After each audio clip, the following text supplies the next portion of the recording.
everyone, and welcome to All the Cards on the Table. My name's Chloe and I work with card divination, astrology, and I channel energies through my body.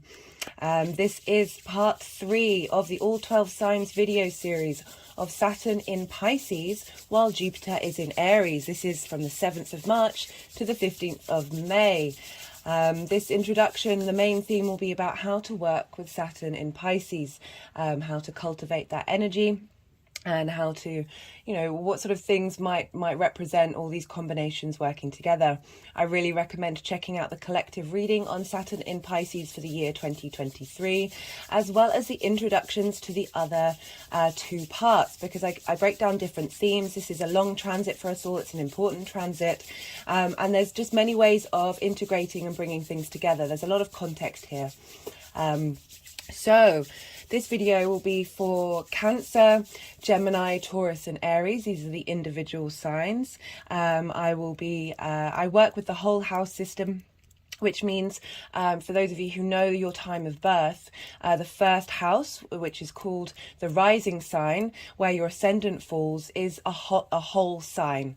So it starts at 0 degrees and ends at 30. And then the astrology that I'll be talking about in each sign will be linking into those of you with that particular rising sign. However, I do also recommend checking out your sun, your moon, basically all the signs. We have all the signs in our chart. Often the messages that come through, you can still very much apply to that area of your life and what house that particular sign falls in. During these readings, the energies tend to move the cards around. There will be moments of stillness and, well, not necessarily stillness, there will be moments where I'm not talking. This is because sometimes I need to get into a vacant space in order to channel where the cards want to go. And it's often difficult to both do that and think and talk at the same time. Sometimes it works, sometimes it doesn't. There also may be energetic releases that happen that I'll mention during the reading, linked into the messages that are coming through and what's being said and what the cards are saying. So I'll be breaking down 6 different aspects of Saturn's journey from now until the 15th of May. These will all be in the description box. I know it's a lot of information, but this is right at the beginning of Saturn's journey. This is a very personal time. Saturn's not making any exact aspects to the outer planets or to Jupiter. It's mostly making aspects to the personal planets such as the Moon, Mercury, Venus and Mars. So this is really getting us in touch with of how we connect personally to this Saturn transit rather than collectively. These aspects, these transits are really going to help you understand what it is that you need from Saturn and what Saturn wants to teach you during this cycle. Saturn can be a little tough, a Saturn transit, but as I said in all the other introductions, this is a transit that is going to be ruled by Jupiter, because Jupiter rules Pisces. So whatever is going on with Jupiter is having an impact on Saturn, and Jupiter is the greater benefic. Jupiter wants to provide wisdom, elevation, opportunities, a sense of expansion to your life. It's not the tough love of Saturn or Mars. There's an ease to it, there's a flow. Jupiter rules the trine aspect that wants to provide you with inspiration and opportunities. So that energy is going to be feeding into Saturn. So we are very much looking at a different time, a different energy than when Saturn's been in its own signs in Capricorn and Aquarius for the last 6 to 5 years. So we're not going. Saturn rules the aspect of the opposition, the separation of the self and the other. This potential of isolation, of restrictions. There's a sense of authority with Saturn. So we've had a lot of outside authority coming in and having an impact on who we are as an individual while Saturn's been in its own signs. So when a planet's in its own signs, it has all those tools that it's really familiar with. It's like you're at home, you know where everything is. The speed at which you do things is a lot faster. You're able to cultivate those things that you are familiar with. Saturn is now in a land that it's been in obviously many times, but it's still it's wearing a different a cloak, a different it's got different tools at its availability. It's got the tools of Jupiter in the sign of Pisces. So Pisces is a mutable sign. It's the final water sign. It's the final sign in the zodiac. It's a yin night sign. It's about being receptive. It's about drawing things in. It's about cultivating rather than immediate direct action. It doesn't mean that there isn't action around, it's just less direct than compared to the air and fire signs. We've just had Saturn in a yang day sign, so there's been a lot of movement, a lot of more clarity. So there's a slowness to Pisces. There's a felt sense of knowing. Jupiter is often linked into teachers and wisdom and guru. This is a sense of belief, of being holding true to your belief and not necessarily focusing on the small details. There's a great well of compassion that, you know, Pisces is linked into the ocean. The symbol is of two fish swimming in different directions. This is holding. All the mutable signs hold space for duality, this ability to move from one thing to another, to be able to adapt. The mutable signs happen just before the spring equinoxes, the equinoxes and the solstices. We're going to have the spring equinox next week, and this is a shift in gear and season. So we have this transition time of Pisces. This is going to be this space where we're moving from one cycle of our lives to the next. This is going to be an amalgamation of what we've learned and what we've grown, and how to embody it in an emotional way.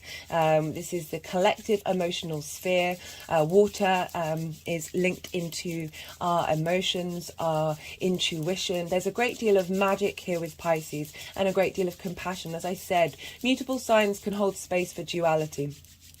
And there's a real nourishment with the water and earth signs of appreciating other people's perspectives, appreciating other people's emotions. There can be a sense of boundlessness. As I was talking about the ocean, all rivers lead to the same ocean.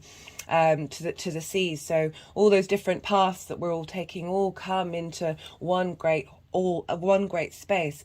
The phrase with Pisces I like to use is the all within the one, acknowledging that there are millions of little water droplets in the ocean, but they are indivisible from the whole.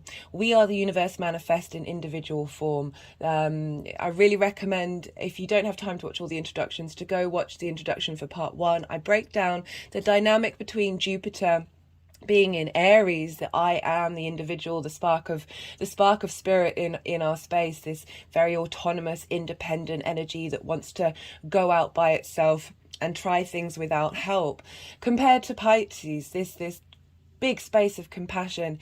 I do in the collective reading, I break down the times in history where we've had similar cycles where Jupiter's been in the individual signs, and there's very much a raising up of the individual, of those who have been underrepresented, mistreated. Saturn very much traditionally takes care of those who do menial work. So it's the work that needs to be done that isn't necessarily very glamorous.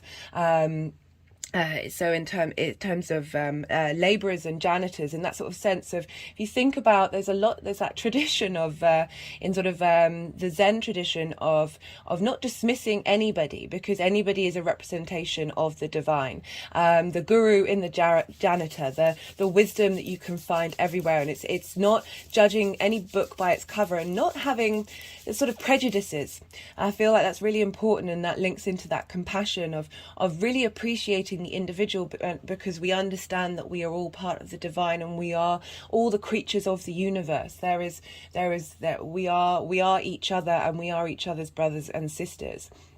And so you see in the cycles of history that during these periods, especially when Jupiter's in the individual signs for these cycles, that the plight of the individual is supported. There is a lot of social reform. There is a lot of caretaking going on. One of the main themes that I came up with was Saturn's going to give structure to our compassion. Saturn wants to bring in systems and regulations and rules. So when we're working with Pisces, of really being able to give some tangibility, give some that 3D reality to that compassionate emotional space. And the other thing was with the Jupiter and Saturn is and Saturn being in Pisces is have faith and courage, the ability to stand in your own individual space, to have integrity and wisdom to your individual deeds. Saturn really wants us to work with our own internal integrity, and it's going to knock down foundations that don't serve the test of time. Saturn is linked into time and into the cycles. So I wanted to talk a bit more about what the energies we can sort of work with. Okay, so we just got the Queen of Wands and the Empress, really getting that abundant space of I was just about to talk about how Saturn is linked into the harvest and reaping what you sow, and so it's interesting that the Empress has come up. She's ruled by Venus, and I forgot to mention that not only is Pisces ruled by Jupiter, but Venus traditionally is exalted in Pisces. How I put that into context is, so imagine each of the sign is a realm. In this realm, Venus has a massive temple. She's really brought up high. All her qualities are elevated. There's a wisdom to her dynamic. There's a real desire to connect to us all. There's so many examples of people with Pisces traits that are really are sort of encapsulating the beauty of existence with the compassion for the all. So I was going to be talking about how to utilize these energies. What does that mean for us on a day-to-day basis? How are we going to put these things into practice? What do we want to look out for? And we also we've got Neptune there, and since 2011, Neptune's been there since 2011. We've really had a rise in the interest in divination. A huge rise in people getting into astrology, a huge rise in people getting into tarot, and all these things of connecting to the unseen, of sort of not necessarily needing to know concretely what's going on. All these untangible different dimensions that are sort of seeping into our 3D reality. People of all ages are accessing this, particularly the younger generation, which I find really interesting, particularly because those of you might be having a Saturn return. So the younger generation that's about to have a Saturn return, those of you born between the 21st of May 93 and the 29th of June 93, and then the following year the 29th of January 94 till the 6th of April 96. So all of you are going to be going through a Saturn return, and this is when Saturn's really going to want you to get in line. There's a sense of maturity here. It's going to be an intense transit, more so for those of you with Saturn returns, and really be mindful of how you walk your talk. Pisces is linked into the feet, so it's really about walking in peace and walking with integrity.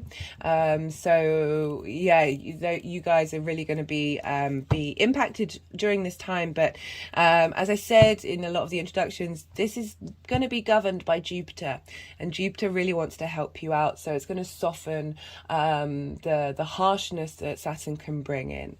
It doesn't mean that there aren't going to be Saturn-based things, but this is going to be a time for you to really be mindful. And I really recommend for everybody, not just you, those of you who have Saturn returns, is to lay in the groundwork from the get-go, even preempt it. Like, I started focusing on where Saturn was heading in Pisces and what house that was in before it finished the transit through Aquarius, just sort of to hit the ground running, as it were, to not waste any time. So yeah, as I said, we've had this rise in interest in all of these things, and Saturn can very much be linked into the occult. Saturn's finds its joy in the 12th house, and that's often a house that's linked into magic and because it's linked into what's hidden, the unseen, and all of these things are working with energies that we can't see, that aren't tangible to us, that are quite hard to another word for it is magic. I always say that magic's just science we haven't figured out yet. But so this is really a time of when Saturn's moving into this sign is going to give some more structure and form to those areas of our lives. some of the things that have come up for me in terms of, okay, so we've got Saturn in Pisces. Pisces is water. Pisces is this expansiveness, this tapping into the magic, the lyricism, the sense of art, this sense of compassion. There's such I break through lots of examples of different people who have even in the Mercury and Pisces transit video. I really recommend checking that out, because there were so many examples of just really very long-lasting magnetic so with the water of the collective water of Pisces, it really feels that there's, especially with Neptune there, that what we're doing now has the possibility of expanding outward and touching lots of people. And I often talk about how the inner work that we do, the more that we do that, the more it's then available, that energy of integration is more available to the collective consciousness. There's something called the 100 monkey syndrome, where so they did an experiment in Australia a long time ago. This is back when we just had TVs and there were only 5 channels, and they did this experiment where they got a group of people to sit in a room, and there was this image of a face, but there was lots of faces within that face, and they got all these people who'd never seen this image before to find all the faces, and they found not that many. Then 6 months later, in England, they played on one of the main channels. So remember, there was only like 3 or 4 back then.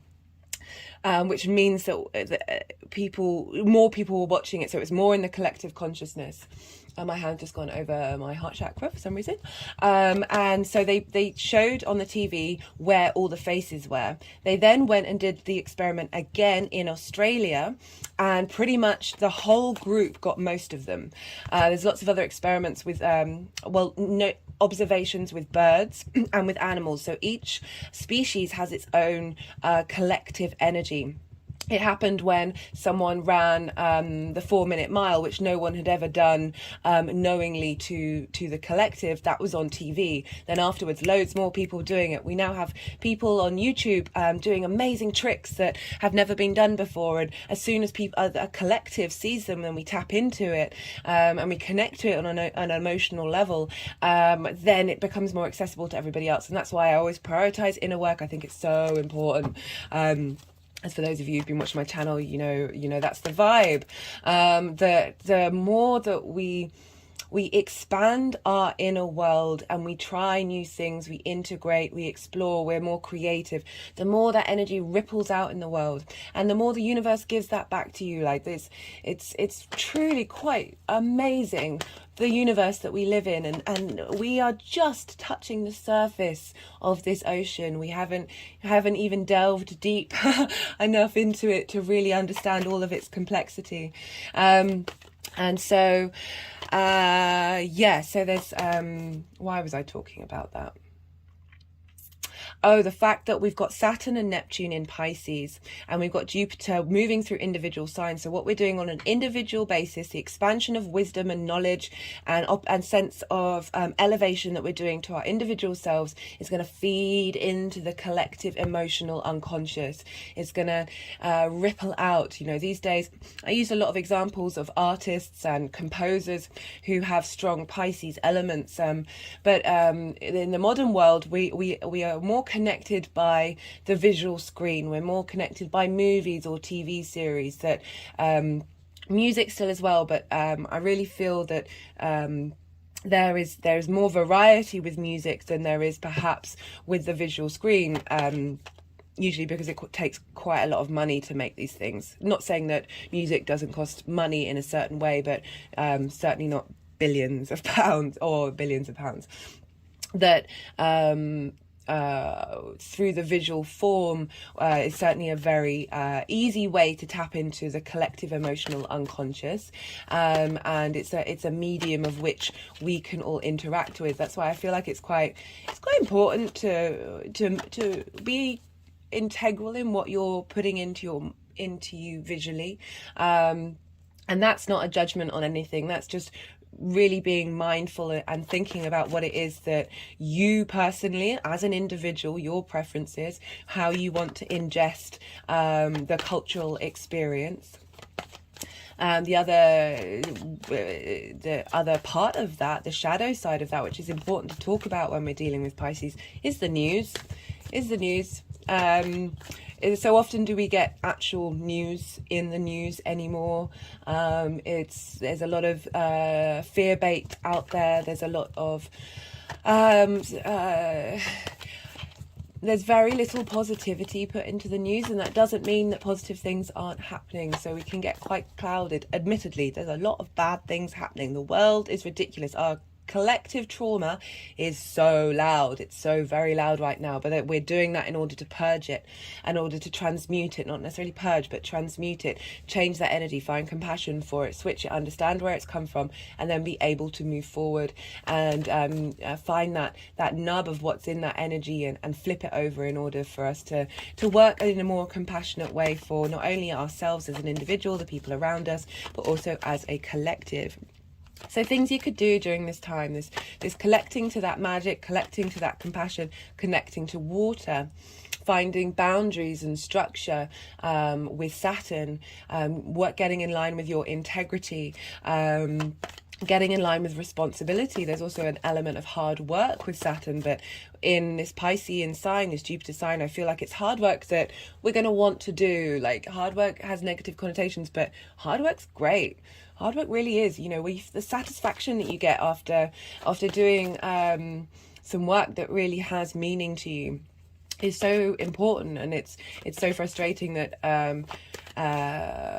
so many of us feel that we need to escape from our own reality and live in a space of regret and shame and frustration, which is all very valid and understandable emotions. But thinking back to the sage in The Janitor, the respecting people in all jobs. It seems like there's a hierarchy in the Western world of not caring about those people who are doing the things that need to be done. Amazon's going to have its return this with Saturn in Pisces, and I really wonder if this is going to lead to, this is a bold prediction. This is just maybe a bit more whimsy, a bit more hoping for the best, that workers are going to be treated better. There's so many strikes going on, so many protests across the world, linked into the cost of living and the fact that it's not even just the recent cost of living crisis. This has been going on for a long time, where workers' rights have been diminished. There hasn't been the support and the care for individuals. People are having to work 3-4 jobs in order to cover their bare minimum costs. This is not the way forward. Meanwhile, certain groups of people hold... how many conglomerates are there that actually own everything? Isn't it like 6? Which is ridiculous. It's completely... Yeah, I get it. I understand it. But something needs to shift because it's not working. We all know it's not working. Even they know it's not working. Anyway, that's political. What things can we do? I keep going off topic. I do apologize, guys. So for me, salt baths I think is really important.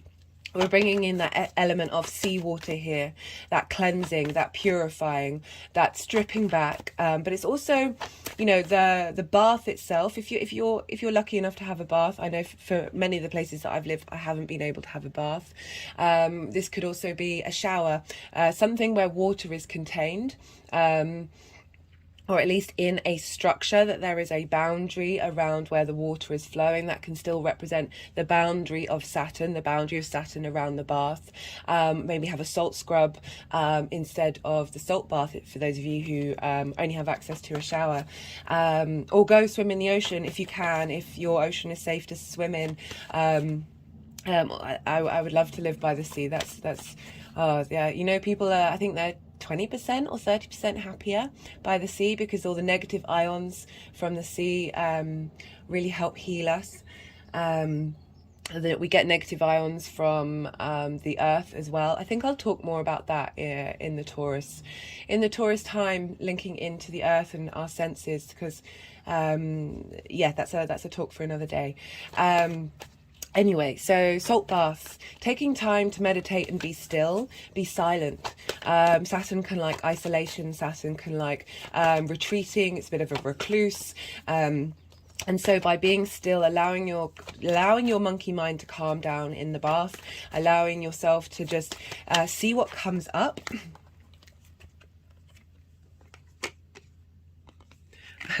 Of this coming up for when I'm talking about water as well, when I'm talking about seeing what comes up, messages. So the page is a herald. It likes to bring in messages, and this is cups. It's linked into water, and the fish here is the fish of imagination, of creativity. And I really feel that when we're still around water, when we bring that water element in, we are in a state of receptivity, again, that yin night energy of letting things come towards us rather than trying to force something. That inspiration and wisdom can come through during this time. Love that. So what was I saying? Being in a state of meditation with water,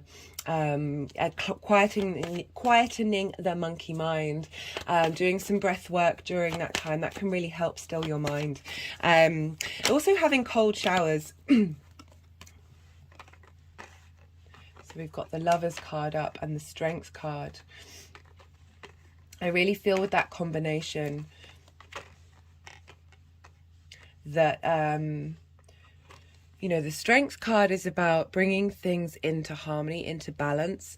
So with oppositions, we're dealing with things that don't necessarily that can have a bit of a scrap, can be out of balance. And this is about harnessing our intuition, our instinctive side, along with our cognitive mind. And there's a taming here, but there's a real stillness with Strength. It's not about movement. It's not about momentum.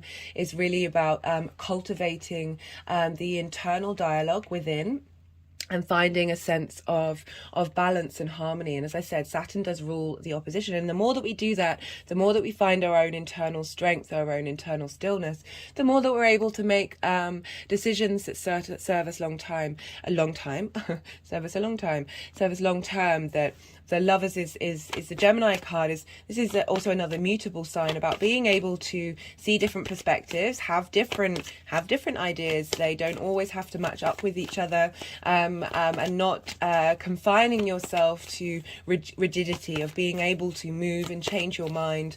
But doing so with the Lovers card in particular is about being able to make decisions in a way that, as I said, suits you long term. As I say, so cold showers is also a really another good way of... Sorry, the postman just put something through the post. Message just came in. Cold showers is another way. So Saturn can be quite austere. Saturn can want to... there's a sense of, again, that purifying. And cold showers have been proven to really help our immune system.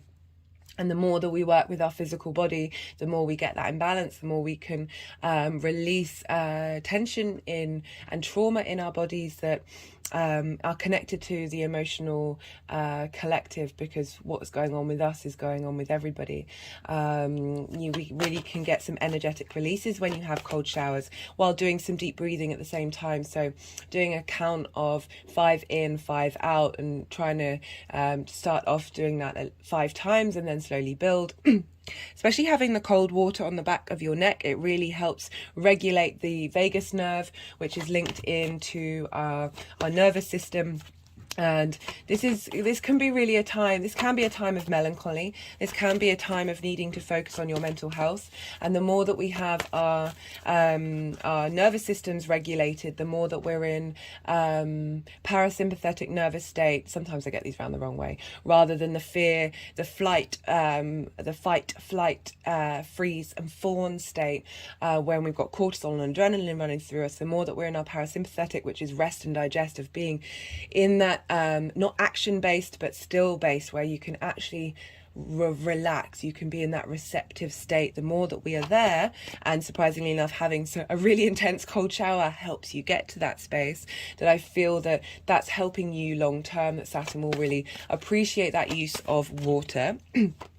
Also having, if you want, I try not to bring in like having things or needing things to be able to interact with this energy. But if you've got crystals that are black or brown in color, these are some of the main colors linked into Saturn. This crystal wanted to come out and be with us all. I was going to look up, just one second. I forgot to look up the astrological sign for black tourmaline. Right, so I've got this wonderful book that I always always link in the description box. This is an amazing book by someone who's channeled lots of different crystals, and I'm going to read this out to you because it's important. So black tourmaline is linked into the sign of Capricorn, which is ruled by Saturn, and Capricorn is the collective earth sign. This helps us. It's not only about hierarchies, but it's also linked into the human species as a whole, and we've been a species more than we've had civilization. So I link it into practices, breath work, all of those things that really help us regulate the systems of the human being. So I'm just going to read it out. Black tourmaline can be used to both repel and protect against negativity. It acts to protect one from being victimized by the negative energy of another. It is also being used as an energy deflector, being an excellent stone for those with potential to exposure to excessive amounts of radiation.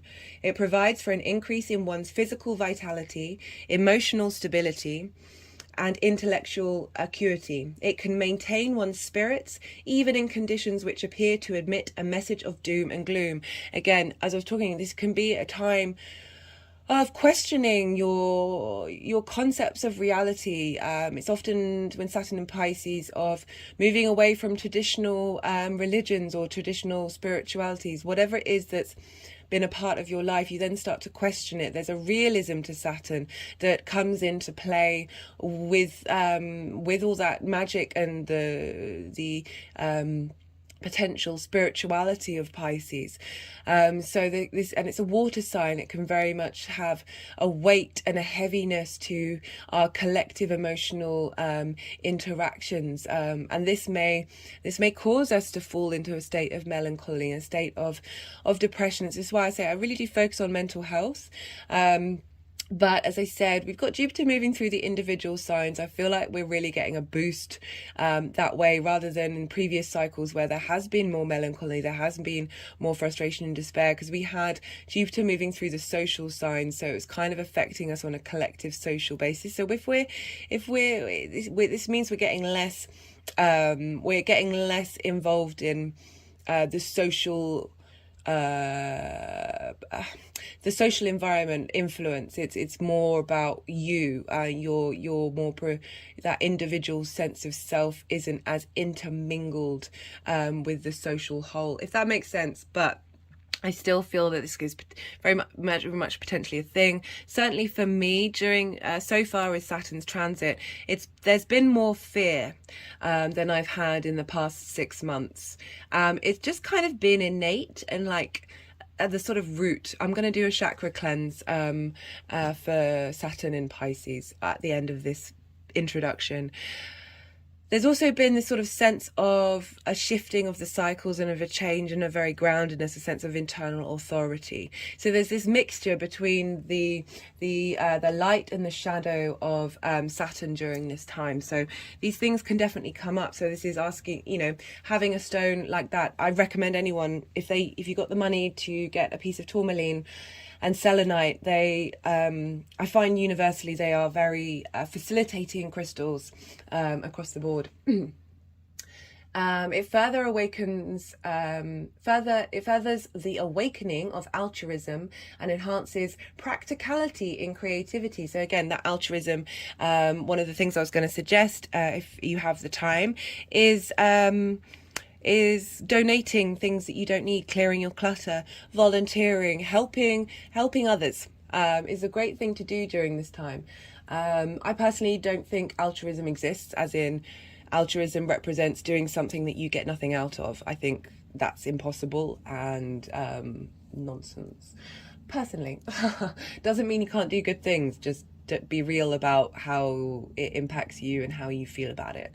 And enhancing practicality and creativity. A lot of the themes that were coming up when I was talking about it in different introductions is the possibility of bringing creative things into being that hold legacy. So Saturn is about maturity, it's about long term. It takes time for things to mature and time for things to do things but in the long term these things have weight and have length and longevity to them. They have good foundations during this time. So we've got this practicality and creativity. It's a protective stone against spells which are cast by the negative side of another.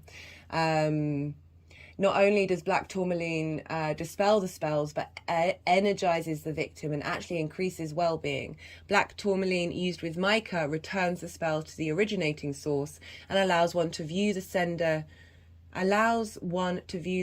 of the negative energies. It's also used to activate grounding between the first chakra and the center of the earth, providing for further enhancement of one's well-being on the physical plane and protecting against those in the spirit world and or those on the physical plane who are not of the light and who do not understand the love of the universe. It acts to stimulate the reflex points associated with the lower back. It can be used in the treatment of arthritis, dyslexia, heart disease, anxiety, and disorientation. Interesting in disorientation. So, with Pisces, there's this boundless, you can kind of not know yourself where you end and everything else begins. There's this merging here, especially with Neptune being there, that I feel with Saturn coming here. It's like there are little places dotted around the ocean. There's some buoys that you can tie yourself up to when you're floating in this cosmic emotional connection. That Saturn's giving you some posts to rest your weary head for a little while, to help you reorientate yourself. It's also linked into boundaries. And with boundaries, we kind of know what's one thing and what is another thing. It can also provide for both the stimulation and the balance of the adrenal glands. So I use that book to prop up the phone stand. That's why the shot changed a little bit. So really great. So crystals that are in black or brown color can really help if you maybe have a space in your home. I recommend having black tourmaline on you when it gets heavy. That's when you need to clear it. Photos of the ocean, bringing in the ocean, bringing in that sense of water, because or having a bowl with some water in it with some salt in there, that could work really well as well.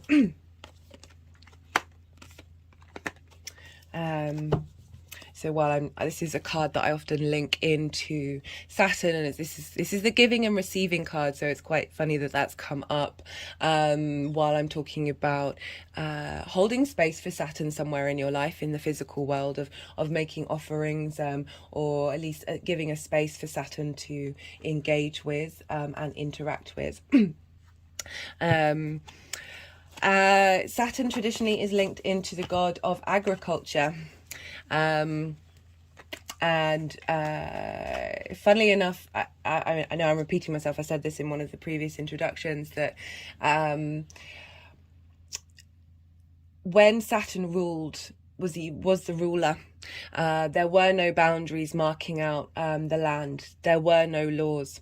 And this is the fact that the more that we walk in our own integrity, the less we need boundaries. The more we get in touch with our core boundaries of who we are and how we want to behave. And often, the tenet of Jesus, do unto yourself as you do unto others as you would do to yourself. And we often struggle to do that from a really deep place. I feel that Saturn's transits really help us get in line with that, again, with your own integrity. The more we do that, the more we are there, the less we need laws to tell us what to do, the less we need outside authority to tell us what to do. It's a funny thing with Saturn and authority and recreating cycles. Apologies, I had to stop the video again. So I was talking about authority and boundaries and cycles of time, that there's So as I said, Saturn's really trying to get you in line with your integral self, and it really, Saturn repeated the cycles of his father, and his son Jupiter reenacted and did the same thing to Saturn. So I feel that Saturn is really asking us to be mindful of repetitive traumas, repetitive cycles. And the more that we sort of sit with that, the more we sort of understand what we've received from not only our family, our ancestors, our collective, but also the big galactic past lives, all of those things, of really being mindful about our behavior and how we walk in the world, and whether we're just repeating cycles over and over and again, or are we trying to evolve and change and grow and cultivate ourselves. So as much as Saturn can represent authority, and that can be restricting or controlling or isolating, it's doing so in order to get you in line with your own authority, your own autonomy. And the more that we are in that space, the more that we are able to be the individual in the collective.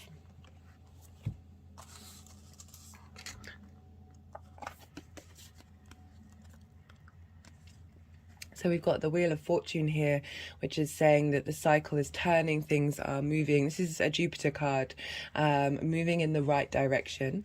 And we've got the Queen of Wands, very much wanting to, she's very good at being in her own space and being able to say no. She's very creative, she's very passionate. There's movement. She's not a people pleaser, but that doesn't mean that she's rude. She's just very sure of her own motivations. Just had an energetic release there. So I was going back to Saturn being an agricultural god, that maybe this would be a good time to plant a seed. Look to the area of where Saturn's going to be. Write a list, think about where your foundations may not be very strong, where you want to be responsible, where you want to be integral, and have those intentions while you're planting the seed, because this is about cultivation. The harvest takes a long time to grow. This is not immediate effects. There's a slowness to Saturn, a maturity with Saturn that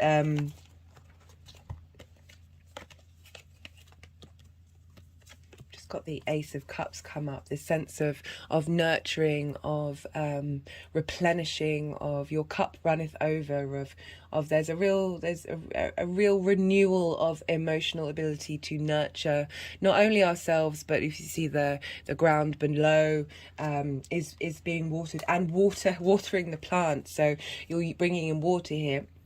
But you're having to take care of this thing, bringing life into the world and being responsible for it, and setting your attentions around that, and cultivating your connection to Saturn. Maybe have it in like a black plant pot or something.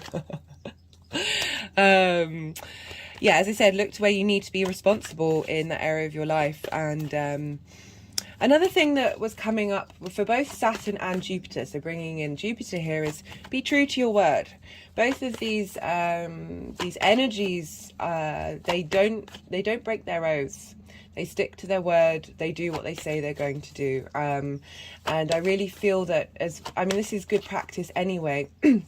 But as much as possible in the way that you communicate to yourself and to others, try and be as true to your word as possible.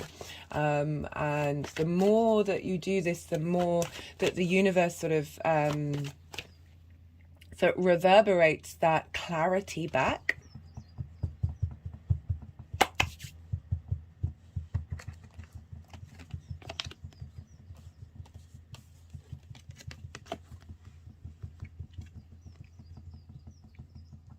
And when you're true to your word, you're true to how you emotionally feel to that space. Really enjoying this. Got lots of major arcana come through.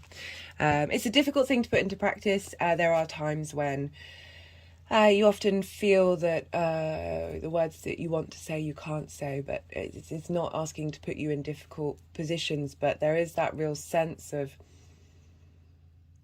that's bringing you into your own integrity. That's it brings you this strength, it brings you this resilience, because you know yourself. You know yourself. Another way of bringing Saturn in with Pisces, find the divine in the real. Saturn is very much linked into the tangible world. And it's the final visible planet in the solar system. I think occasionally, I looked it up, I kept getting it wrong in the last couple of videos. The other planet that we can see occasionally is Uranus, very, very rarely. So Saturn is the most, the final visible, it's the boundary of our solar system. It's what we can see with our eyes, and we don't have to question it. So finding the divine, the unseen, the intangible in the real, not necessarily seeking an escapism from reality, which we can very much do with Pisces, especially Neptune being there, that Saturn's asking you to get realistic in your connection to the universe. We've got so many nourishing cards. We just got the Queen of Cups come up. So many nourishing cards, supportive cards. What was under that? Yeah, supportive cards come through. This is, sorry if this isn't very well. It's my fault for pulling loads of cards. Yeah, working on your addictions and taking care of your mental health. Again, that's another way of getting into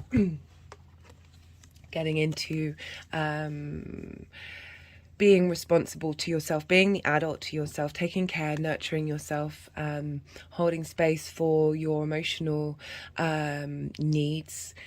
Trauma and addiction is completely linked into things that have happened, that have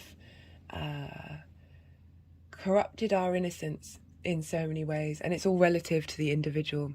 There's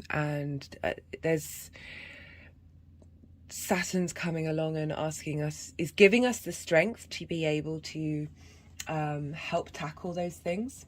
But with Saturn aspects, there can be melancholy, there can be numbness of emotion, there can be depression.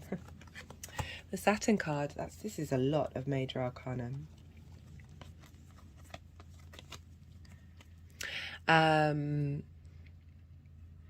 Being aware of the reasons why you really taking time, being receptive to the messages that come through, and of understanding where these triggers come from, and yeah, looking after your mental health. I would prioritize that. I mean, I prioritize that across the board, but it certainly feels relevant during this time. Another thing that came up is following the moon cycle, especially at this beginning journey of Saturn moving into a sign. So the moon is connected to our emotional needs. It's the first water sign. It rules the first water sign of Cancer. Our moons all differ. Obviously, they're in different spaces, connecting to different things, but collectively it's linked into our emotional needs, our instincts, how we nourish ourselves. And when the moon is traveling around the different signs, different themes will come up. It's the fastest moving object in our solar system. It really helps. I link it into being a generator. It's passing messages on quickly from each planet to the sun, all of them passing round and round and round and round and round. And how when we sort of tap into what sign the moon is, and therefore what house that's in, and what themes are, and we see what our instincts, where we feel like we need to nourish ourselves and tend to ourselves, and just sort of then draw in how that links into Saturn in Pisces, of being responsible, getting in line with our integrity, what foundations are being shaken, and sort of just follow the moon and see what comes up, because that's going to really help cultivate a practice. I mean, I recommend it generally anyway, but cultivating a practice of understanding what this journey of Saturn's going to look like for you in particular. Yeah. is that? So I mentioned clearing the clutter in your house, donating things that you don't need. One person's rubbish is another person's treasure. Volunteering if you've got the time, going and clearing up rubbish from places. It's doing those little things of acknowledging that you are an individual in the collective. I feel that can help bring in Saturn and help bring in some facilitating energy. These are just good things to do anyway, but yeah, those are things that came up as well. My own personal experience with Saturn moving into Pisces was this is a bit of an unusual one, but I feel like some of the principles can still be applied even if you don't have this kind of experience near where you are. So I went out for I went out and went to an ecstatic dance with a cacao ceremony, and it's not something I've done before. It's winter here. I've very much been in hibernation mode, and not necessarily interacting with lots of people on a regular basis, cultivating I like to work with the seasons and really cultivating that sense of hibernation and withdrawal and understanding what we've learned from this cycle. Anyway, I went out and did this, and it was a sober event, interesting, linked into working with addictions. I have been sober for 7 months now. I've been working on my own addictions. We've all got addictions. We're the human race. We are everything. There's so many addictions out there. They're not just linked into the ones that get a bad rep. Mobile phones, coffee, all these things that we feel are a crutch, and so I've certainly been working on that. I can't praise being sober enough, but that's not what I'm here to talk about. But it was a sober event, happened on a Friday night in the UK. That's quite an unusual thing to happen, and it was all about you don't talk to the people. There's a big group of people and someone's playing music and there's drumming going on, and there's no talking in the event. There's a lot of kind of consent rules were laid out of whether if you do end up dancing with someone, if you don't want to, there are certain gestures that you do. There's being really respectful for each person's individual space, and you're there to lean into and embody how your body wants to move to the music. So sort of moving past that cognitive state of into your emotional body. And one of the things the person said who was running it said, look, if you're not feeling the music, if it's not doing anything for you, lean into that emotion rather than just standing there.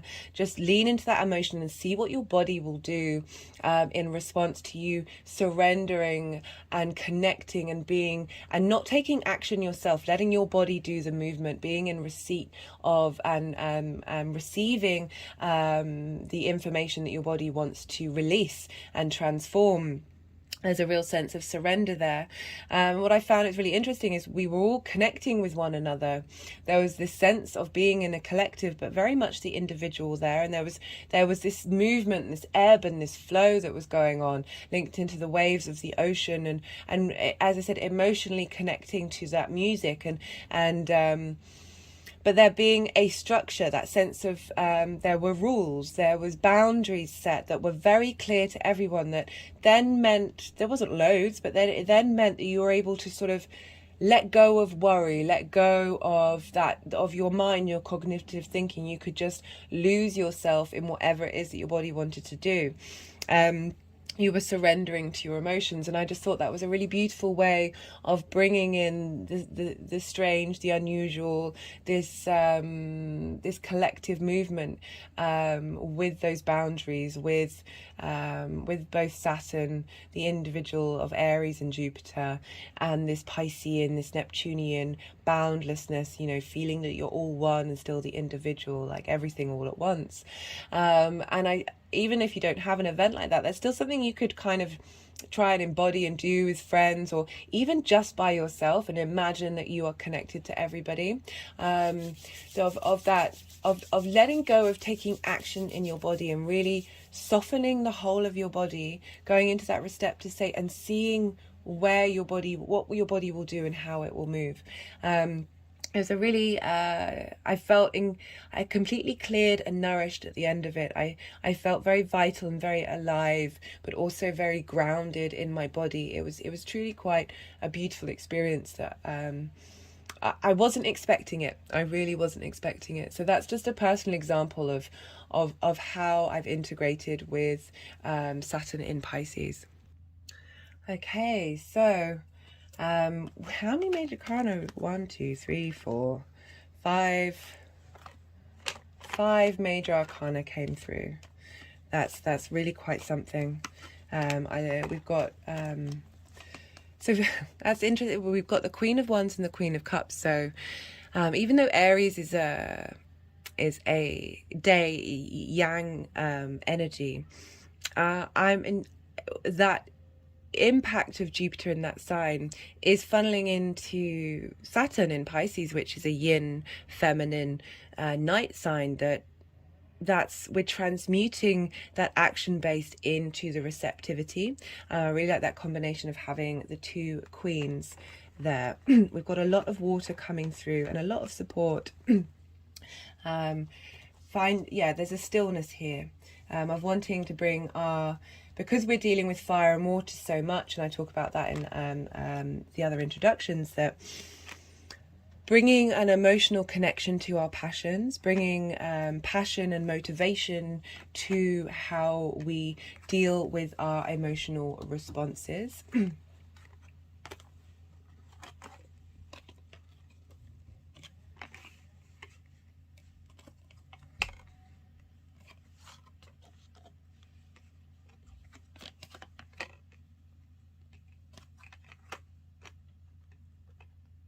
You know, the Empress is all about appreciating the beauty and the abundance of the material world. Let me see that. I can't see that. Let me zoom out a second. I'm going to be doing a chakra cleanse now. So in order to not have my arm fully in shot, I'm going to be moving the shot. Okay, everybody. So I've just reset the shot up, and I've got my pendulum out.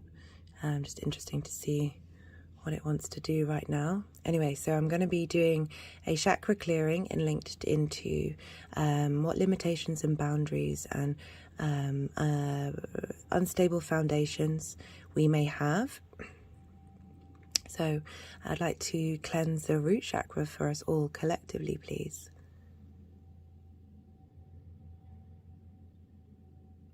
So the root chakra is linked into survival. It's linked into our basic needs in order to be as a human.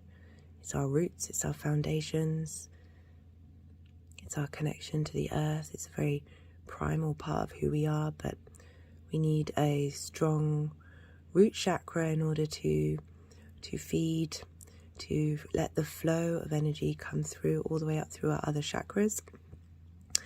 I've talked about this before in previous chakra cleanses, but so the root chakra is linked to the colour red, and for my whole life, red was my favourite colour. And I started doing yoga that was linked into the root chakra, and I was doing that every day, and all of a sudden something switched, and I no longer wanted red in my life. Often we're drawn to the colours of the chakras that we need to work with or bring into balance.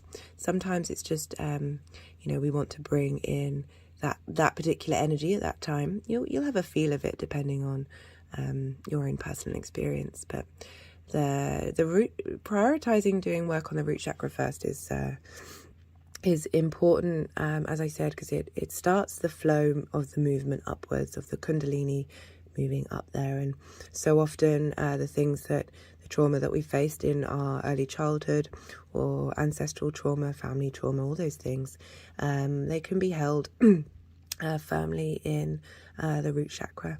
And the more that we clear that, the more we get good foundation. Saturn's also very much linked into the root chakra.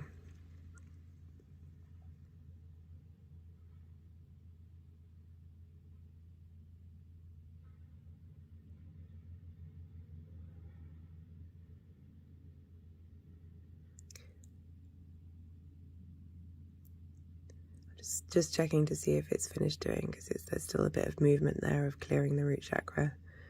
It could be that that's the main focus that we want to do today. We are dealing with foundations. We are dealing with getting in line with ourselves, and the more that we prioritize this space, the more we feel grounded and stable. The rest will blossom out and follow. Because there's still a lot of movement with the pendulum, as you can see, of clearing the collective root chakra in terms of Saturn's journey through Pisces.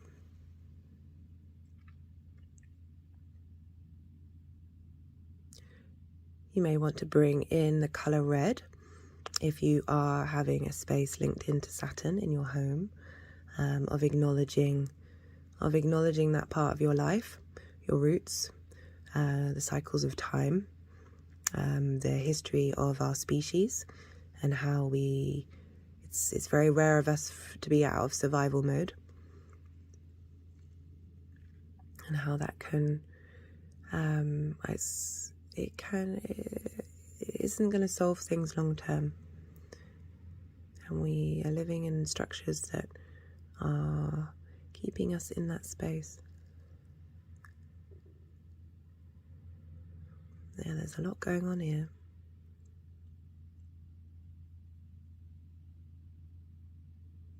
And my toes have started moving.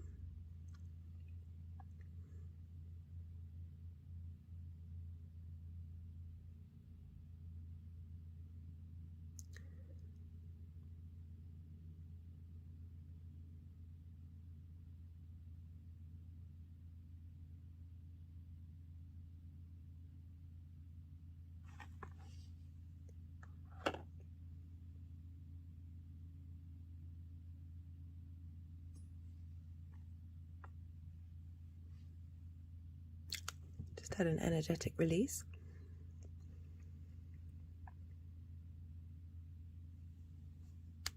My hand has now gone on my heart chakra.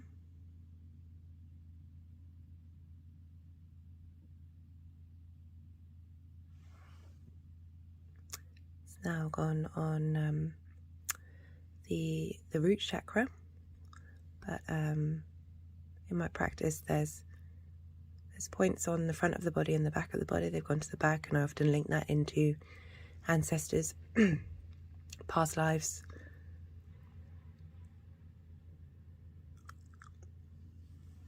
It's now gone back to the heart chakra. You know, integrity is very much linked into moving from a heart space.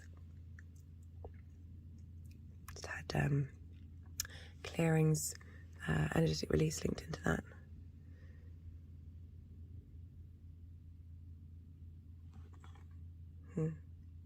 It's gone over the Strength card, which is the Leo card. Leo traditionally rules the heart.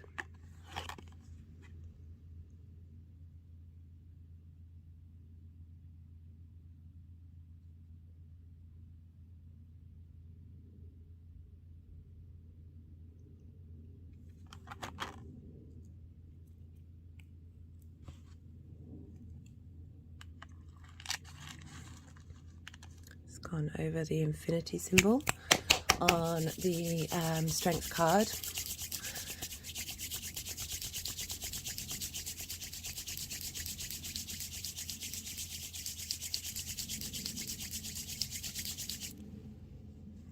Well, guys, I really hope that resonated. Do let me know. I have fun using the pendulum. Yeah, I think I'm just going to stick with the root chakra with this one, and then I'll be moving on to the four final individual rising signs. So I'll be starting with Cancer first. Cancer rising. How are you doing, Cancer? So for those of you who don't have Cancer rising, when I talk about the aspects, these will still be relevant to wherever Cancer falls in your chart. For Cancer rising, this transit of Saturn has moved into your 9th house. This is the house of big picture philosophies.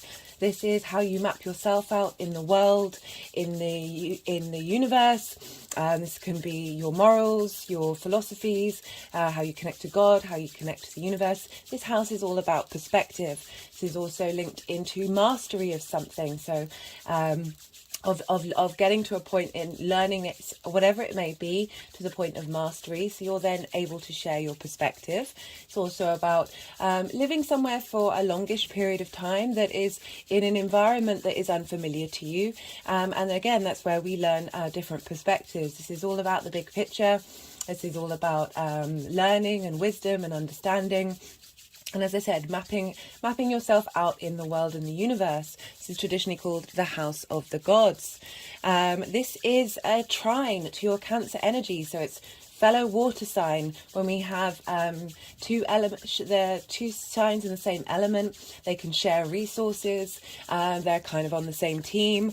And a trine is an aspect of Jupiter. Jupiter wants to bring in wisdom, elevation, a sense of opportunities, and that can feel abundant. It can just feel a bit easy. This is definitely an aspect and a transit that's going to bring about more inspiration and ideas of how to integrate into yourself with Cancer risings. The first house is the house of self. It's how you embody your sun or your moon sign in your actions. It's your body, it's your appearance. So we're intermingling these two energies together to help facilitate the journey of Saturn through that house. So what's Saturn going to do in this house?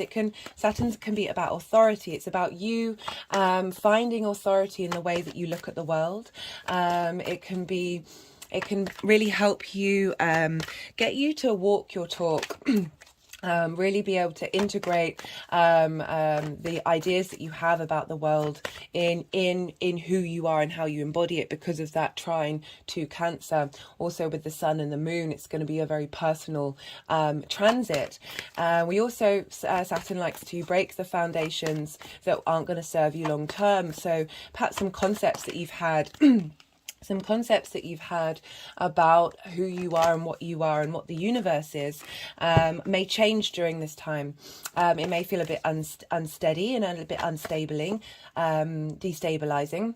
But this, as I said in the introductions, Jupiter's ruling this. So there's an ease here. There's a desire for elevation rather than bringing low. It doesn't mean that Saturn's not going to still have its own qualities of perhaps you might go more inward to explore these ideas, this sense of withdrawal, this isolation, this separation, but it's a time to cultivate those ideas. And there's also a space of teaching of wisdom, and just really, if you are studying something, whatever that may be, you're now going to get some structure and routine in the way that you interact with those studies. You may have some structure and routine in traveling. It's generally going to be getting you to get in line with your own integrity.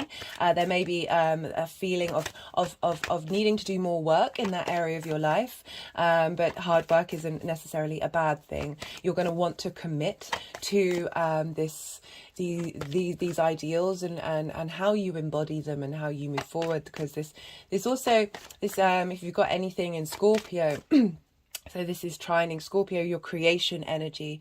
So the first, the 9th and the 5th all sort of help facilitate who you are and what is at the core of who you are. And so Saturn's really helping you understand what's working and what isn't working in that area of your life. And as I said, because Jupiter rules Pisces, we look to where Jupiter is. And Jupiter is currently transiting through your 10th house. Venus has been there. the chirons there, so you're getting a sense of abundance, of inspiration, of expansion in your career. And the ninth house feeds into the 10th house, so this, your 10th house is your career, your life purpose, how the outside world sees you. So you're getting a lot of support from Jupiter and Venus during this time that's going to help you understand what direction you want to go in. And then with Saturn moving through the ninth, of really getting you to crystallize and cement what your philosophies are, how you look at the world, what your perspectives are. You know, the more we come to grips with that, the more we're able to express our true self in our career, because we've got our ideas of ourselves in the outside world in sort of lockdown during this time. This is around about a 3-year transit, so these things take time. As I said, you might be putting a bit more work into mastering something, mastering your perspective, giving a sense of structure, a sense of routine.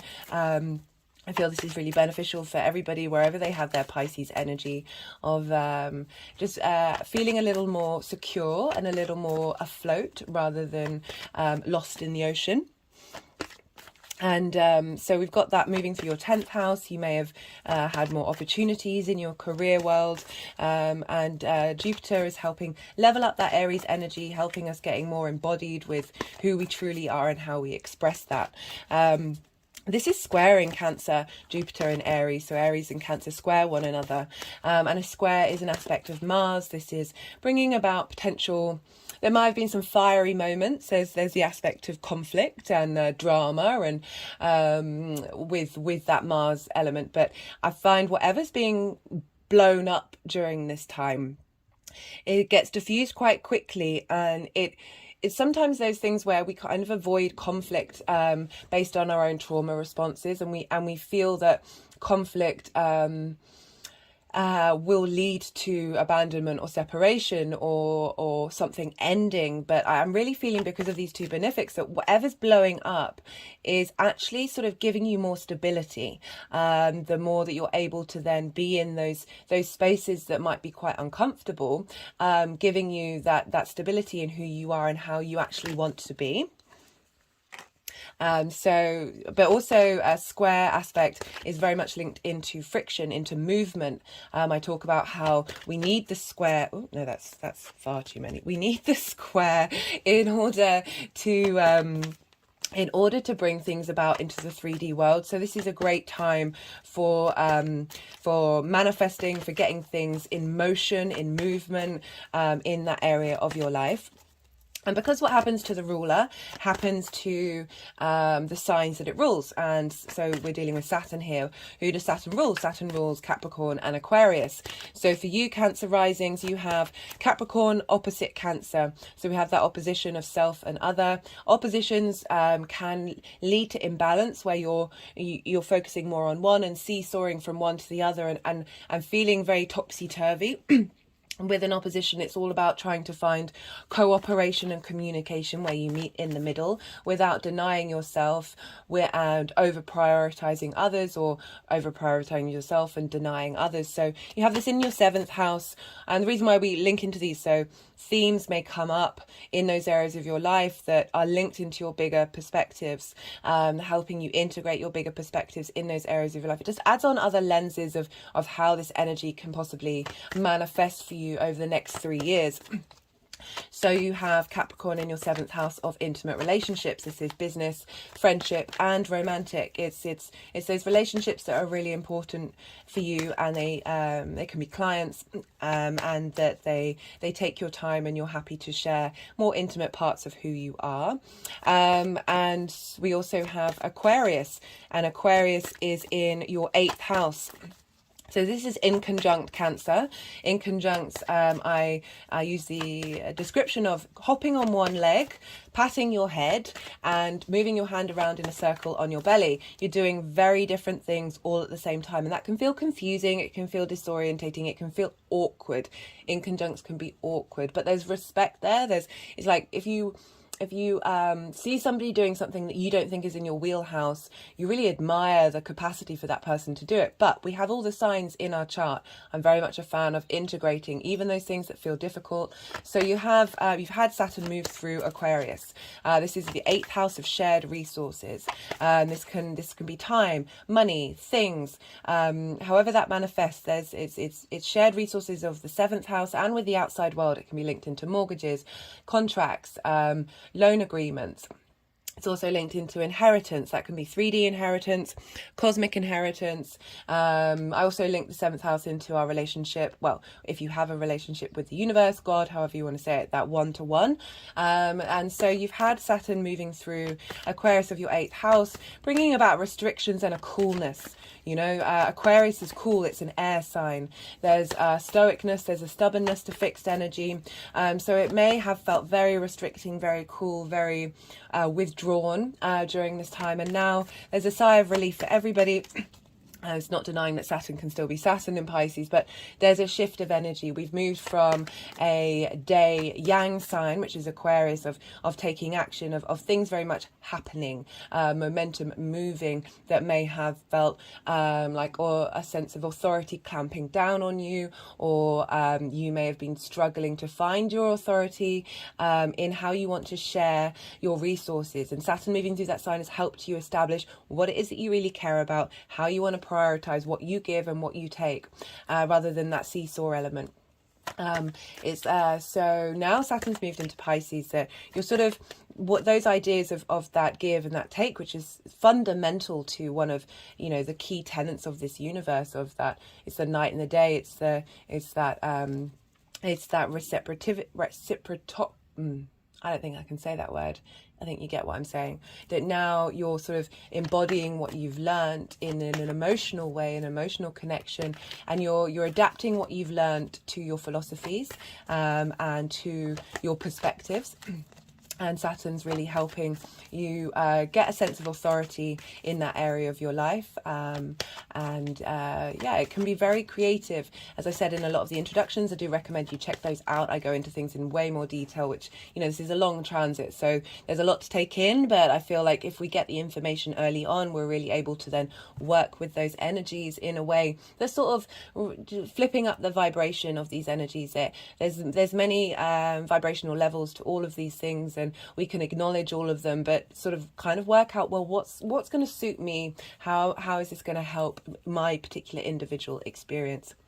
And sort of shift Saturn from being unintegrated to being an integrated experience from the get-go. I often find that's certainly part of my practice. The more that I start that from early on, the more the less drama comes about. Anyway. Well, there's always drama, but it's whether how you deal with it and whether you're resilient. So things may come up in that area of your life of highlighting what you've already integrated in Capricorn, in and Aquarius, and also sort of, you know, letting you know what foundations may need rechanging, what needs to how you want to walk with your own authority during this time. So those are the energies at play. We're dealing with a trine, a square, an opposition, and an inconjunct. So you've got some what are called hard aspects, square and opposition, between Aries and with Capricorn, but these are they may be more apparent. With the inconjunct, as I said, that may feel just a bit difficult, a bit frustrating, but try and find a balance between the different perspectives of Aquarius and Cancer. I feel like that's you have the benefit of having Saturn move through there, that you kind of understand what's going on, that you've done a lot of integration already in that area of your life. And then we've got this lovely trine, which is providing inspiration in this very potential creative area of your life right now, this time frame of Saturn giving concrete form to the imagination, to the dreams, to the creativity, the magic that comes about with Pisces. So I like this energy for you, Cancer. So the aspects, there's 6 aspects that I'm going to be pulling cards for. I'm going to be pulling a couple of cards as usually come out for how Saturn's moving through Pisces during this time, but it's usually brought cards of what you've kind of learned and what you're letting go of as well. And then a final card for how these energies are going to manifest moving forward. So minimum of 8 cards, 8 of the tarot cards, and then I'll pull 3 clarification, well, sometimes it's more, clarification cards from other decks.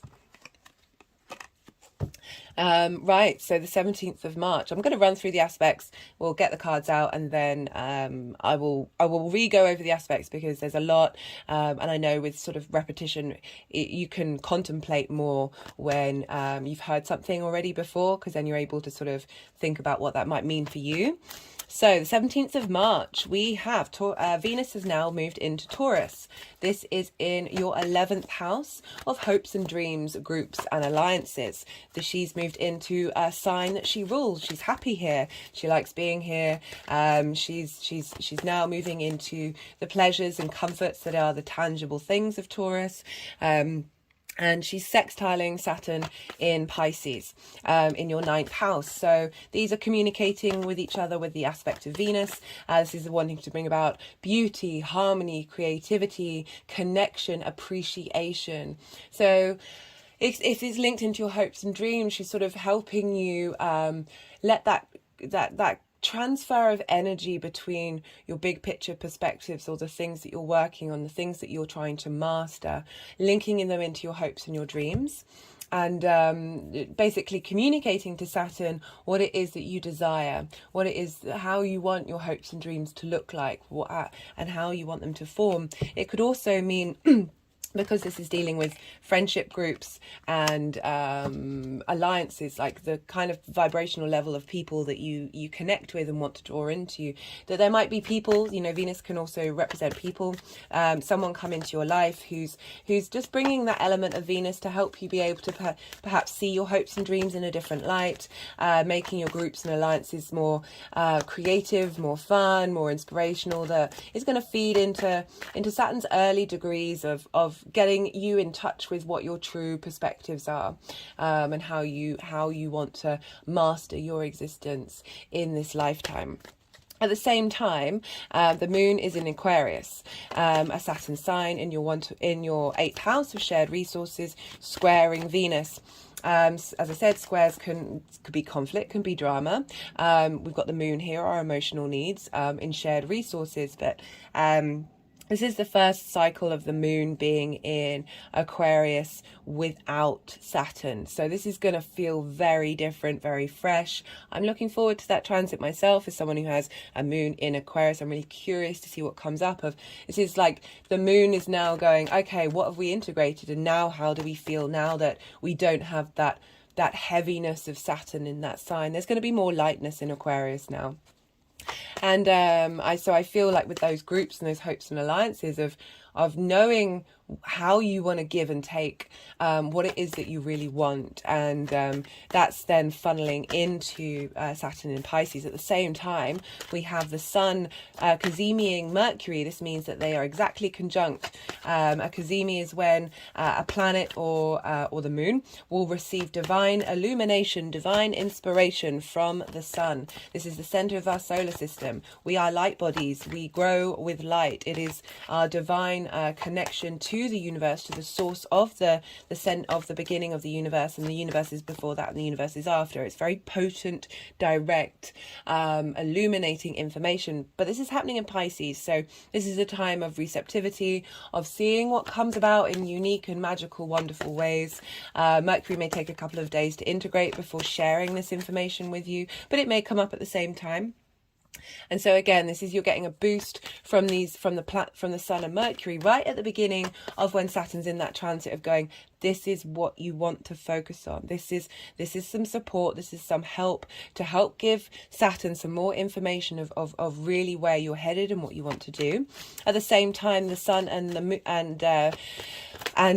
Mercury is is squaring Mars in Gemini, and Gemini for you, Cancer, is in your 12th house, your hidden house. Gemini's Mars has been moving through Gemini therefore since August last year. The 12th house is such an important house to integrate. It's revealing the hidden parts of who you are. It's helping you connect the dots. It's also very much a space for the hidden, the mysteries, the occult.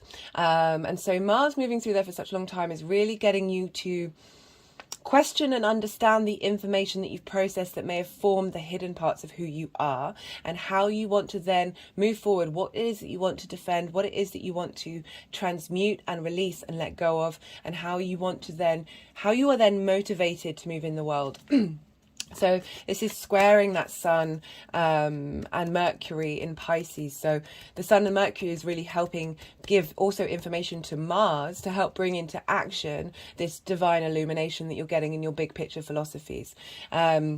So as I said, you're getting, this is quite a day. Oh, well, not all. This is because the cards are being quite playful today. The moon is in Sagittarius, trining Jupiter. So we've got a lot of fire energy going on right now.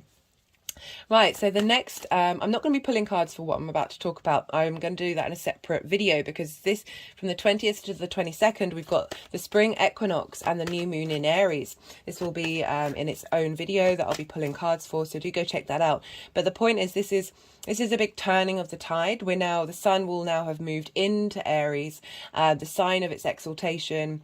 So this is cardinal energy. This is starting of spring. There's a changing of the cycles of the year, of our experience. We've got a lot of growth happening here, a lot of movement, a lot of momentum, and then we've got a new moon the day afterwards. So this is really potent energy to plant seeds. But I just want to let you know, so that where Jupiter is getting this really big burst of energy, and it's particularly important because Jupiter was at 0 degrees Aries at the winter solstice. I'll talk about that more in the main video, but this is really potent energy coming through. The next aspect that there will be a card for is on the 30th of March, and this is when Mars has now finally left Gemini and has moved into your sign, Cancer. And this is trining Saturn in Pisces. And at the same time, the moon will be there. So the moon, our emotional needs, is moving into your sign. You may want to tend to who you are. You may be feeling a bit more confident during this time with the moon moving through there, but also helping you get into really acknowledge what your emotional needs are, taking care of your body and your appearance. Mars moving in here, giving you your motivation to be yourself. Again, there's that element of confidence, of how you want to embody your actions. The moon, Mars, very much embodiment of your instincts, of your emotions in your actions, how you move, what motivates you. And this is all funneling into Saturn, and Mars is saying, hey, this is what I want the information for you to have, for you to understand how your big picture philosophies are communicating to your embodiment. And at the same time, we have Venus exactly conjunct Uranus in Taurus. Again, we talked about Taurus in your 11th house of your hopes and dreams, friends and groups. And Uranus moving through that sign can either mean that you are interacting with unique people, sort of oddballs of society that are very inspirational and very much their authentic selves. Or it can be that you are getting in touch with your authentic self in your dreams and your hopes, and who you are in your groups and alliances. How many cards have we got? We got 1, 2, 3, 6, 8. Got 10 cards. Let's see if they... so this is Venus is coming to talk to Uranus and say, so Uranus can be quite disruptive and quite can flip things upside down, but Venus is the goddess of harmony. She wants to bring in connection. She wants you to okay, so they just picked up the 9 of Wands, the Wheel of Fortune, and the Saturn card. Just had an energetic release at that.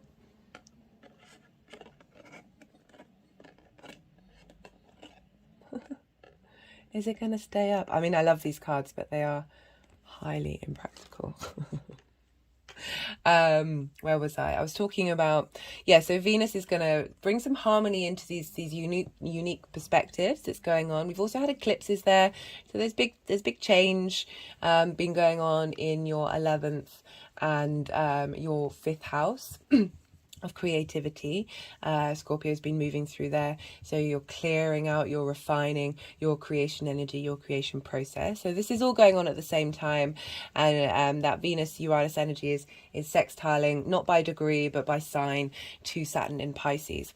On the 11th of April, we have another Cazimi, this time in Aries, with Jupiter and the Sun. So Jupiter's, I feel, has really been helping us embody with wisdom and integration and cohesion who we are in that part of our lives, that very individualistic, independent, autonomous sign of Aries, really helping us be a bit more wise and a bit less impulsive, or at least our impulses are more in line with our own sense of wisdom. And so Jupiter's been really helping us there. And now we've got more divine inspiration coming from the Sun. And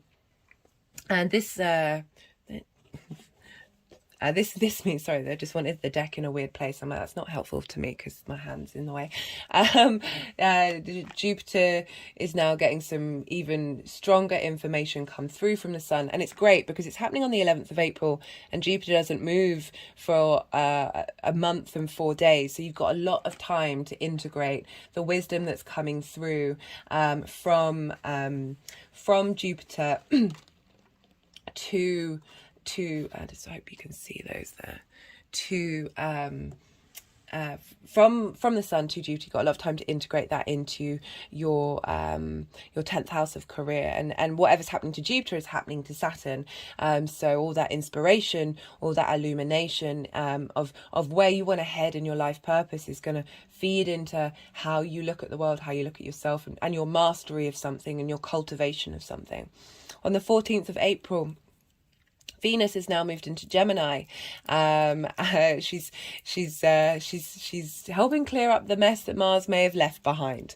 As much as Mars can be incredibly helpful, not necessarily one for tidying up after themselves.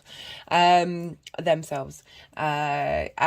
so Venus is coming to smooth over, to integrate. So Gemini collecting information. There's a playfulness to Gemini of really helping you harmonize and bring into cohesion and appreciation of all the work Mars has been doing, of you being able to connect the dots with a lot more ease and a lot more grace and a lot more beauty and harmony and desire to do so, of integrating the hidden parts of you, of integrating the magic that may be coming up in that house. And this is squaring Saturn in Pisces. So again, square, these things can then manifest in the 3D world. So your interactions with your hidden parts of yourself can come about of sort of lightning bolt of new ways of looking at things, of again, if you're cultivating something and mastering something, really having help and inspiration and creativity come through during this time to help you understand the long-term goals of Saturn moving through Pisces. On the 18th, we have an exact sextile between the North Node and Saturn, and a trine between the South Node and Saturn. This energy is kind of around the whole time until the nodes move out of those signs in July, I think. Sorry, I'm terrible with dates, and which is funny for an astrologer. But this is the day that it's exact. And so the way I've been looking at this is we've been going through this eclipse cycle in Scorpio and Taurus. We're still in it. We'll still be in it on the 18th of April. But it's about... actually, it's really towards the end of that cycle. No, it's not. Apologies. So we're really integrating everything that we've learned. There's still new beginnings and endings. So that's linked into eclipses. So we're still working with what we're learning and where we're headed. But with this sextile to the North Node the North Node is something that we're striving for, something that we're reaching for. that sometimes can feel there's a hunger there, but it might be out of reach. It's something that is difficult to move towards. Everything we've learned about that, the Venus energy of that sextile is helping bring sort of creative inspiration of how to get there, and communicating that to Saturn. And the South Node is we refine things. It's a sense of reclusiveness, of a purifying that area of your life. So everything that you've been learning in that Scorpio's place, with those Scorpio placements, of what it in that creation energy of how you want to facilitate that in your bigger perspectives, and whatever it is that you're mastering. And so with that trines want to bring opportunities and inspiration. So it's very facilitating energy pouring into Saturn during these transits. The final aspect is on the 13th of May. This is when Venus is now moved into Cancer. And so again, we've got Venus, we've got a planet moving into your own sign. And so Venus moving through your first house, Cancers, this is, there's a great deal of, you can feel just really good about yourself, feel good about your actions. There's a sense of wanting to connect to others, and just there's a pleasure, there's an appreciation of self with Venus moving through the first house. And this is all trining Saturn in Pisces. Again, that trine aspect, sharing inspiration, sharing energies. So that confidence that you're getting with who you are is now moving into Saturn in Pisces as it starts its journey. And at the same time, the moon will be conjunct Saturn in Pisces. I really love this aspect. Sometimes with the moon and Saturn, there can be restriction of your emotional needs. There can be a numbingness, a clamping down, a sense of isolation. But I'm really getting with this transit, with Venus being involved in the sign of the moon, so it's they're doubly interlinked, and Venus is exalted in Pisces, so there's a real harmonious combination here of your emotional needs being communicated directly to Saturn at this time, and helping you understand, because this will be the first time that the moon has gone a full cycle. So it conjuncts Saturn on the 19th of March. Oh no, that will be, so the moon will have gone 2 cycles around with Pisces. And so you're really establishing on what it is that you need from this journey.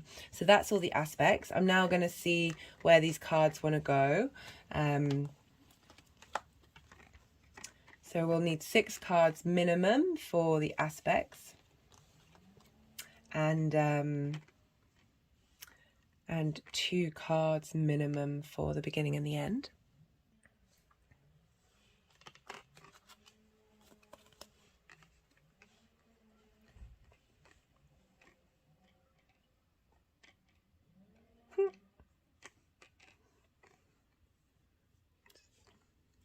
Sorry, I get a bit of a perfectionist with these cards, with the layout. I really want you to be able to see them all. I think I'm going to move this a bit further over.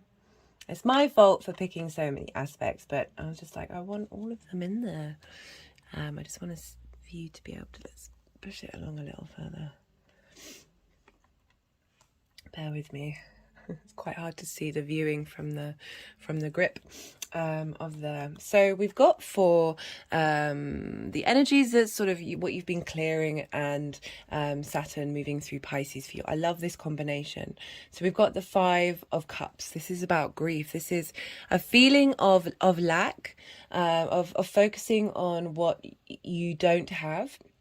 I'm not surprised with this Saturn transit through your 8th house of the give and the receive, of just feeling in a space of isolation and not being able to, grief is a very important part of the process of the human cycle. But this card is reminding you that if you turn around, if you change your perspective, you'll see that there are 2 cups. You know, the 2 of Cups is about union and respect and love and integration. That there are 2 cups here, and this figure is then able to then go over the bridge into a new land where there is a home, there's a space of abundance, there's not feeling in this isolation, this cold space, and moving over water as well, especially linked into that Pisces. You're starting a new journey with Saturn moving through here. But I'm honestly not surprised that this has come up. As I said, Aquarius can be very cold anyway, and then to add Saturn in Aquarius during this time of really feeling very the traditionally this figure is dressed in black, of feeling that withdrawal, of feeling separate from the abundance of the world. And we also have the Nine of Wands, and this is battle weary. You've been knocked around, you've had lots of things happen, but you're still standing. You may have felt incredibly burnt out and not being able to use the resources in the way that is suiting you. You're just constantly on the defensive, constantly trying to potentially prove a point that this is asking you to sort of move away from that energy and focus on the pleasure of things. And which is why it really tickled me when I saw that the Page of Cups wanted to go there, because this is inspiration. This is bringing in messages of inspiration. This is a renewal. The fish in the Page of Cups is linked into imagination, into creativity. And look, I'll zoom in. Look how happy this page is. It always tickles me. Compared to these cards, and it's been very similar vibe for all of the readings of we've gone through some stuff and it's been hard work, it's been brutal for a lot of us, but there is light there's light at the end of the tunnel, and a lot of the readings, the cards have been incredibly supportive, and this I feel for your ninth house, especially with the link into we've got the South Node in Scorpio of your fifth house, and then your first house, all bringing in all of that water element, a very strong water vibe of being able to tap into your deep intuition, being able to find levity, find joy in your creation. And what I was talking about, rather than being in a space of lack, of feeling that you're not getting what you need, and of feeling like you're having to try and prove yourself to an unknown or society or whatever it is, that it's irrelevant. If we're focusing on creation energy and your philosophies, especially with that water of that Pisces, of that imagination, that creativity, that dreamy space, I say so often that the people in my life who have Pisces energy, that the way that they communicate is so lyrical. It's so layered in an emotional connection. There's that deep beauty of creation energy, of imagination. You can sort of explore lots of different things in whatever it is that they're saying or doing, but my point is that having Pisces in your ninth house has that space for creativity, has that space for imagination. And this is exactly what the Page of Cups is saying. Hey, focus on that, focus on enjoying that, focus on having fun, and let that come through.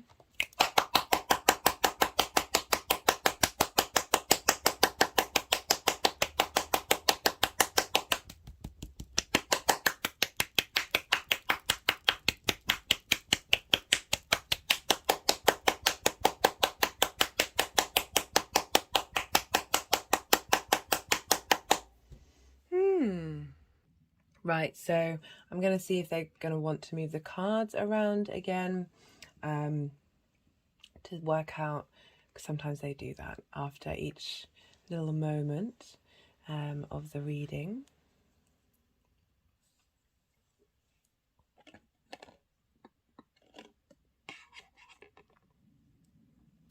Okay.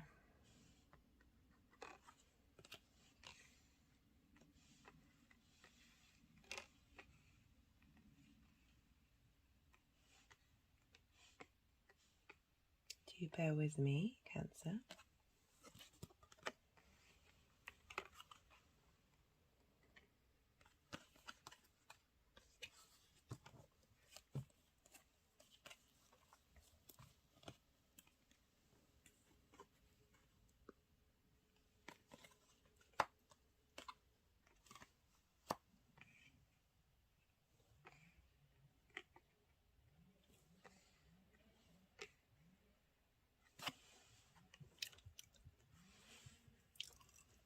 Having energetic releases now. Yeah, I'm really leaning into this part of the process. This happens a lot in when I do readings for myself, and it's sort of okay to be quiet. It's this Piscean energy of this really allowing yourself to be receptive and not need to constantly be in action mode, I think is so important. And I am grateful for the lessons that I'm learning, because I struggle with it. I am constantly thinking the whole time about how frustrating it must be as a viewer. So I'm gonna go with this one. We have for when Venus is moved into Taurus on the 17th of March. And this is when she's dealing with your hopes and your dreams.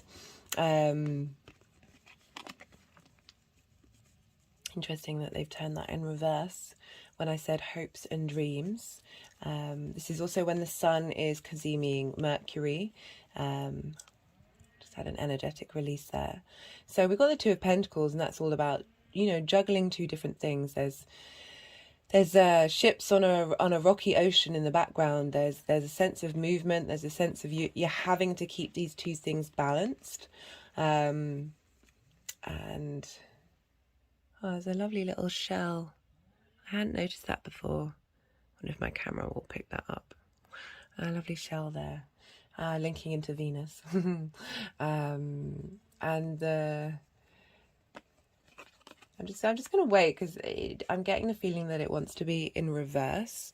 That perhaps you feel like you've been juggling lots of things, and you know, Venus being here on the 11th, speaking to Saturn, is saying, I don't want to juggle anymore. I don't want to be in this state of, you know, if you look at this figure, they're not stable. They are in a state of movement, of this potential instability. Apologies, I just had to pause the video. I've got a bit of a cough at the moment, and yeah. So with the Two of Pentacles in reverse, it's, you know, there's this wanting to take more direct action. There's a movement away from spreading your focus too far in too many different places. Really letting you know that, you know, Saturn's going to be helping you refine your focus, and where you need to be drawing your attention to, and particularly with Venus in your hopes and dreams of she's letting Saturn know the motion in which you want your ship to go in. Okay, so for sorry if I sound very husky. The next, so we're having the equinox and the new moon in between this. It's a big energy from Aries coming through, and then on the 30th.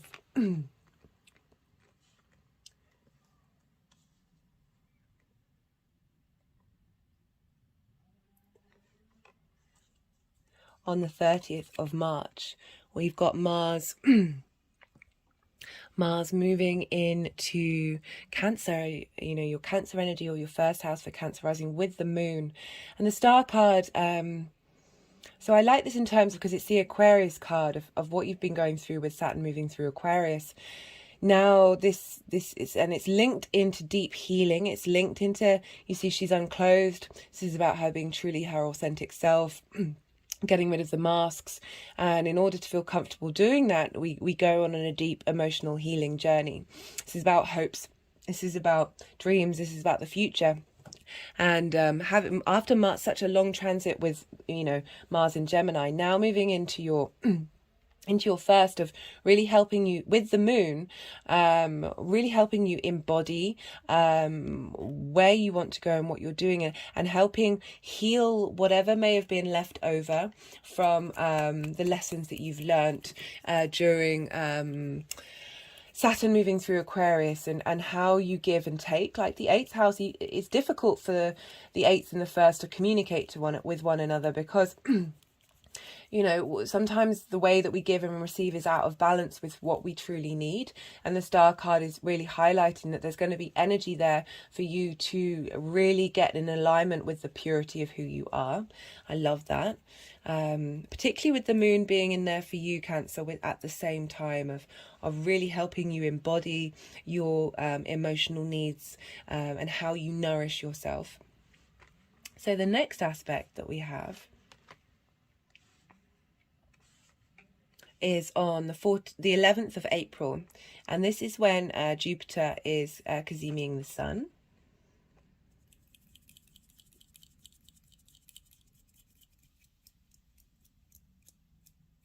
Sorry, I'm just pausing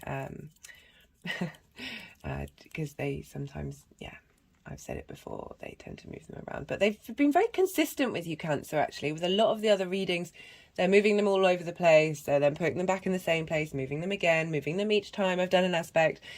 Yeah, this is, you know, now that I've said that, they're probably going to move around and around and around. So we've got Jupiter Cazimiing the Sun in Aries, and I like this. This is swords. This is ideas. Being able to defend your ideas in your area of your career. There's speed here. There's a lot of movement of being able to understand the messages that are coming through during this time. For Cancer risings, you know, Aries is, you know, this is your 1st and your 10th house. These are angular houses, so these things show up quite prominently. So I like the fact you've got the Knight of Swords of that speed, because we're dealing with Jupiter here and the Sun. You know, sometimes there's a recklessness with the Knight of Swords of taking action too quickly, but I feel because of the wisdom of Jupiter, there's nothing negative with that connotation. It's more that the information that's coming through is going to provide you the strength to be able to defend your own ideas in that area of your life. And again, because that's linking into Saturn and your 9th house of the concepts. Even though it's a water sign, it is dealing with concepts, perspectives of really being able to understand and defend and how it is that you think and how you map out the world. On the 14th of April, this is when Venus has moved into Gemini.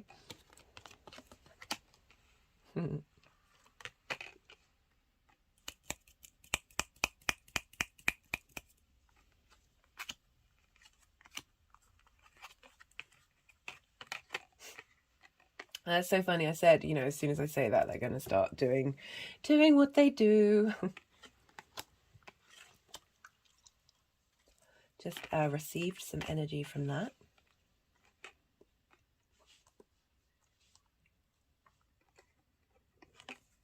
So on the 14th of April, this is when Venus is in Gemini squaring Saturn in Pisces. I like this because we're dealing with the 12th house for you, Cancer rising. And so this is the hidden things. And we've got the Page of Wands. You've got 2 pages. You've got lots of messages coming through, lots of vitality, lots of freshness, lots of movement.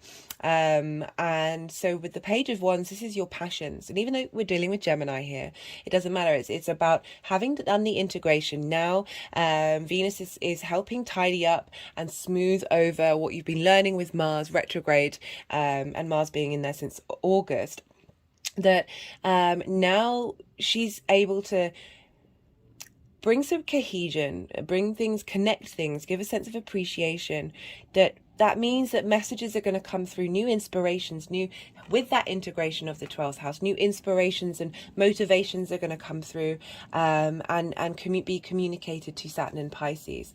It's an interesting card to come up, and I like that coming through.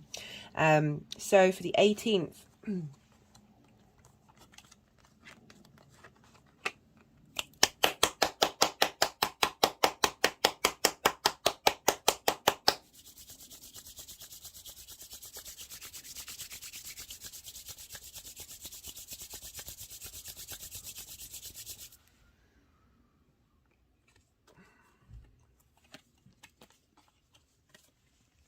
So for the 18th, this is when Saturn will be exactly sextile the North Node and trine the South Node. This is a celebration card. This is a harmonizing of like-minded people spending time with each other. It could be that you are spending time, because we're dealing with groups and friends as well, and creation energy in the house of fun and amusement. So it could be that you're spending time with people who get you, who understand you, who appreciate you for who you are. And when we receive love in that way, and understanding and appreciation, it can help us facilitate our ninth house of how we look at the world, and especially after the isolation and the sort of battle weary energy that was coming through, that there's now this sense of there's an ease here. But it also can be integration of these three aspects together, and getting them in alignment and getting them to enjoy one another.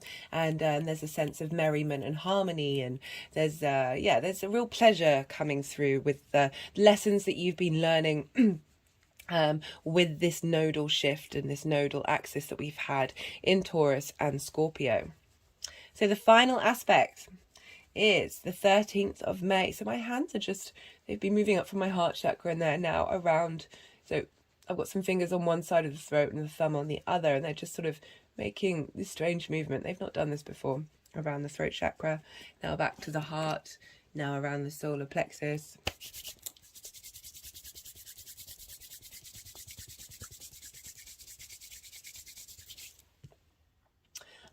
So being able to communicate who you are, getting that with the heart chakra and linking into the solar plexus because we're dealing with this transit, because it's Jupiter in Aries, of your career and your life purpose, of finding some harmony and pleasure in that area of your life.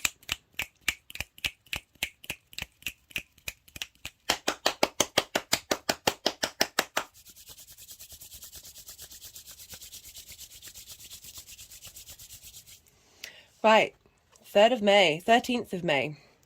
This is the final aspect. This is when Venus has moved into Cancer, and the moon is conjunct Saturn in Pisces. This is a Jupiter card. This is showing that the wheel is changing. We're moving upwards. We're shifting dynamics. It's a positive card. There's a sense of fatedness to it. I like that this is coming about with Venus now moving through Cancer. As a water sign, you can be very sensitive to not only your own emotions, the society's emotions, but the collective as well. And I feel with Saturn moving into Pisces, it's really helping give a bit of structure to how you interact with those energies, and not necessarily letting you get swamped into the waters.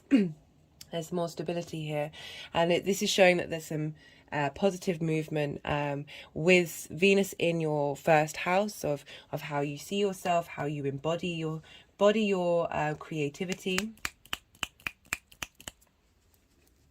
Because the moon is conjunct Saturn, really helping Saturn understand your emotional needs when it comes to your creation energy.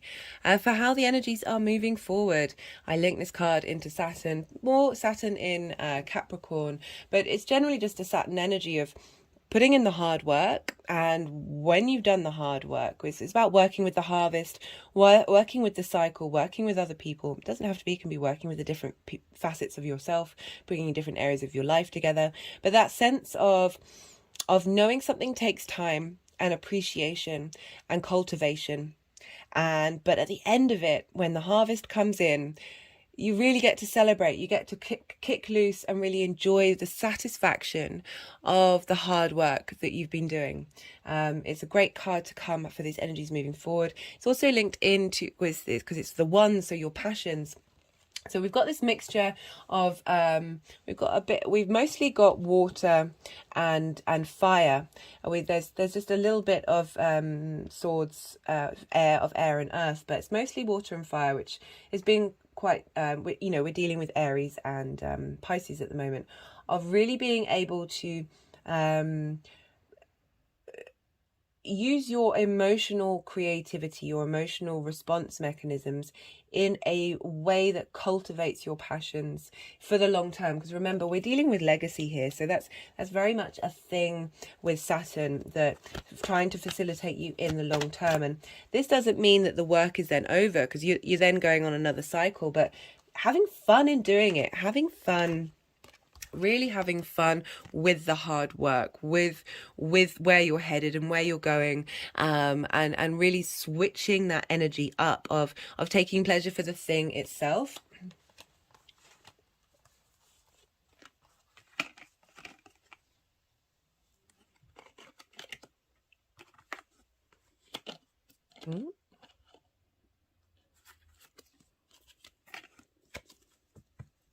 Wait.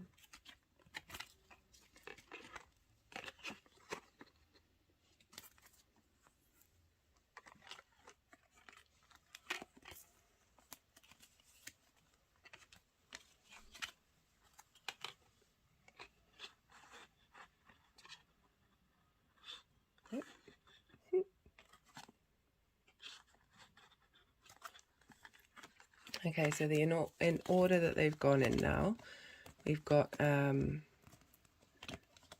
we had the Page of Wands, the Star, Two of Pentacles in reverse, grief, battle weary, being able to defend your ideas, inspiration, change of fortunes, and the celebration cards at the end of that. Okay, so I'm going to pull. I do recommend checking out the collective reading because I talk about the Blue Temple. I read from the book about that, and I feel that that's quite valid. I mean, it's valid for all of us, but I'm really getting oh,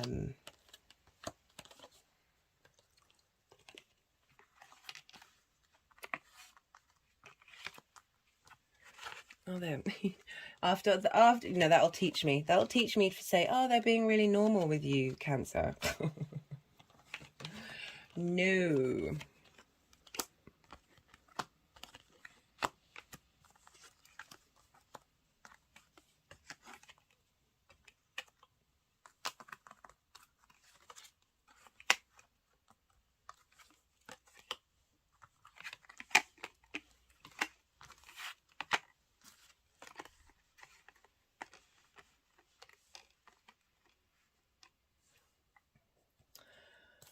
I'm going to leave that at that.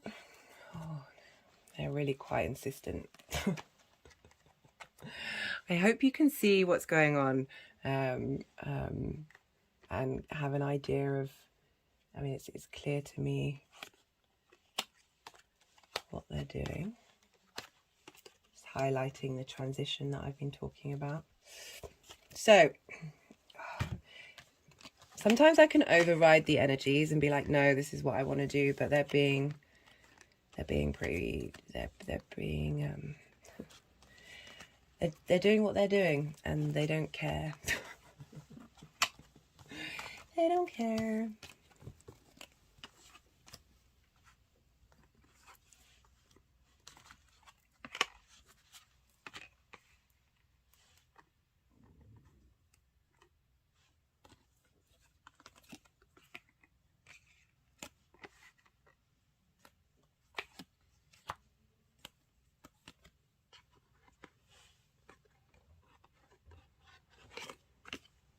What happens when you're dealing with energies that aren't aware of space and time.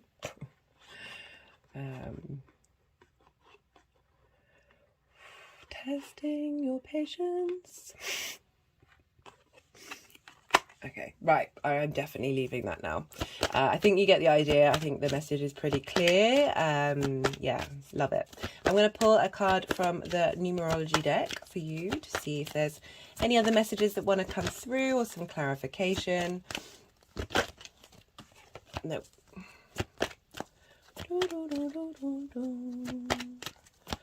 So I was saying no to the card that came out because that was... my fingers are being a bit funny today.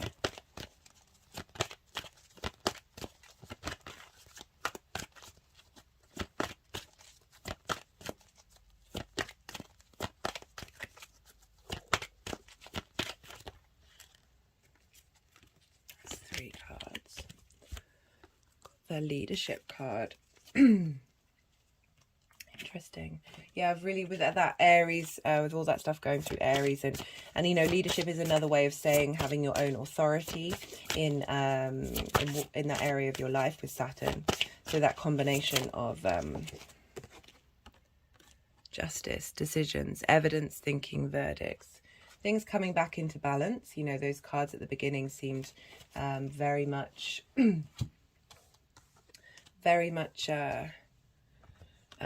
you've gone through it. The Star card wanted to go there. You know, that can also represent, you know, having some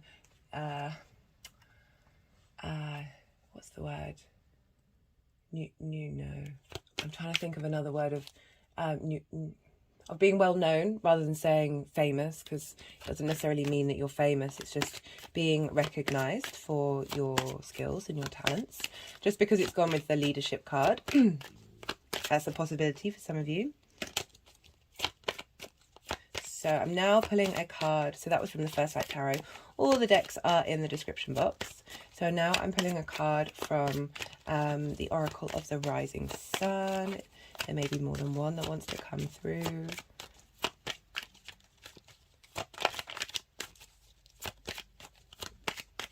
Yeah, I've got a very persistent energy coming through. So we've got the Escape card, which is Mars in Pisces. Just wanting to go there. I'm going to pull one more. That could either be wanting to escape from what you've been through, but also I really feel with this receptivity of going inward, of meditating. Just had an energetic release because we've got the figure of a monk there in contemplation with mantras. Mantras can be very useful with Saturn because there's a structure to it, that you're going to get some in those moments of escape or meditation, or just being by yourself, or having being in some creative space. That some information is going to come through to help facilitate you.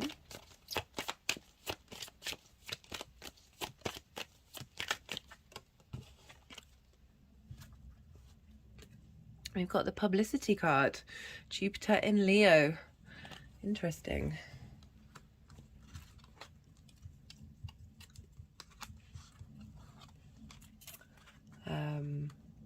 So it's just wanting to go underneath the escape card. So it's making me wonder if, like, it's saying escape that need for publicity. Okay.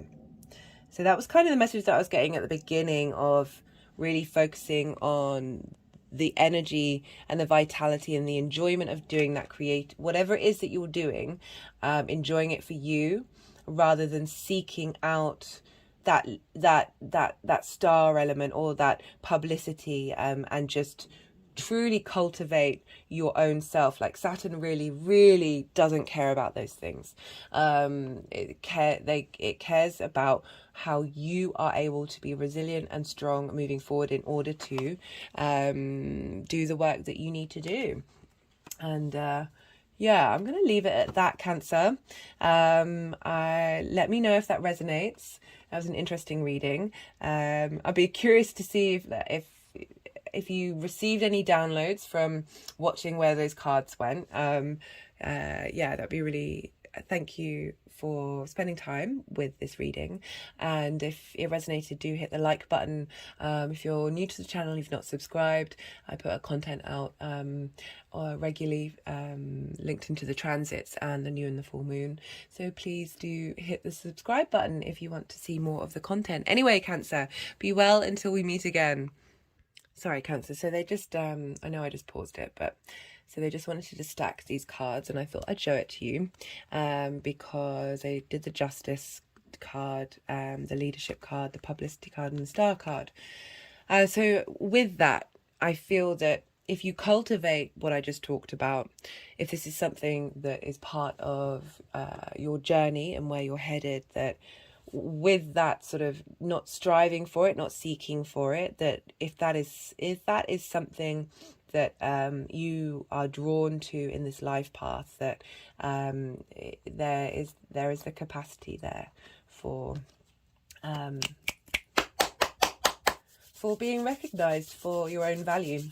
But remember to recognize your own value first. Key, very, very, very, very key. And don't prioritize the outside world. Let them come to you, my love.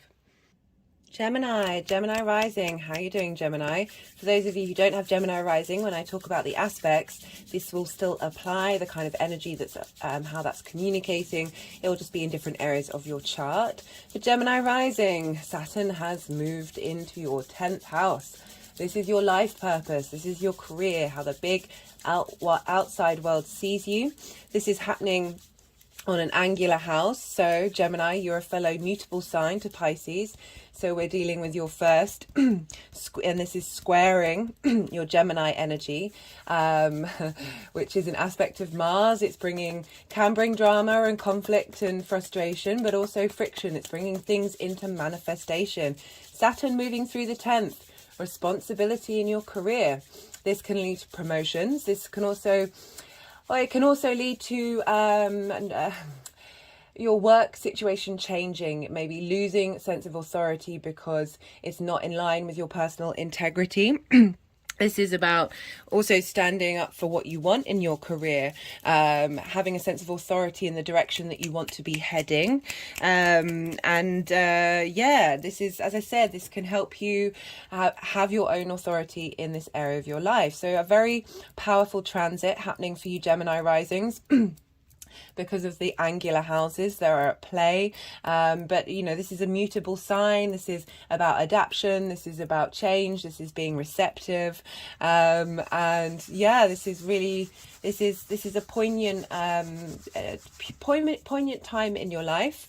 Also, for those of you who have a Saturn return, this will be giving a greater sense of maturity in that area of your life. You may have not known where you're headed. And this can really help solidify that. But also, regardless of whether you're having a Saturn return, this is still adding that element of responsibility. You may be wanting to put more work into the area of your life, but you're going to enjoy doing it. It may feel like there's a heaviness to it, but as I said repeatedly in all the introductions, we're dealing with a sign that's ruled by Jupiter. And so there's a sense of abundance, there's a sense of opportunities, there's a desire to elevate during this time rather than fully a desire to restrict, which can be the Saturn energy. It can also, you know, there's a lot of questioning going on in the beginning degrees. You're really reevaluating that area of your life in order to get some strong foundations. So where is Jupiter?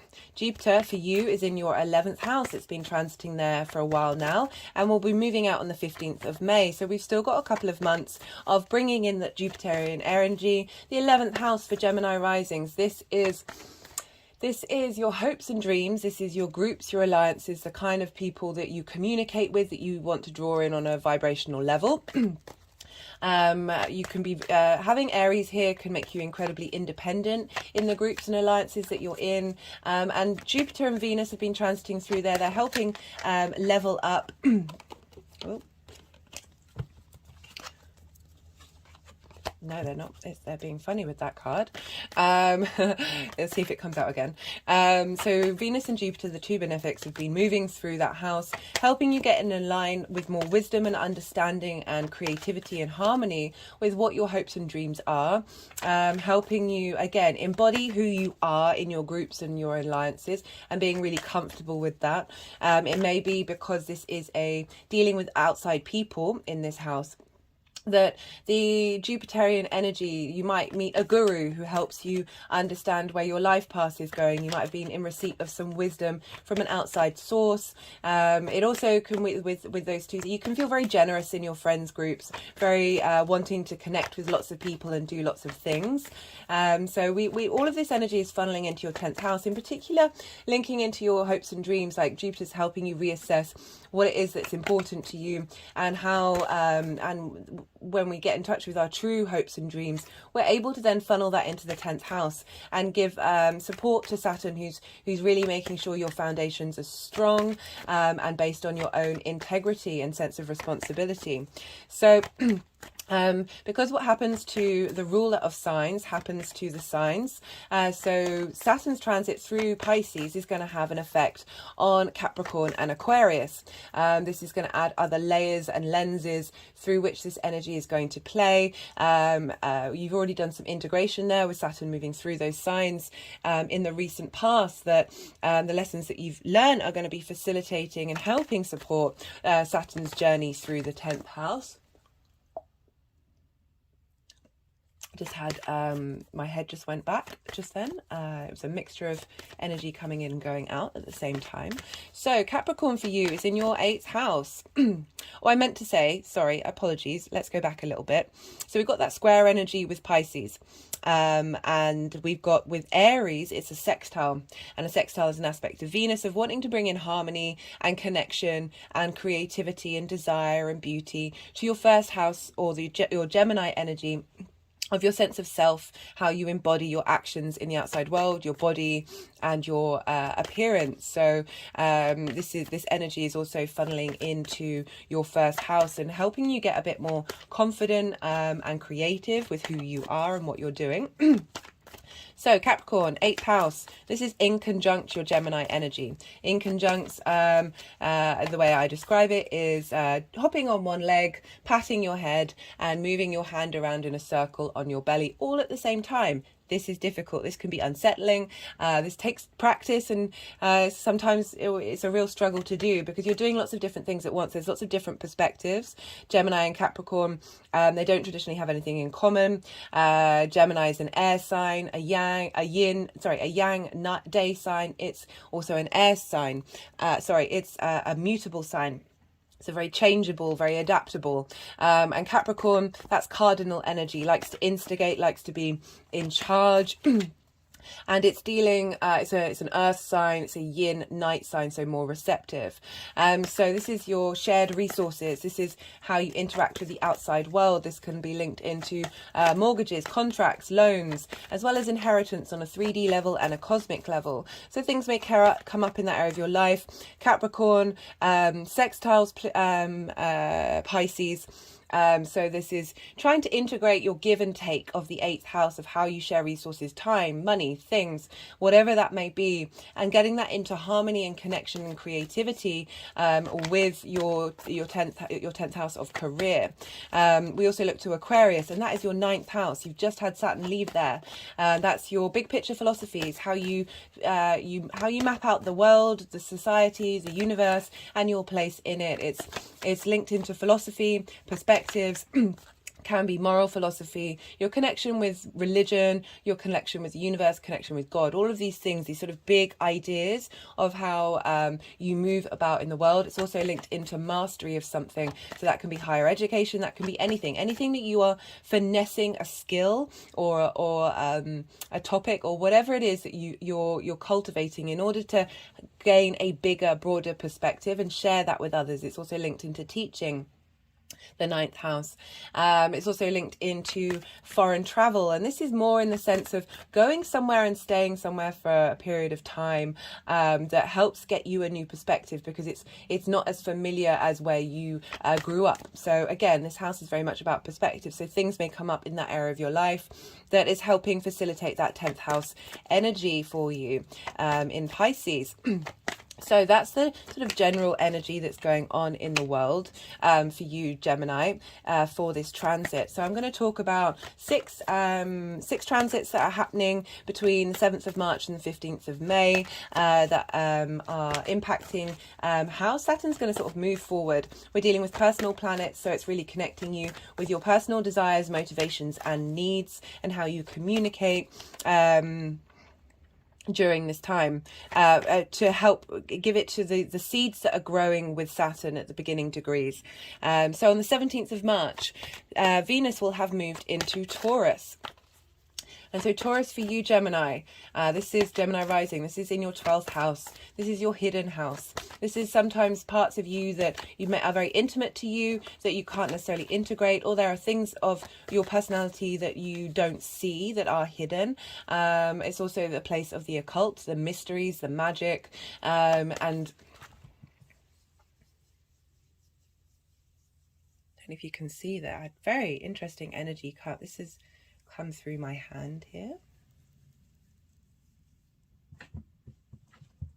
And Venus moving through this sign is really helping harmonize and bring connection, this desire to integrate, this desire to appreciate those hidden parts, either of yourself or of the unseen world.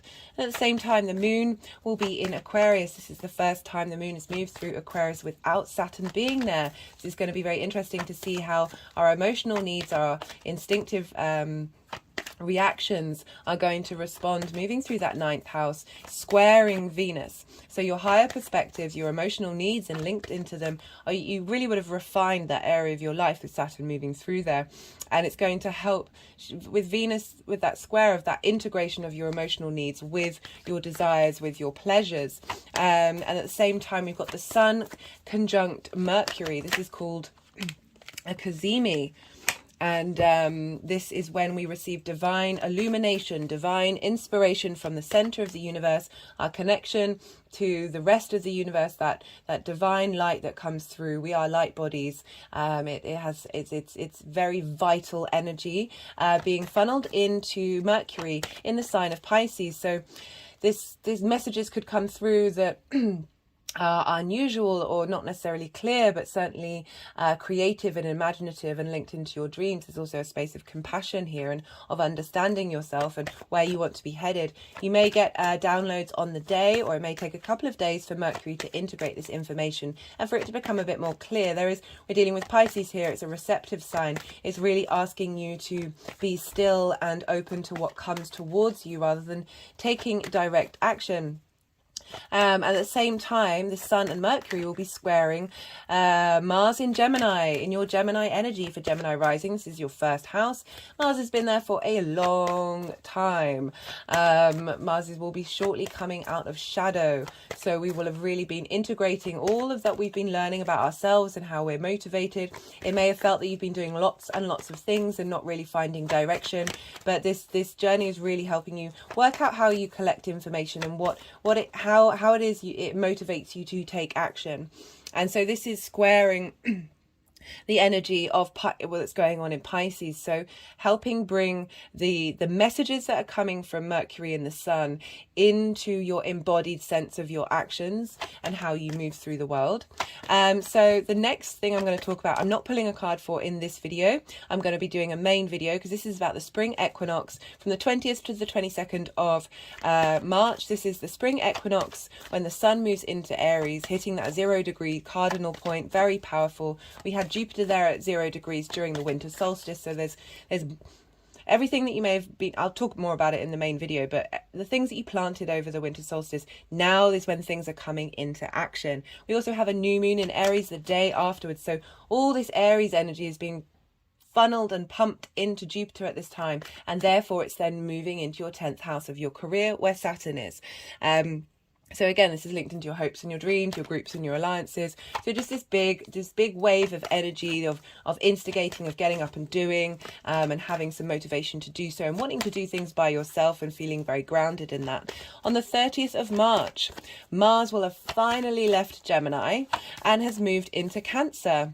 And for Gemini risings, this is in your second house of values, what you value, what you care about, how you value yourself. It's how you make money. It's your manifestation house. So we'll also have the moon there at the same time, and the moon rules Cancer. So she's in her home sign. You're getting a lot of support from Cancer, from the moon at this time. So that your moon, how you nourish yourself, how you emotionally connect to things is connecting with Mars, your motivation, your drive. So really embodying your emotional needs in your value house, like really helping you look at what you care about and how you put those things into action. So this is all trining Saturn in Pisces, so 2 water signs here, so they're sharing resources, they're the same element, and so Mars and the Moon are letting Saturn know these are the motivations that I want to focus on, about what I value and how I make money. Very interestingly linked into the 10th house of career, so you're getting support here from Mars very early on in Saturn's transit about how you care about things and what matters to you in your 10th house, where you're getting more authority and more responsibility during this transit. At the same time, Venus is conjunct Uranus in Taurus in your 12th house. So this is so Uranus moving through the 12th is bringing about sudden changes and getting you to be more authentically yourself in very unique ways, helping sudden changes in your integration of the hidden parts of you, sudden revelations or activations of the magic, of the mystery of the 12th house. And Venus is coming up to Uranus, who's been there for a while, is going to be there for a while longer. It's a long transit. But they're at the moment, because the nodes are in Taurus and Scorpio, which just means that's why we've been having eclipses. Uranus is really activated during this time. And so Venus is coming up and bringing a sense of harmony to what Uranus has been trying to do, helping Uranus, so you're going to get some inspiration, some creativity of unique ideas of how to integrate that 12th house, how to use that which has been hidden from you, and be able to, there's an ease with it because Venus is she's in her own sign, she's bringing about a sense of harmony, she's bringing some pleasure, some embodiment of that which is hidden. Just shaking at the moment, having an energetic response to that. On the 11th of April, we have another Cazimi, and this time it's in Aries with the Sun, who is exalted in Aries, so powerful Sun energy during this time. And this is with a conjunction with Jupiter. Obviously, Jupiter's been there a while. Jupiter's been helping us embody who we are with wisdom and strength. And so now Jupiter's receiving some divine inspiration, some divine illumination from the Sun, getting a message directly from the center of the universe, and really helping elevate even more the transit of Jupiter in Aries. But this is important because what happens to Jupiter is happening to to Pisces, where Saturn is. And so that wisdom, that source, that illumination is then providing more support to Saturn's journey through Pisces of really getting Saturn to understand what it is that you're dreaming of and what it is that you're hoping for. As well as what kind of groups you're drawing towards you, how you want to interact in your groups and your alliances. On the 14th of April, we have Venus is now moved into Gemini. So she's clearing up the potential chaos and of Mars, who's been there a very long time. She's bringing some harmony, some cohesion, some sense of beauty to what it is that you've learned with Mars going through that sign. She's really helping you out. When we have Venus moving through the first house for Gemini rising, this can bring you a sense of confidence of who you are, this sort of ease of how you embody yourself.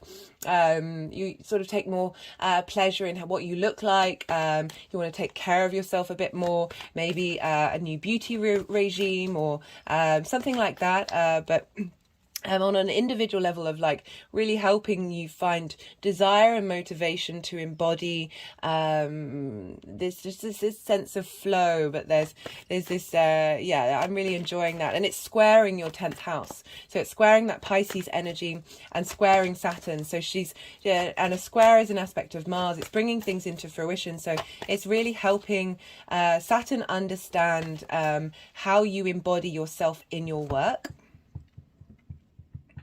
And again, these are all really crucial aspects for Saturn to have right at the beginning of its ingress into Pisces, of really getting you in touch with your personal needs, your personal motivations, and how you appreciate yourself with that transit through your first house. Because Venus moving through the first is very much about appreciating of who you are.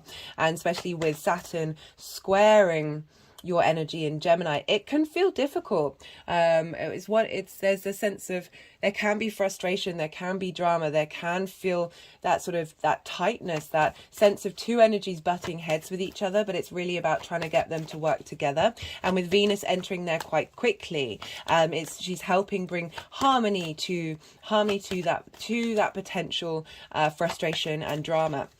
On the 18th of April, we'll have Saturn exactly sextile the North Node and trine the South Node. So this energy is kind of present the whole time while the nodes are in those signs.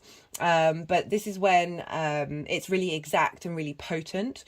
We've been going through this cycle. When was the first one? Yeah, I think it was... We've been going through this cycle for a while. Sorry, I'm really terrible with dates sometimes. My mind just turns into a foggy cloud. We've been going through this for a while, and it's the nodes, so we're dealing with eclipses. So big ends and beginnings in those areas of your life. You have it in your 12th and your 6th. So your 6th of work, health and routine, and your 12th, that hidden place. You've been striving to try and integrate. You've been like, the North Node is something we're reaching for. It's something we're craving, but sometimes can feel like it's out of reach. And the South Node is about refinement. There's a sense of cutting away of things and purifying that area of your life. So the lessons that we've learned, we're dealing with sextiles and trines here now. And so a sextile to the North Node is really integrating and bringing cohesion and appreciation for that 12th house, for that energy in Taurus. I'm going to put that one back in. No, they want that one. Okay. So we're going to have at least a minimum of 8 cards. But there's been quite a few cards coming out for each reading. I just wanted to let you know where we're at. We're currently at 6 cards. So the sextile to the North Node, helping you bring inspiration, creativity and beauty of that, harmonizing, that integrating into your career house and how you move forward. And the trine with the South Node, again, 2 water signs. They're sharing resources. The South Node is letting Saturn know what you've been refining, what you've been purifying, what's important to you. It's wanting to bring a sense of wisdom, of elevation, of abundance, and opportunities come through. And so all the lessons that we've been learning will still be in it during this time, but it's really helping integrate that eclipse cycle in with Saturn in Pisces. The final aspect is the 13th of May. So this is when Venus will now have moved into Cancer. And so she'll be trining Saturn in Pisces. Again, 2 water signs. They're sharing resources. So this is your house of values, what you value, how you value yourself. You've just had Mars moving through there. I think Mars is still there during this time because Mars has a longer transit. It's your manifestation house, is how you make money. So your emotional needs are very much connected to how you value and what you value and how you manifest. And Venus is coming along because it's ruled by the moon. So those are your emotional needs, your instinctive responses, how you nurture that. Venus is moving through there and really helping you understand what moves you, what brings you creativity, what brings you a sense of ease, a sense of appreciation. I like Venus in the 2nd house. It's helping you learn to appreciate what it is that you value and how you value yourself. And the more that we do that, the more that we're able to support our 10th house. And so that's the trine aspect of, whoa, no. And at the same time, we've got the moon in Pisces conjunct Saturn. So we've got moon on moon here. We've got Cancer, where Venus is, and we've got the moon. So what's going on with the moon is also doubly affecting your house of value. So not only have we got that trine with Venus to Saturn, connecting the 10th and the 2nd house, or Pisces and Cancer, but we've also got the moon, and she'll be conjunct Saturn. Really, this can potentially be a time of feeling a little isolated to your emotional needs, but I haven't been getting that vibe with this transit. I'm just letting you know of the possibilities. There's lots of different frequencies that can be tapped into, but I really feel that this is the moon having gone 2 cycles round 2 cycles round the wheel. She really is helping you understand and know your emotional needs in connection to what's going on with Saturn in Pisces. And now she's really able to communicate what your emotional needs are in terms of where this authority is coming from, where you want to how you want to respond emotionally to to Saturn's transit, to what foundations it's trying to establish, what sense of maturity it's trying to bring in. And that's being facilitated by Venus in the second of how you value yourself, and how what it is that you value in the world, and again how you make your money, very much connected to the 10th house of career. So those are all the aspects. As I said, currently we've got 6 cards, so there's 2 more cards to come out. I'm not going to read the cards for those of you who are new to the channel until all the cards are out, because they do have a habit of moving them around. But Gemini, like all the mutable signs, depending, so you're going to get squares with Saturn the whole time with Gemini, and then it's going to activate when we've got things moving through Virgo. If you don't have any Virgo exact like planets or anything in your chart, when we get to Virgo season, that's then going to create an opposition. Opposition's about needing to find balance, but it can feel like you're swinging from one side to the other, and that's going to create a T-square with your Gemini stuff. So you're going to, in that situation, you look to Gemini of the release point of how you get these energies to communicate with one another. It's going to potentially, so the mutable signs are going to feel this more than the fixed or the cardinal signs. The fixed signs have just gone through it with Saturn in Aquarius, but they also had Uranus in Taurus. Now we've got a sextile between Saturn and Uranus, so it's not as intense and disruptive, but you're still going to have that element of change, that element potential of drama, of conflict. I'm just flagging it because that is part of the reality of Saturn. That is that was the card at the beginning that I was like, nope.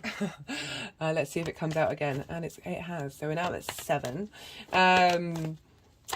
So there is going to be this push and pull, and then when we get to Sagittarius season, that's going to be an opposition to your Gemini, and then we look to Pisces because the T-square that's forming between Saturn, what's ever going in Sag, and what's happening in Gemini is going to, you're going to want to look to Saturn to see the release point and understand how to work with that energy.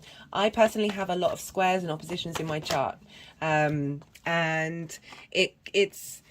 it's hard work. It's challenging, but there's a real joy to that, and you're being forged in the fire of creation energy, of manifestation energy with these things, because they're hard aspects, and they tend to show up in the world and have impact on who you are.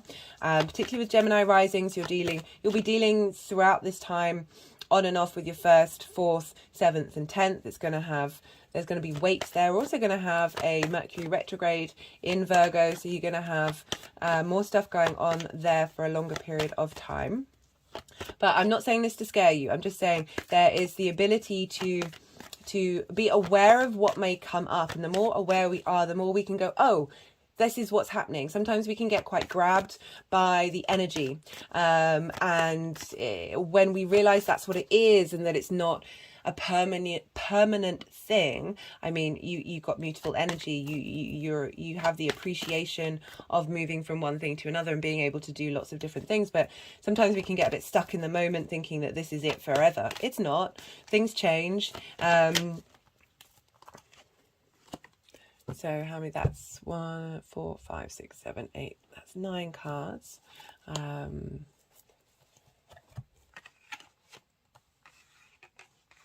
That there is the ability to harness that energy and use the power of that Mars aspect in order to, really interesting spread. We've got a lot of court cards and major arcana.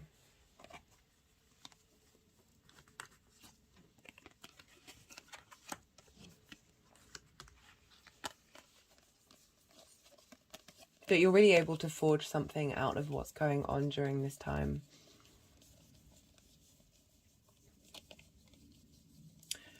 As I'm a fixed sign. I've just had Saturn in my 7th. It was difficult, but it was in a Saturn-based sign. But the strength that I have now in that area of my life, I am eternally grateful for that transit, even if it didn't feel like it at the time. As I said in all these introductions, this is a different vibe. This is a different vibe.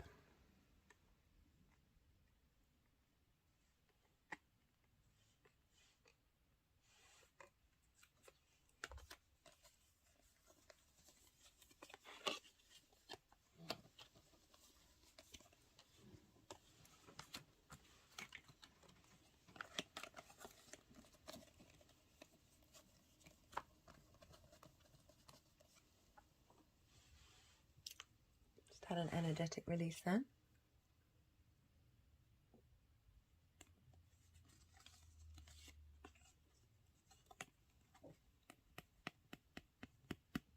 Do bear with me.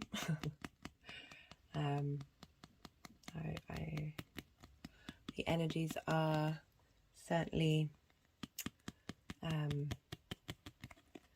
well, they're helping us out, even if it does mean that there's a moment of stillness. So we have three cards for Saturn's energy in Pisces, and also where you've been and what you've cultivated and how you've grown from Saturn moving through Aquarius. So we have the 5 of Wands. This is about confusing energy. There's an element of play here, but it's feeling like you're not quite getting anywhere. It's sort of, your passions are all fighting against one another, and not one of them is getting the higher ground. So I can understand this is also sort of a bit tapping in with Mars being in Gemini for so long, of doing so much. And like with Gemini, you're very good at doing lots of things. Always recommend to Gemini, maybe pare it down a bit. Like, you don't have to do all of the things. But with Mars being there, you're doing even more of the things. There's even more momentum, more movement, more action. And so I'm really feeling that there's been a lot going on with this transit, as well as Saturn moving through your 9th, of working out what it is, how you look at the world and what you want to cultivate. The next card is the 8 of Cups. And this is about leaving something comfortable and going on a journey. And going on a journey in order to, so it may be not a difficult one, but certainly one that takes hard work. That's very much Saturn. But you're going to climb the mountain in order to get a better perspective of who you are. And then we have the Knight of Pentacles. I like this for the 10th house reading. So the Knight of Pentacles is slow and steady. It's an earth sign, both earth and water. They're governed by gravity. They're receptive. They're night signs. It's about taking your time. And I mean, the difference between that and this is quite something, because with Saturn in Aquarius, again, like that's a lot of air, action. There's a lot of movement. But now with Saturn in Pisces, it's really getting you to tap into slowing down, appreciating that things take time, and cultivating. But this is the Knight of Pentacles in the 10th house with Saturn, of really being able to defend the tangible world linked into work, your career, of what it is that you truly want. Okay, let's see if they want to keep the cards where they are.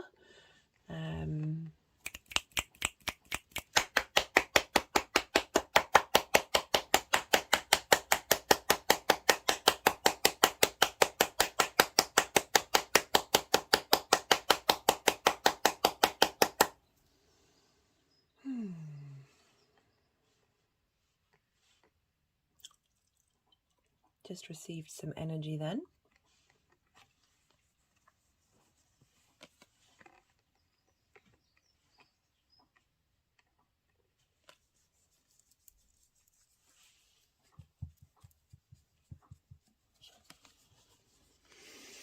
So, 17th of March, this is when Venus has moved into Taurus, an earth sign, sextiling Saturn in Pisces. And we had talked about the integration of self, the bringing in the potential of the magic of the unseen. At the same time, the sun is conjunct Mercury in your 10th with a Cazimi, where you get new inspiration or in that 10th area of your life of life purpose. We've got the Page of Pentacles here. This is about heralding in a new way of looking at work. So information, you know, pages are heralds. Mercury is the messenger of the god, a herald. So I really feel that just a new, fresh way of interacting in your working life is going to come through during this time. We've also got the square to Mars in Gemini of how you want to embody that information, like you're getting a download into your body with Mars being there from the Sun and Mercury. For those of you with Gemini rising, you also have the moon in Aquarius. This is the first time the moon will have been in Aquarius, with Saturn not being there, of really getting to understand and know the lessons that you've learned and how you really connect emotionally to your perspectives. So love this for you. Right, so then we got the equinox energy, which I'm not pulling a card for, but you know, big increase of vital energy during this time. On the 30th of March, let's see if they still want to keep the cards where they are. So on the 30th of March, we have Mars and the moon in Cancer in your second house of what you value and how you value yourself, how you make money, how you manifest. At the same time, Venus is conjunct Uranus in the 12th house. And so we've got some inspiration coming through, some messages coming through, but also Knights defend. Mars is very much defending what you care about and what ideas are important to you and how you emotionally connect to them. And this is trining what's going on with Saturn in Pisces. So, you know, after receiving this message from the page, of really being able to work out what matters in terms of how you think and how you act in response to your value system and how that's impacting your career.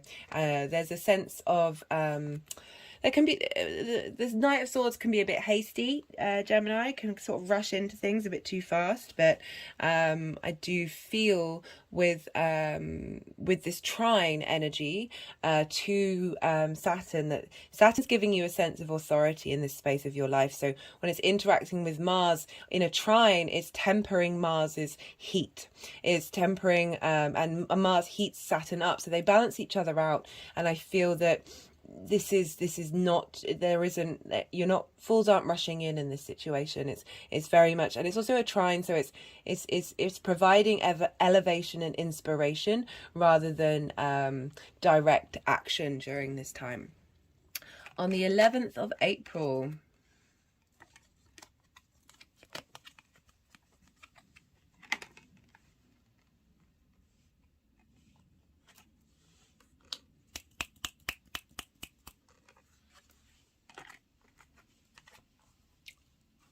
oh, just got an energetic release with that and that.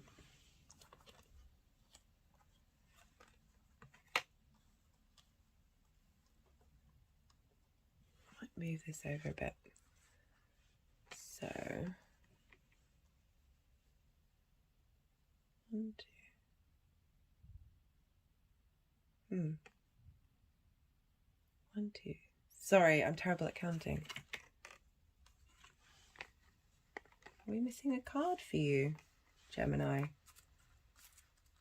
Ah, we are. So there's 6 aspects and there's 5 cards. Right, we're missing a card.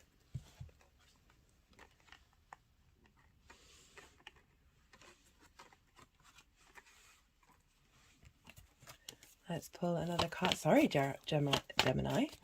I think it's because they put those 3 cards together with the Knight of Pentacles.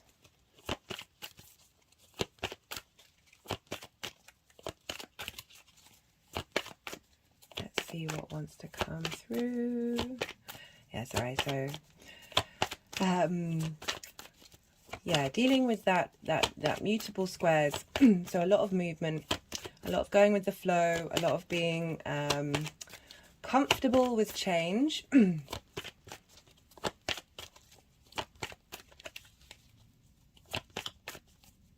It all depends on your personal chart, whether you've got fixed or cardinal energy as well to help give some support. But just be mindful of, as I said, that flow space, that adaptability.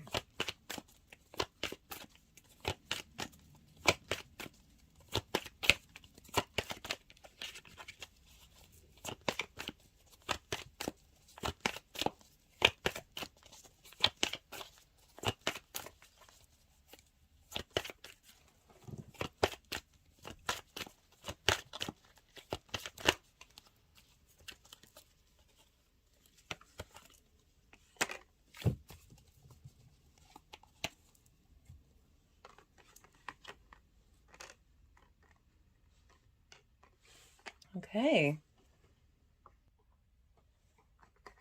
So where were we?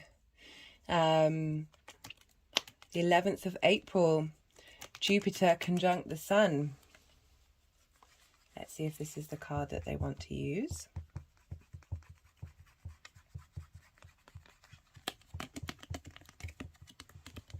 So the 11th of April, Jupiter's conjunct the Sun in your 11th house of hopes and dreams, friends and groups and alliances. So this is a Cazimi. So this is pretty much a Cazimi card. Even though it's dealing with ideas, Jupiter and communication. It's the communication between the Sun and Jupiter, that divine illumination, a new idea coming through, a new way of looking at your hopes and your dreams. Love that. We've got a lot of freshness coming through to help facilitate Saturn's journey of really giving you strong foundations in your career area of your life. So the next aspect is the 14th of April. And this is when Venus will have moved into Gemini. So, as I said, she's now clearing up the chaos of Mars. She's helping you feel confident about yourself, helping to integrate how you embody and you move. This is the Temperance card. This is squaring also Saturn in Pisces. This is the Temperance card. This is about alchemizing every part of who you are, purifying it, testing it in order to create magic. And I like that this is coming up after that Mars transit of squaring your career house. Of you might have been all over the place. Oh, just getting a very loud ringing in my ear. You might have, that's really, I haven't had it that loud before. You might have been, trying lots of different things, trying to embody lots of ways of doing things that with Mars in the first and squaring your 10th house, that now with Venus moving through there, she's really helping you temper and bring things into harmony. This is about bringing all the parts of yourself into a sense of cohesion in order to create magic. On the 18th, we have Saturn Saturn sextiling the North Node in your 12th house, trining the South Node in your 6th house. As I said, this is about integrating the wisdom and information that you've learnt. I love that this is coming up. This is a high priestess. She sits and waits. She's in her own power. Things come to her. There is very much the occult, the magic, the unseen, the hidden. She's not like the magician who's pulling things together to create something. She has all of that power within, and this is a great card for Saturn to be in receipt of transmuting and integrating the information that you've learnt during this this eclipse cycle. Very much tapped into the night side of she has a crescent moon here. It's very much linked into that yin energy. Very powerful card to come through, especially with Saturn. Saturn is getting a lot of support from the energies at this time. I like that. Also, I like the fact that that's linked into the North Node in your 12th house, which is that which is hidden, that which is that which, you know, the magic of the 12th house being there, and the hidden parts of you. The high priestess is really, really asking you to sit with that energy and see what comes up during that time. The final aspect that we have is on the 13th of May, when Venus will have moved into your second house of your value, how you manifest your money, what you care about. And this is trining Saturn in Pisces. This is a great card to get for that transit, because the 9 of Pentacles, this is about an energy that's very independent, that knows the decisions that they're going to make for the long term. They've made the right decisions in order to get to this space of abundance. And, you know, we're dealing with this at the beginning energy of Saturn, that this is kind of highlighting. Venus is saying, this is what I want. This is what I care about. This is how I want to move in the world. And not only that, you've got the Moon conjunct Saturn, of transmuting those emotional needs into Saturn to let you know, these are the kind of foundations I want. I want that independence. I want to be able to value myself. I want to be able to manifest long term. And the final card of how these energies are going to move forward. So this is the Empress card. This is the Queen of Queens. This is abundance. This is fertility. This is the joy of living in the 3D world and appreciating every moment of it. I love that that's coming up for your 10th house energy, about... There's a lot of change going on here. There's a lot of growth. It's from, you know, we've got the Knight and the Pages at the beginning and the Ace of Swords of this freshness, of this newness, of you're still getting your feet, you're still working out what it is that you need. But then towards the end, we've got a lot of support. A lot of the long-term goals are really saying what you're doing at the beginning of this journey is facilitating these energies, is facilitating this movement of into this space. Yes, these cards are coming up, but you know, we're still constantly always in a state of engaging with these energies. We're constantly learning, we're constantly growing. There is no sense of completion here. It's just these are the energies that we have the capacity to tap into. Right, what a great reading, Gemini, especially with that Mars. Guys, how are you doing? How are you? Whoa, no, that is... I've been spilling these decks all day. I don't know what that's about. There's a lot of fire energy. The moon, I'm recording this when the moon is in Sagittarius, sextile, trining all the energy with Jupiter in Aries. So a lot of fire, a lot of movement. And this is also Tuesday. This is Mars's day. So there's a slippiness going on. Right, I'm going to pull a numerology card to see what clarifications we get, whether there's any other messages that want to come through for you, Gemini. I like the strength of this because you're dealing with the squares here, guys, rising or not, and that can feel difficult. That can feel unsteady. That can feel. We've got adventure and spiritual career. It's going on a new adventure with Saturn moving through there.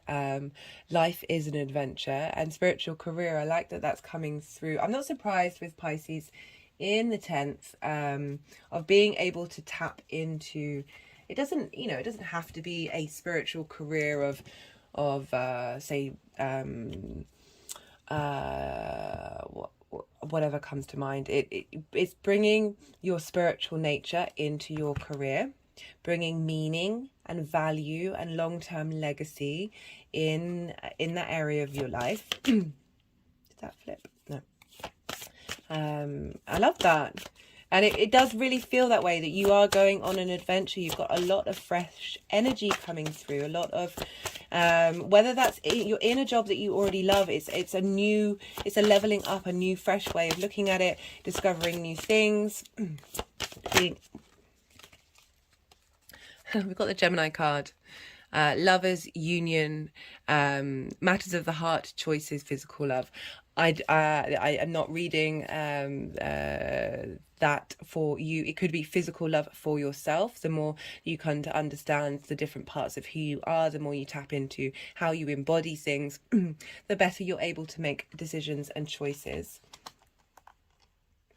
It could also mean that maybe two things come up in terms of your career, that you've got options, and it does feel like you're being I'm not surprised, Gemini, you are capable of doing more than one thing, but that you have choices. And with the Lovers card, it's about being able to make the right choice for you, for your good, for your benefit.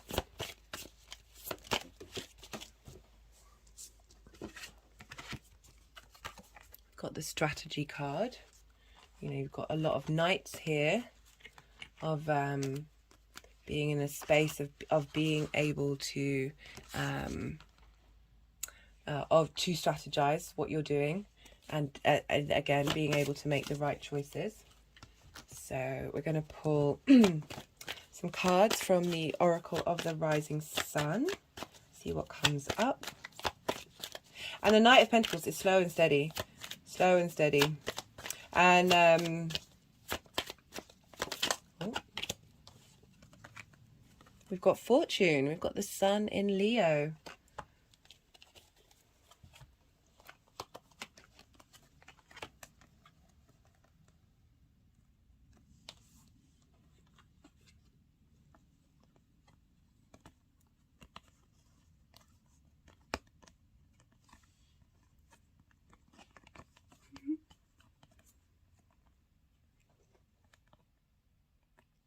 Great. What? I'm sorry, I'm just a bit blown away by the energy.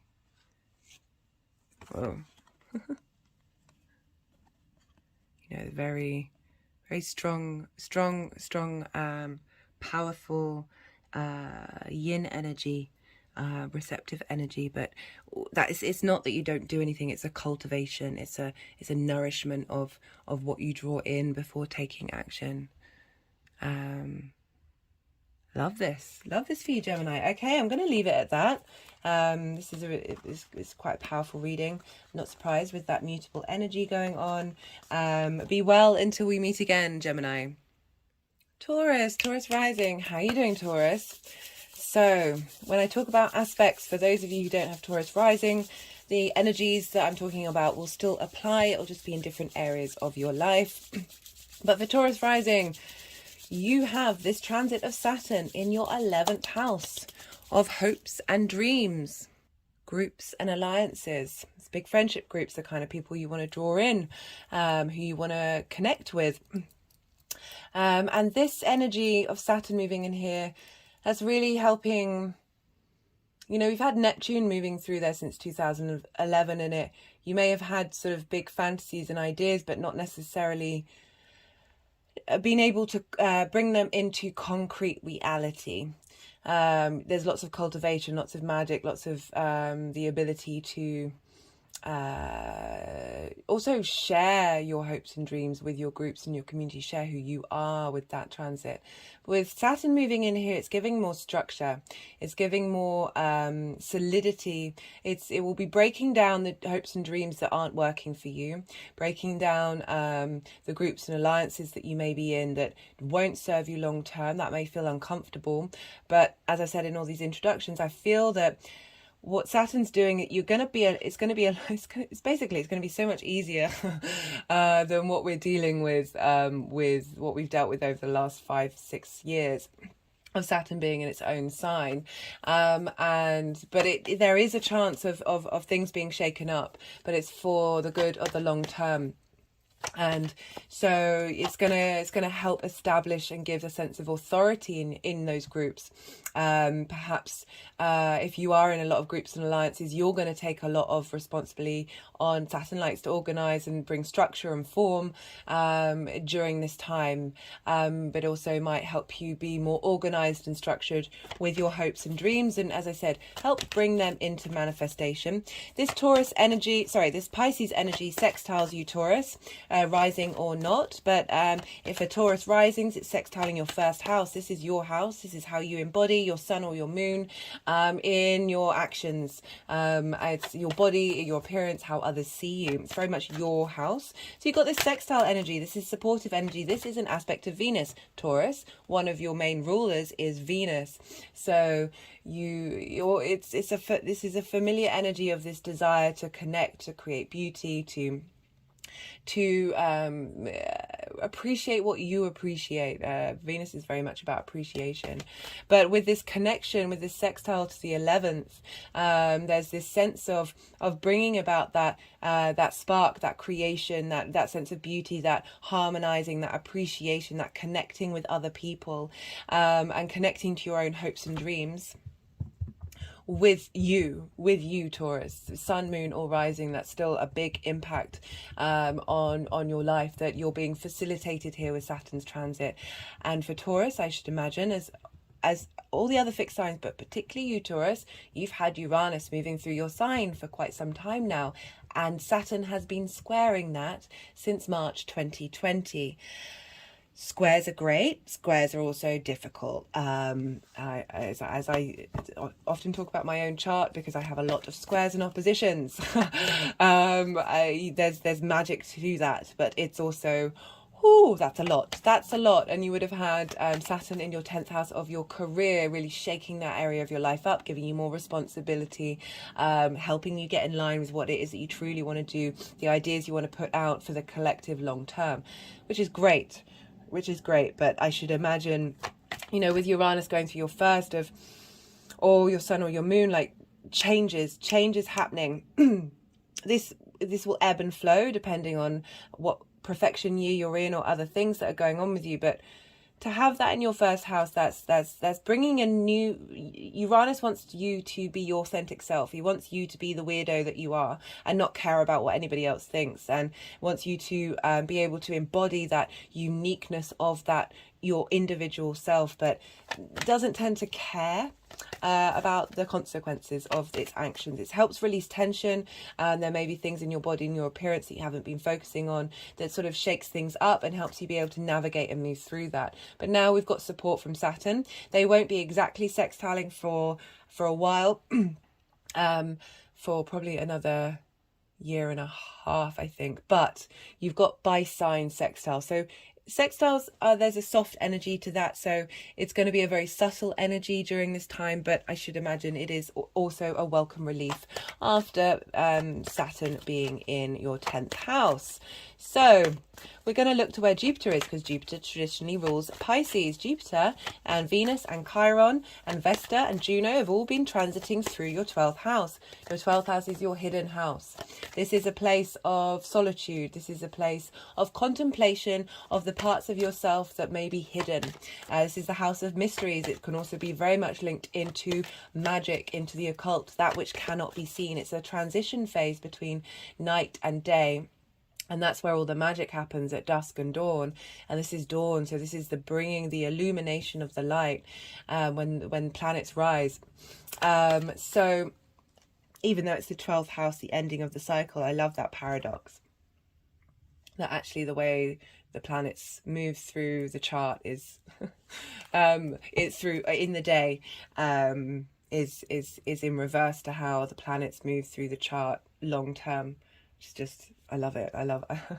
Anyway, I digress. So Jupiter's been moving through there. Venus has been moving through there. They've been helping you discover and understand the hidden parts of you, this motivation, this desire to take action, but bringing those hidden parts together, helping bring that alleviating this fieriness to wanting to defend that individual sense of self, defend those parts of you, raise them up. Jupiter's very much about elevation, cohesion, great transit to have in your 12th house.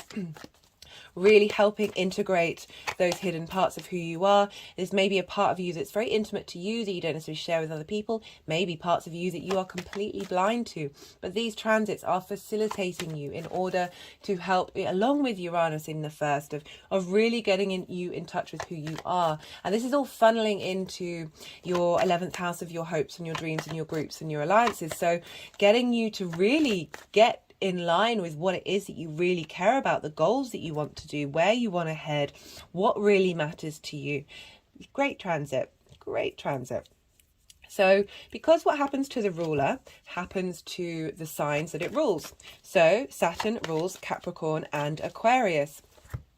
And so this just adds another lens of how this Saturn transit's going to play out, in the same way that we look to Jupiter when we're dealing with Pisces, because what's happening with Jupiter will impact what's going on in the Pisces areas of your chart, also Sagittarius, but I didn't want to overcomplicate things. So Saturn is in Pisces. What's going on with Saturn is going to be having an impact on your Capricorn and your Aquarius. And so Capricorn is in your 9th house. This is a fellow earth sign. These you share resources.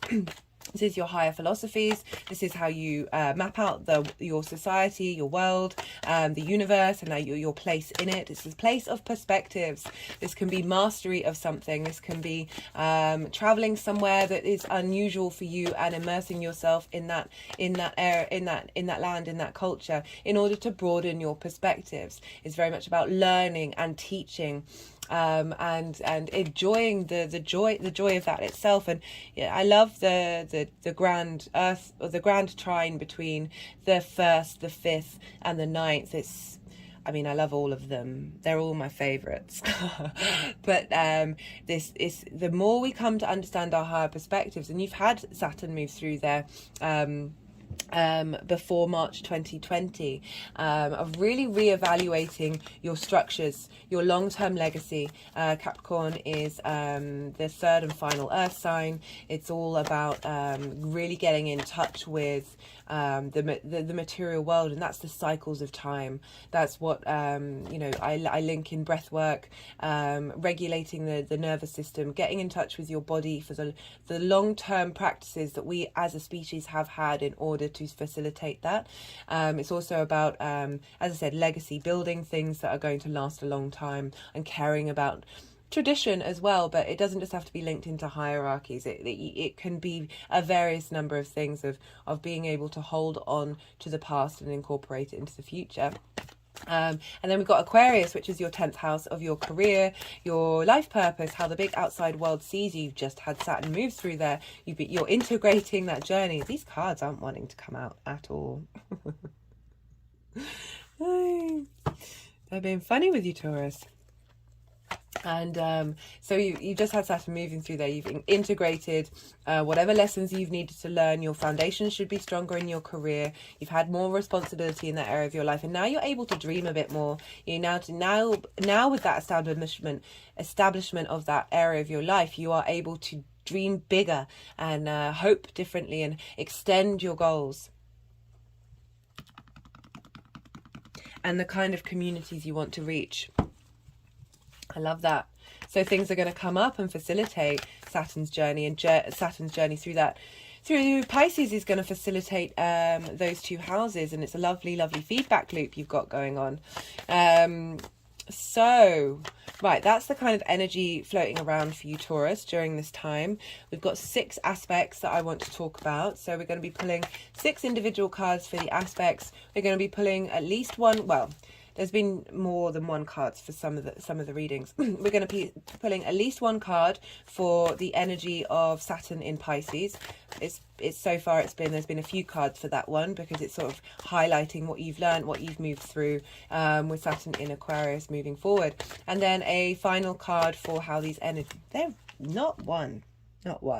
This hasn't happened. What's going on, Taurus? You don't want to talk to the energies, huh? You don't want to know what's going on.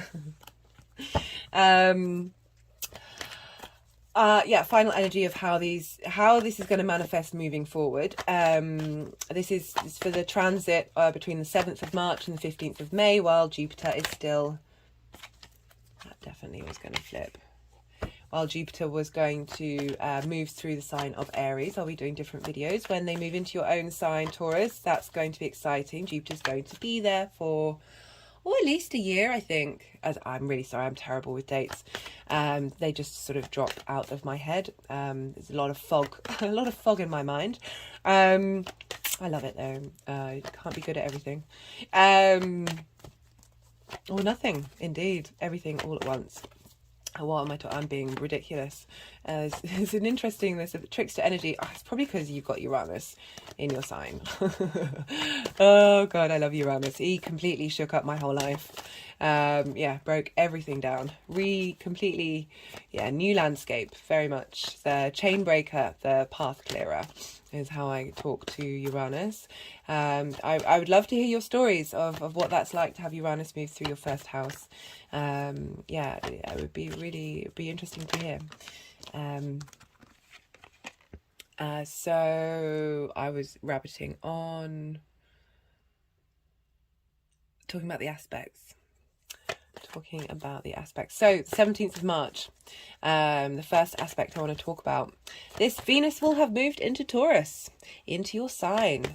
When we have Venus in the first house, you get a bit more confident. You get a bit more pleasure in being you.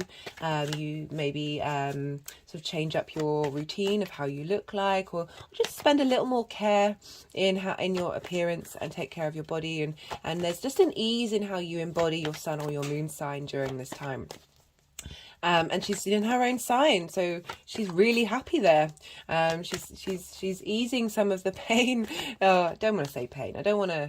There could have been pain with Uranus moving through that sign, but she's helping facilitate. And what I love about this is she's sextiling Saturn in Pisces. So she's communicating what it is that you need and how you embody things into your hopes and dreams, into your groups. So if it is you are dealing with groups and alliances, that authority that you're slowly building or learning to build, it might also be that groups and alliances try and put their authority on you. That's very much a Saturn thing of highlighting authority elsewhere, getting you to feel small in order for you to then tap into your own authority. I mean, they're all tricksters, aren't they? These are... Oh my God, the universe is a cosmic troll. So, but you're getting a sense of ease and creative energy of your motivations, of how you want to connect yourself with your hopes and your dreams. Just had it seemed like a combination of energy release and energy ingress there. The moon will be in Aquarius in your 10th house. This is the first time the moon is going to be in Aquarius without Saturn. I'm looking forward to this one. I'm really intrigued to see what comes up and how we feel now. How we feel now without that heaviness of Saturn being there. There's more of an ease. There's an ability to communicate a bit better, connect to our emotional needs in that area of our house. I have an Aquarius moon, and there was a lot of restrictions. There was a lot of numbness for me in that transit. It was also squaring my Saturn at the same time. It was... I won't go into that. I'll be here all day talking about myself, and that is not the point of this reading. Right, so at the same time, we have the Sun and Mercury Cazimiing. This is when they conjunct, exactly. When we have... lots of yeah, you're a fellow yin night sign, Taurus. So you're both ruled by gravity, the water and the earth. There's a slowness, there's a steadiness, but there's a real strength in those elements that really support and nourish each other. So, right, you've got the Sun and Mercury in Pisces helping you give some divine illumination, some divine wisdom into what it is your hopes and dreams are, and how you want to be able to communicate those, perhaps helping you be able to communicate better with the groups and alliances that you're in and the community that you're sharing with. It may be that you receive this information on that day, but because we're dealing with Pisces, there's time, let things digest. Pisces, Aries, Gemini may take a little while. Mercury may take a little time to integrate and communicate with you the lessons that it's learning, the information that it's gathering from the Sun. At the same time, will have a square with the Sun and Mercury with Mars in Gemini. You have Gemini in your second house. This is the house of your values, how you value yourself. what it is that you care about, how you make money, and it's your manifestation house. You've had Mars going through here for quite some time. You've probably been trying to work out what motivates you, maybe trying lots of different things, reestablishing momentum with terms of bringing in money, manifestation, and also like how you care about yourself, how you value yourself. Mars is a very confident energy, can help you really finalize, how you collect that information, how you dissect that information and share that information out in the world. But also with yourself and what it is that drives you and motivates you. So this is squaring the Sun and Mercury in your 11th house of hopes and wishes, groups and alliances. So maybe being able to communicate some really magical things during this time to groups and alliances based on what you value, or helping. Mars is helping facilitate and bring into momentum how you embody, how you move, in terms of what it is that you value, like helping you get some get up and go to be able to understand your hopes and dreams during this time. So I'm not going to pull a card for what I'm going to talk about next. It will happen in its own video. On the 20th to the 22nd, we've got the spring equinox. This is when the Sun moves into Aries. And the day after, we have the moon in a new moon in Aries. So this is some really heavy, big, poignant, potent fertility energy coming in to the Aries area of your life, which is your 12th house. So getting real strength of integration here, real renewal. Jupiter was 0 degrees of Aries for the winter solstice. This means what you were cultivating during the winter solstice is going to, there's more action here, there's more momentum of creation energy happening during this time. So that's impacting Jupiter in Aries, so it's also going to be impacting your 11th house of hopes and dreams. So I just wanted to let you know that's happening in between these two aspects. On the 30th of March, Mars will have moved into Cancer, finally leaving your second house of value, your resources, and now is moving into the sign of Cancer with the moon. The moon's going to be there in her own sign. Really, she knows the lay of the land. The moon, our emotional needs, how we nourish ourselves. Mars being how we embody that, how we're motivated to do that. This is all sextiling your Taurus energy. So you're being facilitated to embody you in your community, because this is the third house for Taurus rising. This is how you communicate, your local community, the things that you do on a regular basis. It can be short distance travel, also starting a new course, learning something new. But it's also the house of the goddess. And I love that because it's drawing down the energy of the 9th house into the 3rd. So your higher, biggest perspective into your day-to-day, putting meaning into the day-to-day. But this is all trining.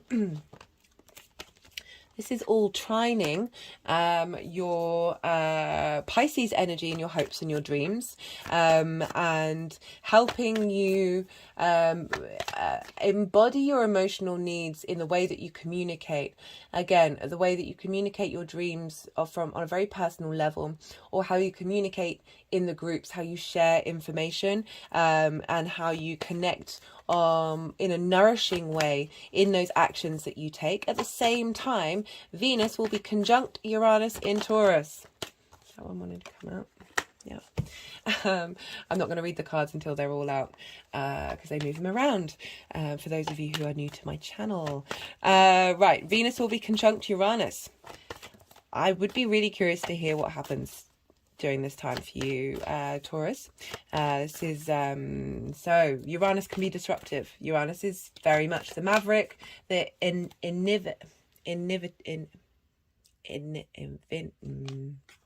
well, you've got a lot of major arcana.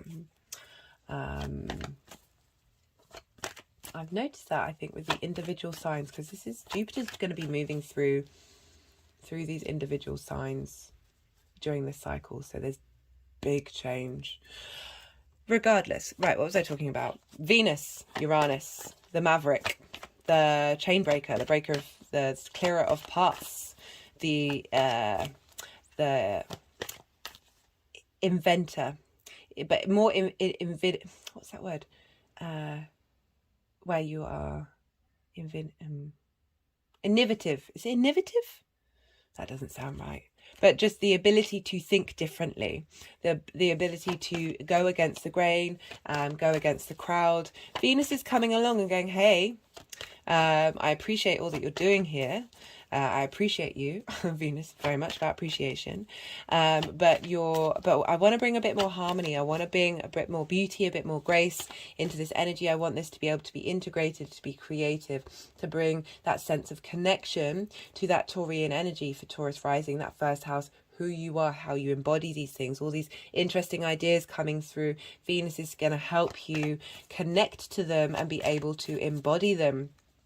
And so we've got 2 sextiles to Taurus and a trine between Mars and Saturn in Pisces. So 2 water signs and an earth sign. This is a lot of intuitive, creative energy coming through to support what's going on in your Taurus house.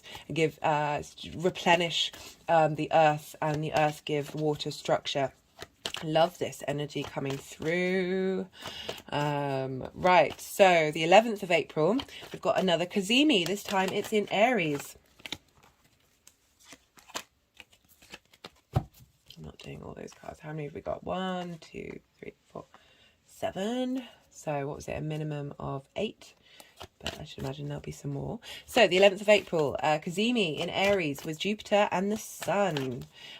This is, again, more divine inspiration, divine illumination from the Sun to Jupiter. Jupiter's been in Aries for a while. This is your hidden house, really helping the Sun sort of highlight something you may have missed, something that else needs to be integrated, and Jupiter's going to come along and bring cohesion and understanding. This is the 11th of April. We've got Jupiter still in Aries till the 15th of May, so you're really going to be able to integrate the wisdom that Jupiter's going to learn from the Sun. So it's like wisdom on wisdom, action, illumination, identity of self. Like the Sun moving through the 12th during this time is great, really highlighting, shining a light on the hidden spaces. This is beautiful stuff. The Sun is exalted in Aries, so you know, really you're getting a lot of support in that 12th house of being able to integrate that individual sense of who you are and really being able to embody it. Love that.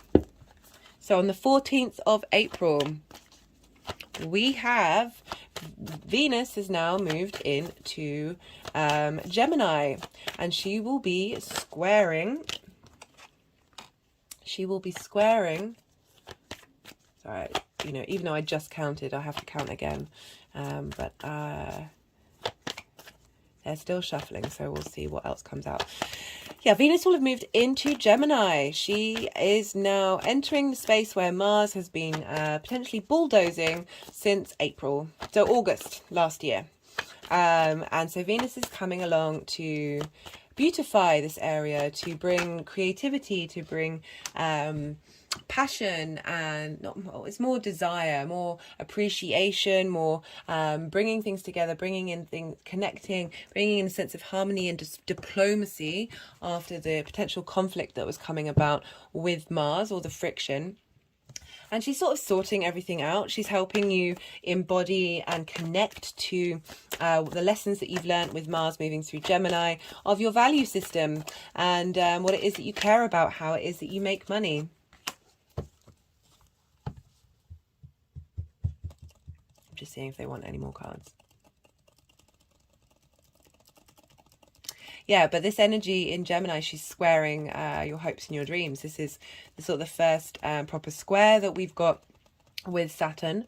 So this is helping bring this creation ideas, bring this sense of connection and harmony into your hopes and dreams, into your groups and your alliances. So maybe you're able to manifest a bit more in your groups. That sense of authority is funneling into how you value yourself, and the sense of ease and beauty is funneling into that authority. So there's a sharing of energies during this time that is going to help facilitate where Saturn's moving long term, based on like a good foundation of what you've been doing with Mars moving through Gemini.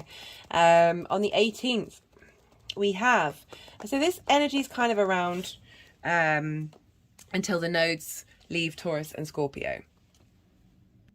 You know, you've had the eclipse cycle in your 1st and 7th house, Taurus rising, or for those of you who don't have Taurus rising, with those of you sun or moon, you've had big changes happening in your area, in your life. Eclipses represent endings and beginnings. We're still in it. We're still going to be in it during this time, but we've been learning a lot, and we've got this exact sextile on the 18th of April between the North Node and Saturn, and then we have a trine with the South Node in Scorpio. So the North Node is kind of like what we're reaching out for, like it's something we're craving. There's a sense of ambition there, but sometimes it can feel out of reach and almost all consuming. Is, you know, it is a direction of where we're headed, but there is difficulties with the head and the tail of the dragon. And so the South Node for Taurus rising has been sorry, I'm trying to like not focus on where the cards are going to let the channeling come through, but it sometimes means that I struggle to think and talk.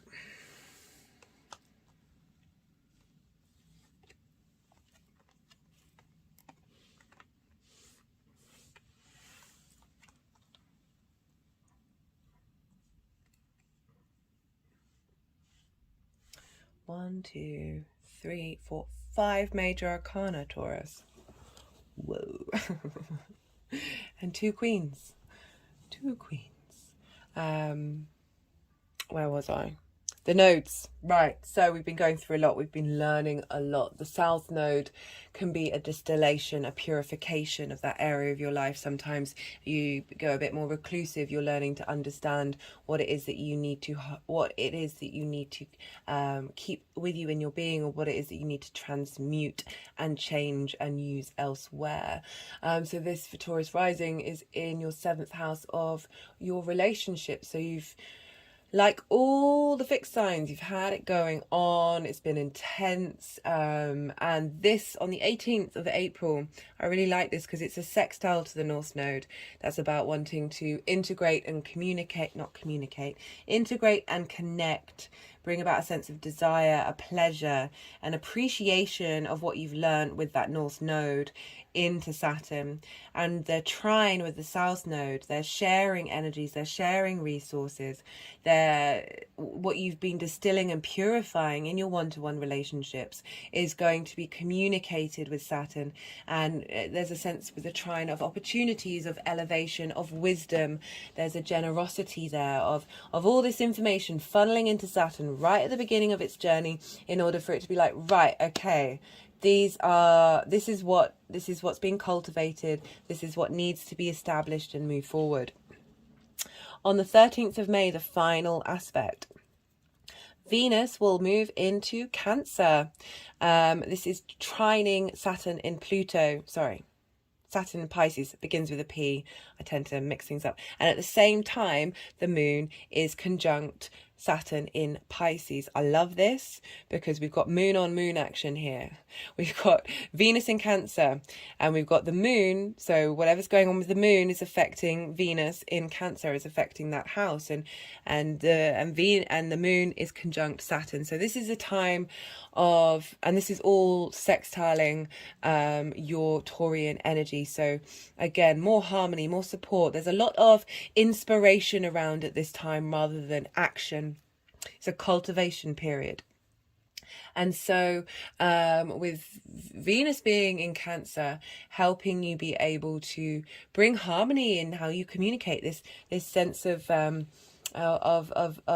beauty that you're in the way that you express yourself, and how you communicate, and how you interact with your local community, and how you interact in your day-to-day stuff of really bringing that sense of the goddess, that meaning into your day-to-day, and how that's going to affect how this is all elevating and providing inspiration and wisdom into your hopes and dreams, into the kind of community communities you want to be in, or the communities that you're in, and how that's facilitating that community, how you are being facilitated by that community, with that responsibility that you might be taking on, that you're getting a lot of help here in this time.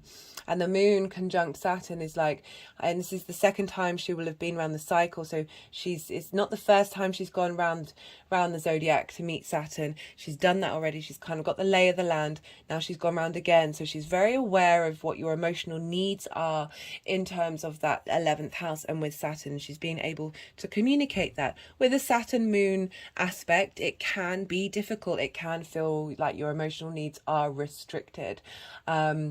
Which doesn't mean this is going to happen. I just want to highlight if it does. And if it does, it's really helping you understand what it is that you truly and want to emotionally connect to, where your priorities are. I love this. I love this as the final aspect for this journey. We'll then be moving into Jupiter, moving into Taurus. Right, let's get into reading the cards. So we have... had an energetic release there. We have for the energies of Saturn being in Pisces and what you might have been going through. The Two of Pentacles, you're able to balance things, but there's choppy waters. It's not necessarily being able to make a decision and move forward because you're quite consumed with this juggling act that you're doing. You've just had Saturn move through your 10th house of your career, so perhaps you've been having to juggle quite a lot of work, quite a lot of responsibility, and maybe getting to grips to that. But I feel that Saturn has helped sort of break down that which you didn't need to be juggling, and giving you a bit of space, because we have here the Fool, and I love this for the hopes and the dreams. As I was saying, Saturn's going to make this more concrete and sort of elevate. We've got Jupiter as well, elevating those those dreams. We've had Neptune move through there. That can be very dreamy, very idealistic.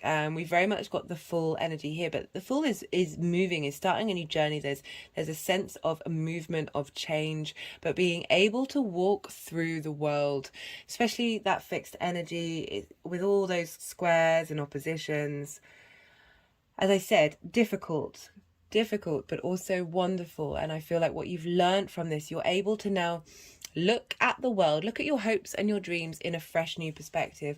Look at your engagement with groups and alliances in a fresh new way. That even though we've got Saturn moving through there, giving you responsibility, it doesn't negate the full energy of the Fool. Wants to go into a new adventure, go explore into the world and experience things, and not put negative or positive connotations on. Truly be very present in the moment and enjoy the journey for the journey's sake. And that's such a beautiful energy to have in that house of that lightness coming in with how you set your goals, how you move through the world, how you care about things. What are your hopes? Your hopes being able to not be restricted and contained by other circumstances, of you still being able to hold that innocence during that time, that freshness, that vitality.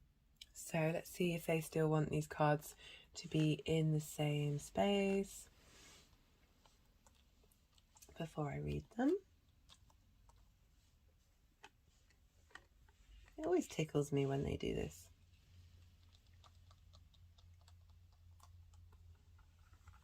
Maybe one day I'll know. Yeah. For those of you new to the channel, I need to meditate more. Basically, I need to really lean into this receptive energy, because my mind is constantly going, and I feel that that's one of the reasons why I don't have clarity all the time about what's going on with these energies and why it is that they're doing what they're doing. I also feel that the universe is testing me because I have a Virgo sun, of being like, you don't have to know. You don't have to know. It's cool. You don't have to have it figured out. Sorry, I'm just talking a bit about myself while we're doing this. Okay. So, Venus.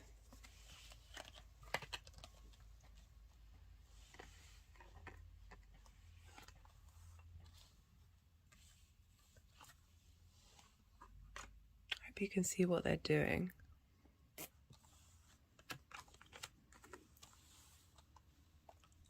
Just had an energetic release then.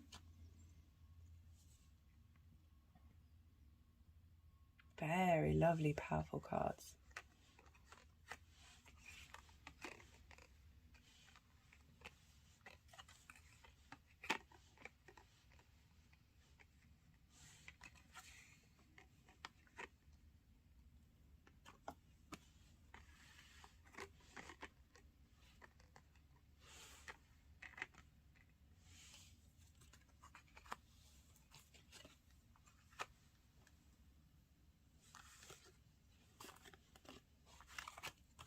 Yeah, do bear with me, Taurus. Do apologize.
I do apologize, Taurus. They are being quite insistent.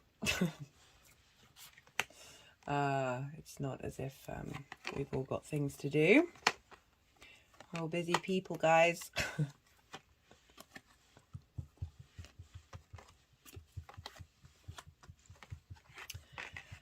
wonder if I say the 17th of March aspect. Come on. Come on.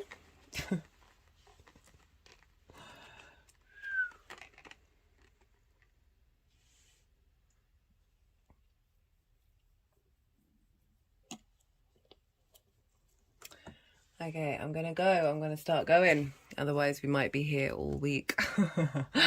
Okay, for the 17th of March, this is when Venus is in Taurus, sextiling Saturn in Pisces. The moon will be in Aquarius in your 10th house, and the sun and Mercury will be in Pisces, your 11th house, squaring Mars in Gemini, your second house of values. So I'm getting with this is the Eight of Wands. This is the fastest card in the deck. That the information that's going to come through, because you've got that connection with Venus in your first house, of being able to embody these messages very quickly. Like I don't feel that there's well, it's very obvious with the Eight of Wands that there is speed of motion of being able to connect your passions to your hopes and your dreams and who you are as a person. Right, the next one, so then we're going to have that equinox energy come through during this time, giving a big boost to your 12th house. And then on the 30th of March, we're going to have Mars in Cancer.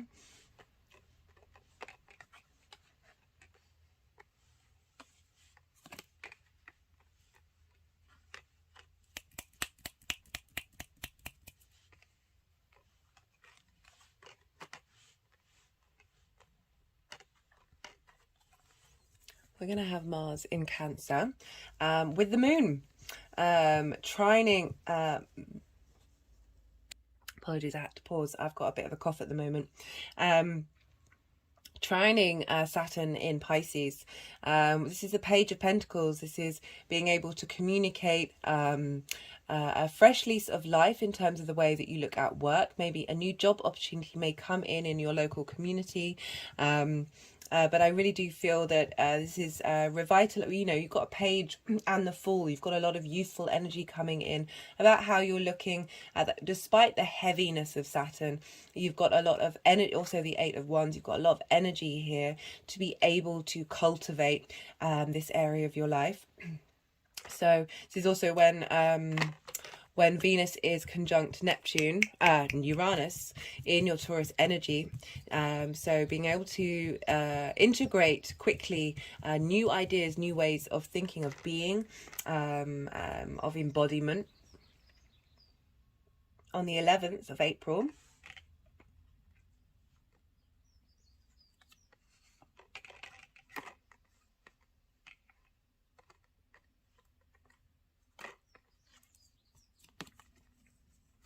on the 11th of April, sorry, I do just have to switch my brain off, otherwise I don't like to overthink or try and have any influence over where these cards are going. The 11th of April, this is when we have the Jupiter Sun Cazimi in your 12th house, your integration of self, your hidden house, the magic. I love that the Hermit's coming up for you, Taurus.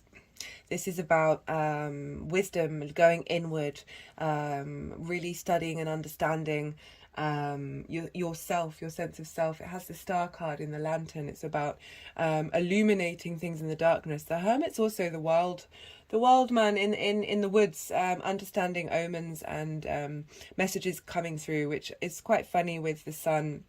So I mean, it's kind of exactly a representation of that isolation that you can get with the 12th house. But the light that's coming in with that Aries of being able to illuminate the darkness with wisdom, which is very much the Hermit vibe. So the 14th of April, we have Venus in Gemini. Mars, as I said, been there a long time. She's now clearing things up, and I'm getting, you know, that Gemini is the ability to make choices. This is the Gemini card, so but you are now able to make the decisions that suit you in the long term. That Mars retrograde, as difficult as it could have been, is the long term aim is like, what are you defending? What is really right for you and how you're motivated? And Venus is helping facilitate that. I love that combination of Venus with the Lovers, of that connection, but it's very much that choice of being able to make the right choices in terms of your hopes and your dreams, and also how you value yourself in your communities. I really feel that you're going to be in a space of being able to connect the dots in a way that facilitates you long term. For the 18th of April, this is when Saturn sextiles the North Node and trines the South Node. This is the High Priestess. This is very much bringing information to, like, she has all the power within her. She is able to sit and receive and things to come towards her. Very much the energy of this time. We're dealing with earth, water and water.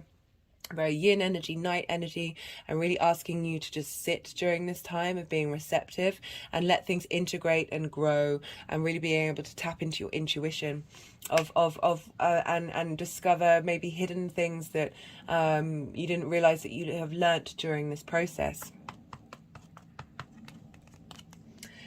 So for the final aspect on the 13th of May, this is when Venus moves into Cancer in your local community. It's an interesting card to have. We've also got the Moon conjunct Saturn in your hopes and dreams, and also the bigger community, your bigger groups, your bigger alliances. With the Queen of Swords, you know, she's been through some stuff, I should imagine, as a fixed sign. There's certainly lessons that you've learned. There's clarity with the Queen of Swords. She's not necessarily caring about what other people are thinking or saying. Well, more what they're saying about about her that she's strong in her ideas and her perspective. And I like this because we're dealing with communities and communications in these two houses, as well as yourself in the first house, of really being able to communicate with clarity and purpose to not only yourself but to others around you. There's real strength here, having done that discovery, especially with Uranus, of that lightning bolt of really getting into your own authenticity. For the final two cards of how this energies is moving forward, we've got the Queen of Pentacles and the Guru. This is great. This is lovely. This is the Queen of Pentacles is really nourishing and supportive in the 3D world, very good at giving advice, very in sync with the cycles, very abundant. So it's a beautiful energy to have. And we've got the Guru, which is having learned internally what you've needed to learn, you're then able to not only be your own guru but be the guru to others. And I like this combination of being able to give advice and being able to Taurus, so the Guru is the Hierophant, which is a Taurus card, so really being able to have strength in the wisdom that you have learned and understood in the 3D world. The Guru, the Hierophant, is linked into sort of book religion, into communities and communicating in communities, very community-based houses that we're dealing with here, and being able to communicate your goals and your wishes, not only for yourself, but I'm also getting for the communities that you're a part of, and being a kind of voice for that. So I'm going to pull a numerology card to see what other messages wanted to come through, whether there's any clarifications. No, that's too many. Clarification cards. Very strong reading.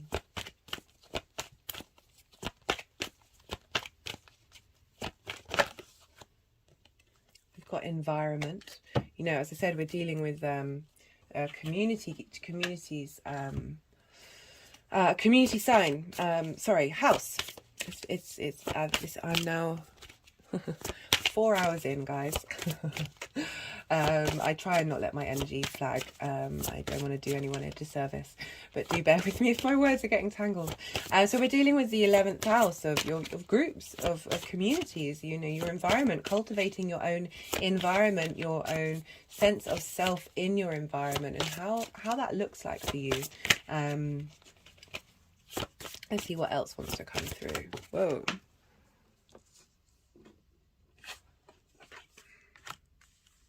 Got recent past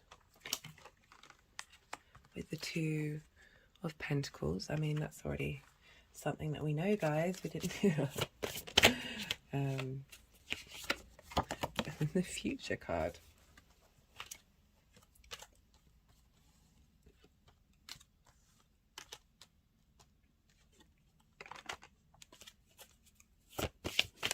Okay, so they've put the Queen of Pentacles and the Guru card with the future card. I'm going to pull one more card, because this deck is a mixture of statements, questions, and the major arcana. So they've put the environment, the Empress, ruled by Venus. You are ruled by Venus. Development, growth, abundance, productivity. Really like this for you. Yeah, so they've gone over the card where Venus has gone into Gemini of your values, squaring the 11th house of hopes and dreams and communities and alliances. Lots of abundance, lots of space. So even if you are getting a lot more responsibility in that area, there's clearly a lot of support. A lot of support.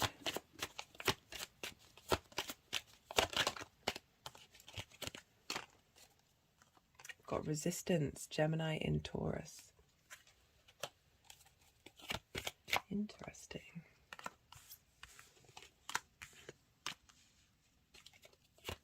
Sorry, Mercury in Taurus.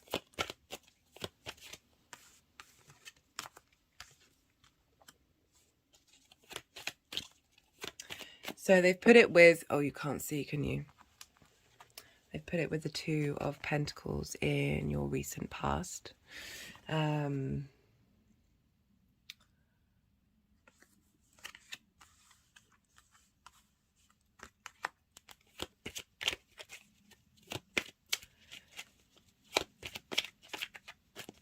an interesting one.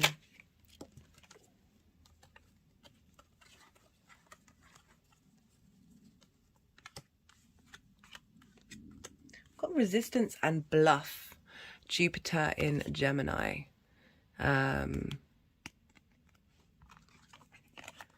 Interesting combination. I'm wondering if you've been resistant to change, resistant to making up your mind. You know, the Two of Pentacles can, you know, is struggling to choose between one of the other, and that the universe has sort of called your bluff. Just as an energetic release that sort of forced you to make those changes, to go on that journey.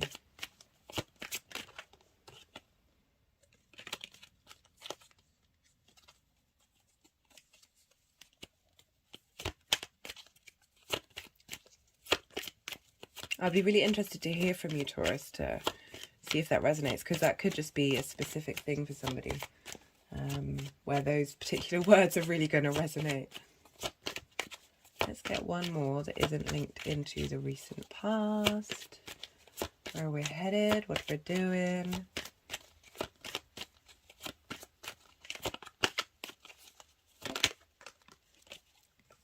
Appreciation. Moon in Leo.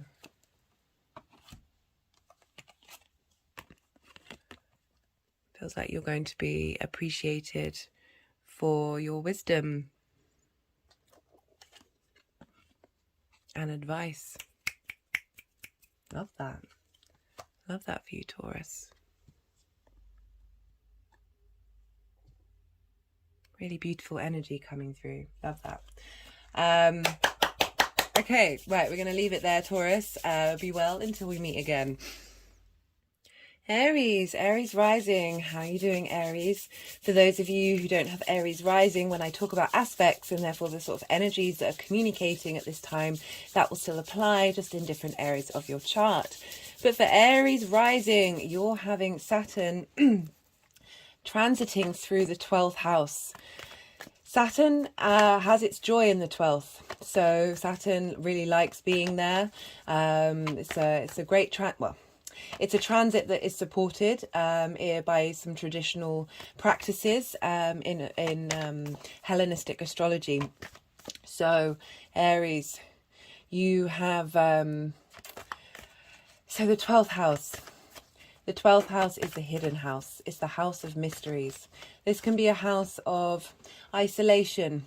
This can be intentional isolation, or it can be isolation forced upon you by the outside world. This is also a house of grief, because this is traditionally known as the house of self-undoing. And this is because we spend time in the 12th house contemplating the hidden constructs of who we are. The 12th house can often be a part of your psyche that is very intimate to you, that you know, that is part of your private existence, but maybe not necessarily one that you share with others in an open way. It can also be a part of your psyche that you kind of tell, that you can kind of feel that it's there, but it can be difficult to integrate and understand. The more work that we do in the 12th house, the more that ripples out into us being able to be our true authentic selves. So Saturn moving through here. So before I say that, sorry, there's another part of the 12th house. It's the house of mysteries, the house of the hidden. This is often the house of magic coming into being, of the occult.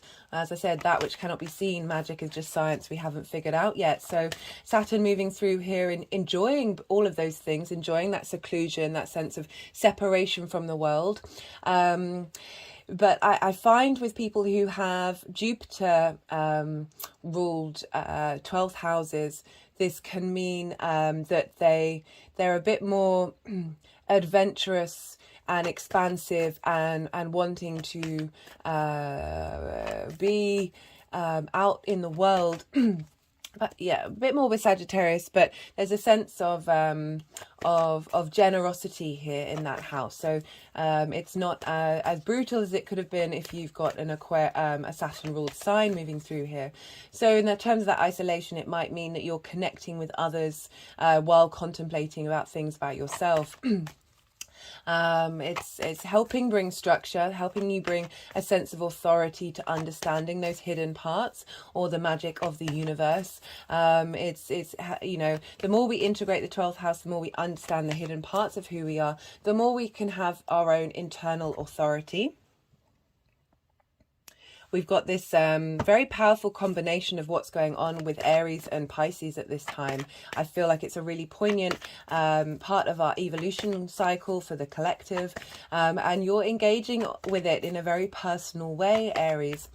Do go check out part 1. I break down the themes of Jupiter in Aries and Saturn in Pisces, so that's really going to help you have a more well-rounded idea of what's going on right now. So that's the 12th house. That's what, you know, Saturn you might really be called to be a bit more isolated during this time, and be comfortable with that. There might be a weight, a desire to go to the depths, or Saturn can shake foundations, constructs of yourself that don't actually serve you in the long term may fall apart, and the structures that are there that do have good long-term foundations, legacy linked into them, will be solidified and crystallized during this time. Very crucial journey right now, Aries. And so, because Pisces is traditionally ruled by Jupiter, we look to where Jupiter is, and I'm sure you're very aware of Jupiter transiting through your sign. For Aries rising, this is your first house. This is how you embody your sun or your moon in your actions. It's your embodiment of self, embodiment of your emotional needs. It's your body and your appearance. It's your house. It's very pivotal to the rest of the chart. It is the beginning of the chart. And it's also how other people see you. So, you know, having Aries there, you know, you've got there's a fieriness, there's an independence to you, there's a desire to go forth and discover that which has not been discovered, or at least not seek, you know, doing it on your own individual journey and not necessarily seeking help. You're ruled by Mars, so there's very much there can be a desire for competition, there can be fiery outbursts, but also very protective, very wanting to defend the individual, where the individual is being attacked right now. And Aries energy, I feel, is very potent, very important to help us really get in touch with the true spark of divinity that's within all of us. So Jupiter and Venus have been moving through your sign along with Chiron, so you've been dealing with wounds linked into your individual self. But Venus and Jupiter, they're two benefics. Jupiter rules Pisces and Venus is in her exaltation in Pisces, so you've got a lovely combined combination between these two, facilitating into your 12th house. And I found with the Venus Jupiter transits, it's really helping you stand up for who you are and really being able to embody in a more mature, wisdom-based elevation of that Aries energy. I have the stag here, which is sort of highlighting of that raising up of that vibration, that you're really being able to embody yourself from a space of wisdom and learning and growth. Jupiter is all about elevation, expansion, opportunities, and you've been expanding in who you think you are. And so all of this energy is feeding into your 12th house. It's a great combination to have, really sort of this journey until the 15th of May. Jupiter's really going to be helping clarify and bring wisdom and, as I said, cohesion of that integration of the 12th house during this transit. And so what happens to the ruler happens to the signs that it rules. So we're dealing with Saturn here, we look to Capricorn and Aquarius. And for Aries rising, you have Capricorn in your 10th house. This squares your Aries energy. A square is an aspect of Mars. It can bring about conflict and drama, but also can help bring friction, motivation, bring things into the 3D. So things may crop up in your 10th house, which is your life purpose, your career, and how the outside world sees you. You've had Saturn transit there in the years in 2000, I think it's 2018 and 19, and really helping you get some responsibility in the area of your career. You may have also potentially lost a position, but it's in order to help redirect you into your own integrity, your long-term legacy in the 3D world, and help give you an establishment of those good foundations. So things may crop up in the 10th house. So what's happening to Saturn happens to the 10th and the 11th. So this integration of self, this potential magic that may come up during this time, is going to feed into your 10th house. It's also going to feed into your 11th house, where Aquarius is. And Aquarius sextiles Aries. So this is an aspect of Venus. This wants to bring harmony, connection, beauty, desire. Just had an energetic release there.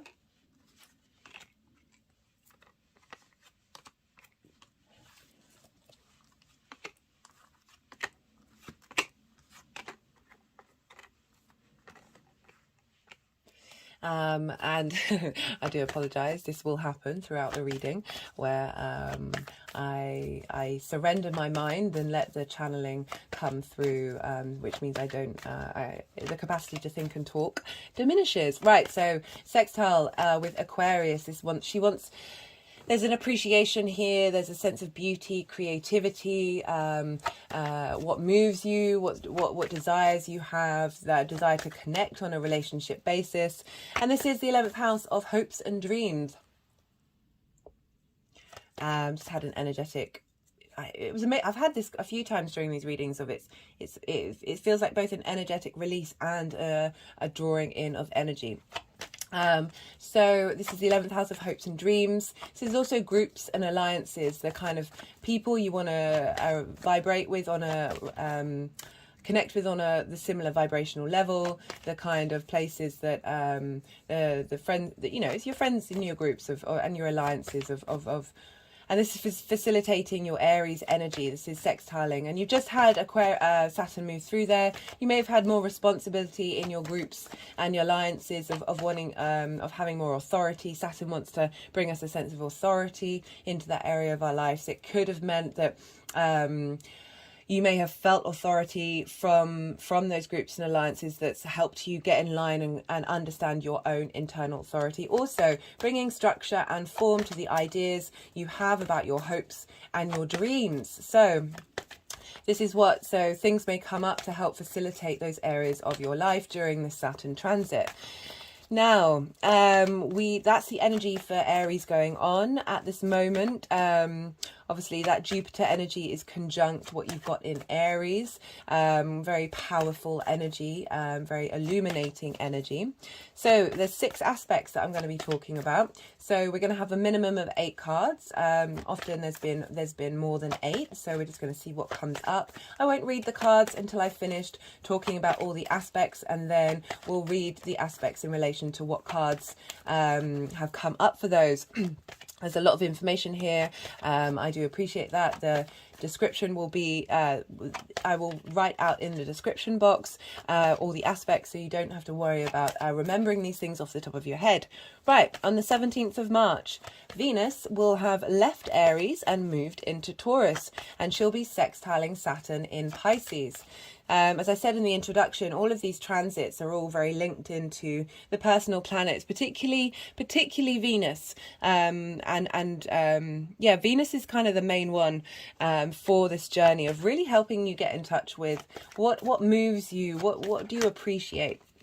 And we've also got things with the moon as well as Mars.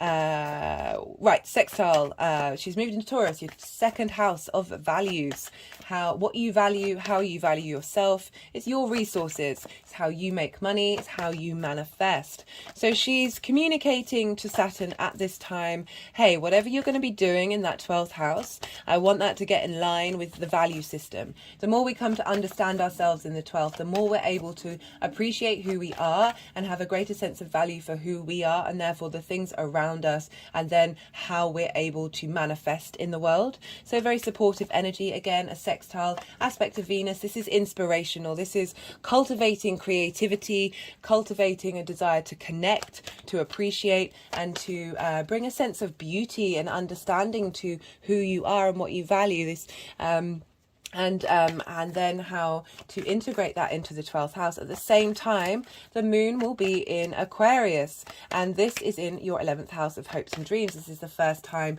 the moon will be in Aquarius since Saturn has left that sign. So it's going to feel very different for all of us. More of a clarity, less heaviness, linked into how you connect to your hopes and your dreams and what you need from your groups and your alliances coming up during this time. This is squaring Venus, so facilitating your emotional needs with your core values. At the same time, you've got the Sun and Mercury in Pisces in your 12th house and conjunct. And this is called a Cazimi. So Mercury, the messenger of the gods, will be receiving a divine download, some divine inspiration and illumination from the sun to help. I love the sun transiting the 12th. It's the hidden house, and it's shedding light. It's shedding light on that which we cannot see, and even more so with this conjunction with Mercury of giving you some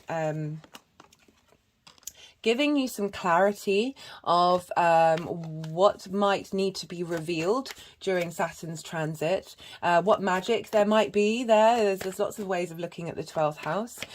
We also, this at the same time, this is the Sun and Mercury is squaring Mars in Gemini. Mars has been in Gemini in your 3rd house of communication, your local community. It can be linked into short distance travel and starting something and learning something new. So Mars has been there for a long time. So we've been really learning about how you collect and share information, how you communicate that, how you embody it, what information motivates you to communicate, to interact in your local community. And this is squaring the 12th house. So really helping what you've learned from Mars funnel into your 12th house of what that information from Mercury and the Sun is going to mean, of that revealing of the magic, revealing of the hidden, and how that impacts and helps facilitate how you communicate, not only with the outside world and your local community, but with yourself as well. It's also the house of the goddess, of being able to bring your big picture philosophies of the 9th house into your day-to-day, bring some more meaning, some richness into your home.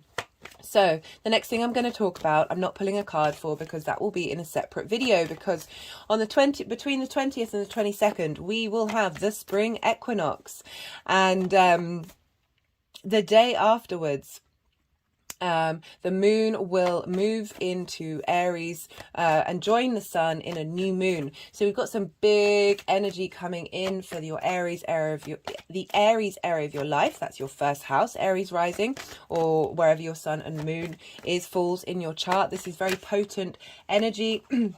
We had the Jupiter at 0 degrees of Aries, where the new moon will be at the winter solstice. So everything that you're sort of cultivating at the winter solstice is starting to come into form, is starting to manifest. Love that for you. Very potent energy. You're going to have 2 new moons in your sign, Aries.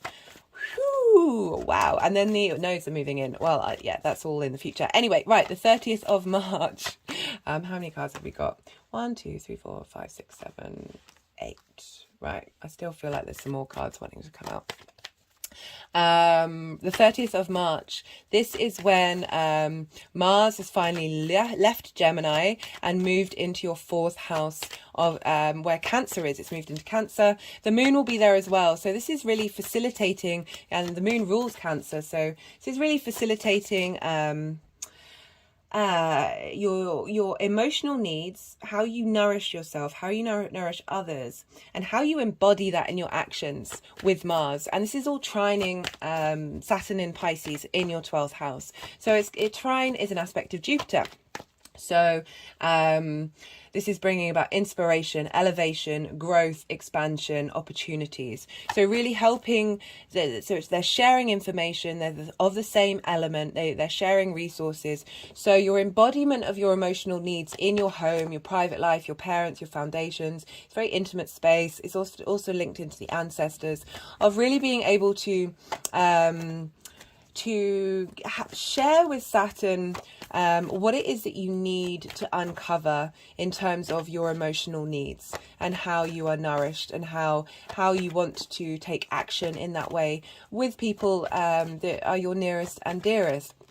At the same time, we have Venus conjunct Uranus in Taurus, and Taurus falls in your second house of your values. So you've had Uranus moving through there for some years now. Uranus likes, I call the Uranian energy, the chain breaker, the clearer of paths. It flips things up on its head. It's the oddball of the solar system. It wants to be unique and individual, wants you to get in touch with your unique self, allow you to be that the oddball, the one outside of the community. But there's a radicalism, there's a uniqueness, there's an innovation. I was struggling to say that word in one of the other readings.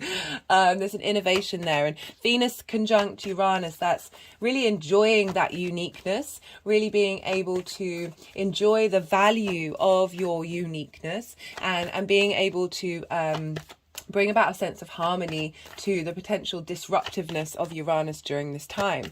On the 11th of April, we have another Cazimi, this time in Aries, in your sign, Aries. And this is with Jupiter and the Sun.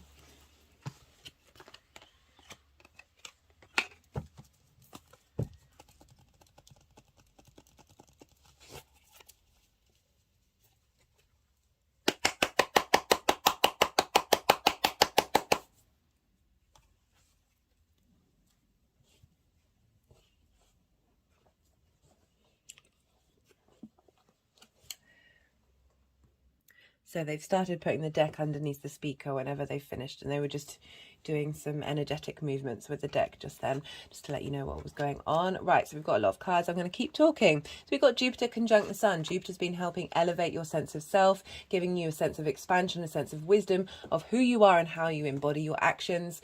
And so with the Sun conjunction, you'll really get, and the Sun is elevated. It's exaltation in the sign of Aries. It likes to be, the Sun likes to be the center of attention, or likes to be very independent. It's very unique. It's obviously the only star in the solar system. It's very individual, and it gets a lot of joy. It's raised up in this sign. So the wisdom that's coming through, that divine inspiration, that divine illumination that's coming through, is really significant at this time, because we've got that wisdom of Jupiter, that benefic, really helping you out, really helping you get in touch with who you are and what you are and how other people see you. And that's all funneling into your 12th house of giving Saturn the inspiration and information that it needs in order to really bring those foundations, strengthen those foundations in how you're going to integrate and move forward. I love how these transits are happening right at the beginning of Saturn being in Pisces, of really laying down the messages and the communications between all these energies of where you're headed. On the 14th of April, we have Venus will have moved into Gemini. So she's clearing up the chaos of Mars that Mars may have left behind. She's bringing about a sense of cohesion, appreciation of what Mars has learnt about your motivations in how you communicate and what you share. She's maybe smoothing over any rough edges, maybe any dramatic conversations you may have had in your local community, or just in general, how you talk to yourself.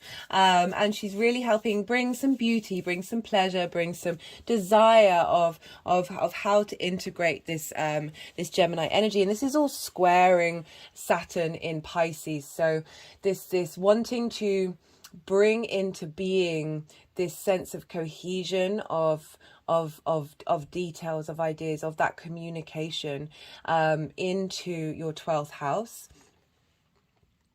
On the 18th, we have, you've got 2 kings here and 3 major arcana. I'm just gonna see where what is wants to go. Right, on the 18th, Saturn. So this energy is going to be hanging around for the whole of the time that the nodes are in Scorpio and Taurus. But this is when Saturn will be exactly, just had an energetic release there. That it was with the 2 of Cups and the 5 of Swords and the 10 of Swords and the Judgment card. So this is when Saturn will be exactly sextiling the North Node in Taurus. And exactly trining the South Node in Scorpio. So you have Taurus in your 2nd house of values. So you've been striving to understand your values, there's an ambition there with the North Node. And you have Scorpio in your 8th house of shared resources, the outside world's resources. There, you've been refining what it is and how you give and take with the outside world, cultivating that. There may have felt like a sense of purification, a sense of isolation during this time with that energy.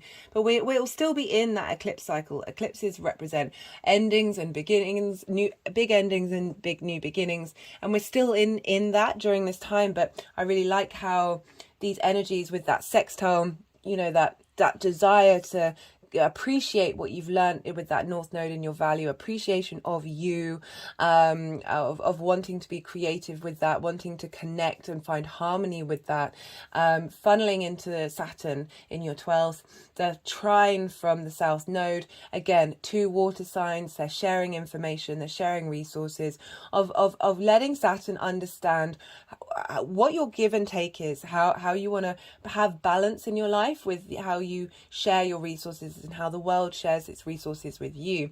And all that information, that wisdom, that knowledge, that sense of opportunities is going into Saturn at the beginning of its journey, while it's potentially going to unravel you. But I say that not to scare you, but to let you know that the wisdom and growth you'll have during this transit is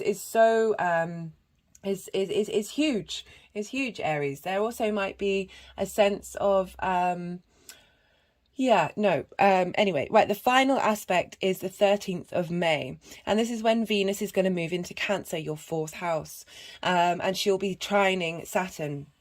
And so bringing some more harmony to that area of your life, getting you to connect your needs, your emotional connection in your home, and helping Saturn understand what your needs are and how you want to interact with people in your home, how you want to spend time with pleasure and enjoyment in your private life, and how important that is in understanding the hidden parts of who you are. At the same time, the moon is conjunct Saturn in Pisces. So we've got not only Venus in Cancer, which is ruled by the moon, but we've got the moon trining Venus. So there's a lot of moon energy, a lot of your emotions, your instinctive responses, a lot of how you nourish and what nourishment that you need. And this is conjunct with Saturn in Pisces. Really, this is the second time. It's the second cycle, moon cycle, with Saturn in Pisces. So we've had the first cycle. We're kind of getting to grips with understanding our emotional needs in terms of this transit, and now this is the second one. You've been learning, you've been growing, and there's more understanding with the moon in what the moon wants to communicate at this time to Saturn. It can also feel restrictive in your emotions. This is a possibility. There could be this sense of authority clamping down on your emotional space, that you feel your emotions may feel trapped, but it's all in order to help you understand what you truly need from your emotional responses. It may not be that. It may be a lot easier than that, and it's just simply the moon is communicating to Saturn at the same time with Venus. So very feminine energy pouring into Saturn in a feminine sign, really helping you be in a state of receiving and understanding and contemplation, tapping into your intuition, tapping into like that deep reservoir within you that may feel hidden, but these transits are helping. You know, the moon has her own light. She'll be able to shine a light on that area of your life. So, right, that's the final aspect. Let's see where these cards want to go and if they want to move around at all. Oh wow, I'm getting the flow. I'm going to start. I've got no sensation of them wanting to move. So Aries, we have for the energy that you've sort of been releasing and moving through, and also Saturn in Pisces. So we've got the Five of Swords. This is fighting for what sake? This is a very one of the most combative cards in the deck, and how. But it's combative with thoughts. Like it's really like, yes, this, you may have three swords, but what have you done in the process? What did you really care about the things you were combative about?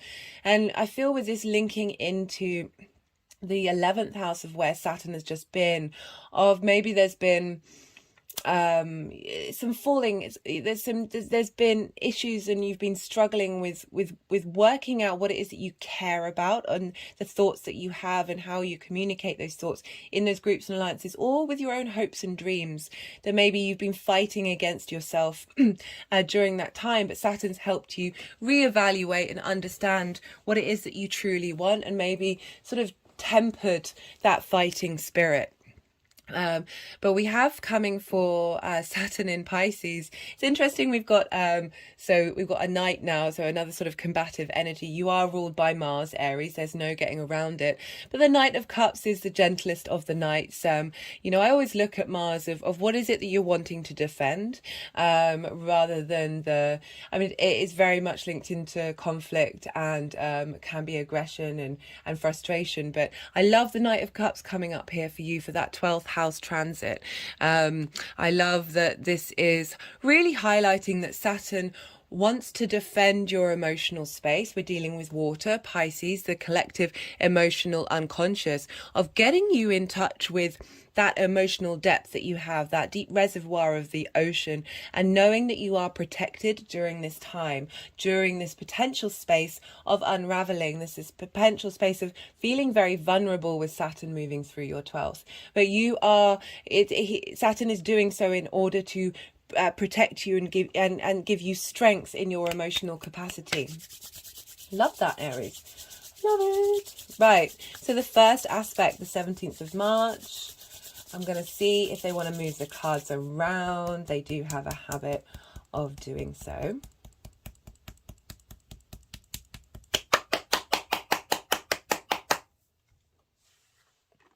Right, so the 17th of March, my bad.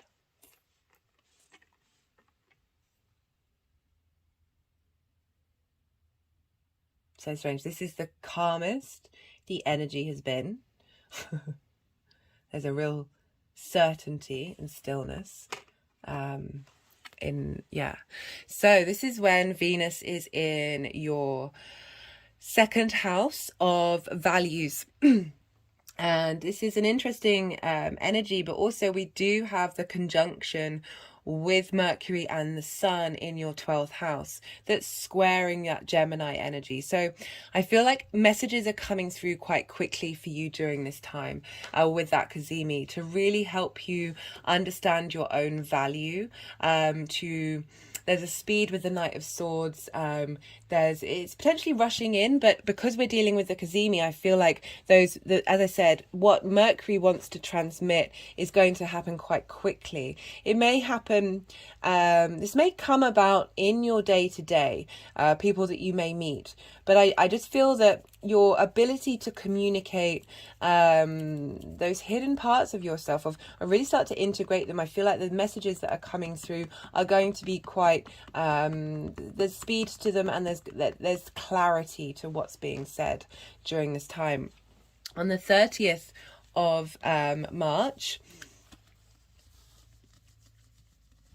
this is when Mars, the ruler, one of the rulers of your chart, it all depends on the individual, there's other aspects, but Mars rules your ascendant, so Mars transits do have a bigger impact on you, and Mars has moved into your 4th house with the Moon, with Venus conjunct Neptune in what you value, and this is the Mars is trining what your emotional needs and motivations are in your home life. And I love you got the King of Pentacles. It's very grounded energy, very sure, wanting to create stability in your home, wanting to have a good foundation, and be able to create a space of abundance there. And as I said, the more we integrate that 12th house, the more that we are able to come into command of our own autonomy and authority. So for the next aspect, and with the Venus and Uranus there of really getting to know your true self and what your true values are, and how, you know, a fellow earth sign, this is earth, Venus and Uranus are in an earth sign, of really being able to integrate and communicate and connect to your unique value. As I said, the more we do that, the more we tap into our authentic self, the stronger, the more resilient, the more grounded, the more stable that we are in every other area of our life. And I like that this is coming up in your 4th house, really giving that sense of so just that there's a real groundedness energy coming through. So for the 11th of April,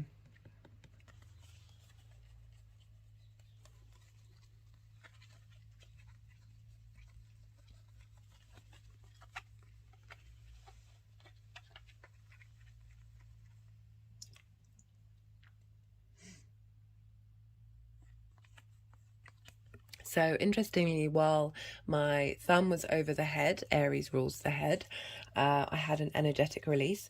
So this card I very much link into Saturn, but what's going on here is on the 11th of April, Jupiter is Cazimi, the sun, in your sign.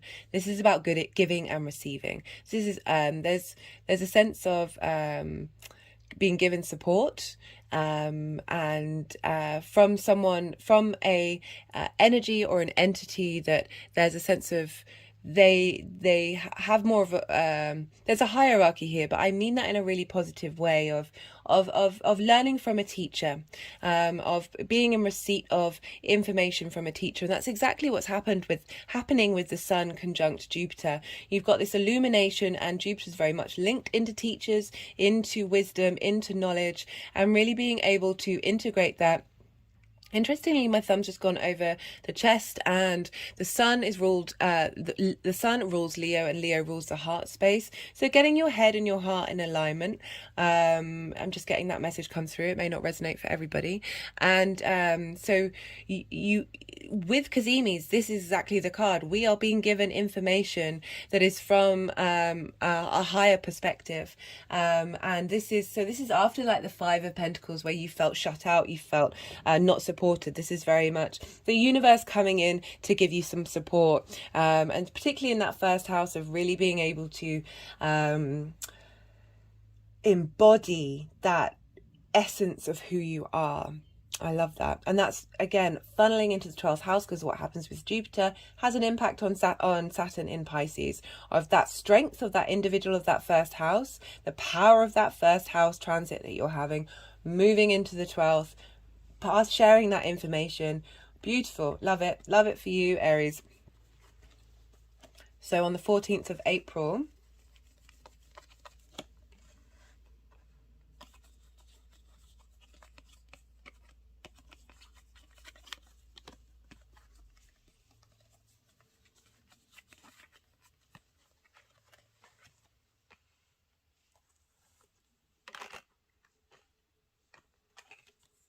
so on the 14th of April, just had an energetic release there. We have Venus in Gemini. This Gemini is like you, Aries, a yang day sign. It's action based, it's forward moving. There is a more masculine energy to that, and when I say masculine, I'm not saying male or female. We have the masculine and feminine, as well as the neutral and the fluid within us all, and it's about integrating that. But we've got Venus in Gemini. She's now clearing up after Mars. She's helping integrate your local, how you communicate, what your motivations are, and how you communicate in a more harmonious, cohesive, appreciative way in your local community, also with yourself. This is squaring Saturn in Pisces. This is the first main square with Saturn. Squares are an aspect of Mars. I'm not getting a feel of conflict with this. There's just more, there's a certainty here. With the King of Swords, there's a sense of getting to the point, of having clarity, of sharing the knowledge and wisdom with Saturn, and getting that there's authority obviously with the King of Swords. So this authority in your local community is feeding into how you are dealing with that 12th house transit. It also sextiles your Aries energy, this Venus in Gemini. So again, really drawing in that authority of self, bringing some, so this is a sextile, so this is harmonizing, creating connections of how you're able to communicate and embody yourself in the long run. Love that. We've got for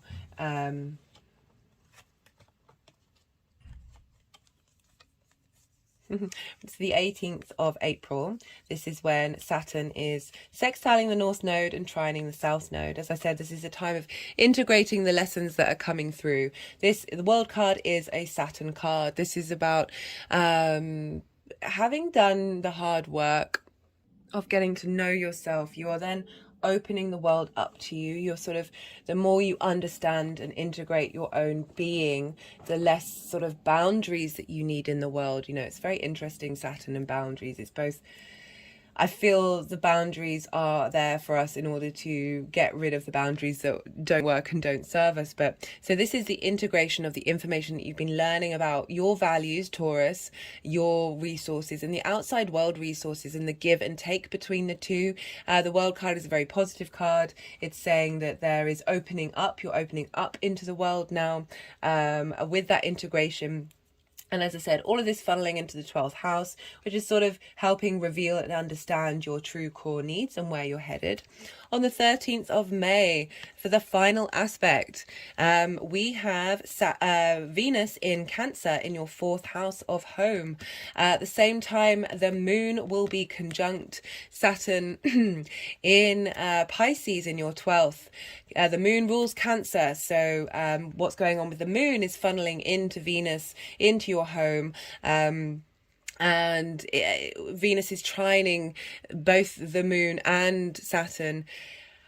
And what I'm really getting from this with the Magician card is this ability to manifest this magic. This magic that you're capable of. You've got all the tools that you need.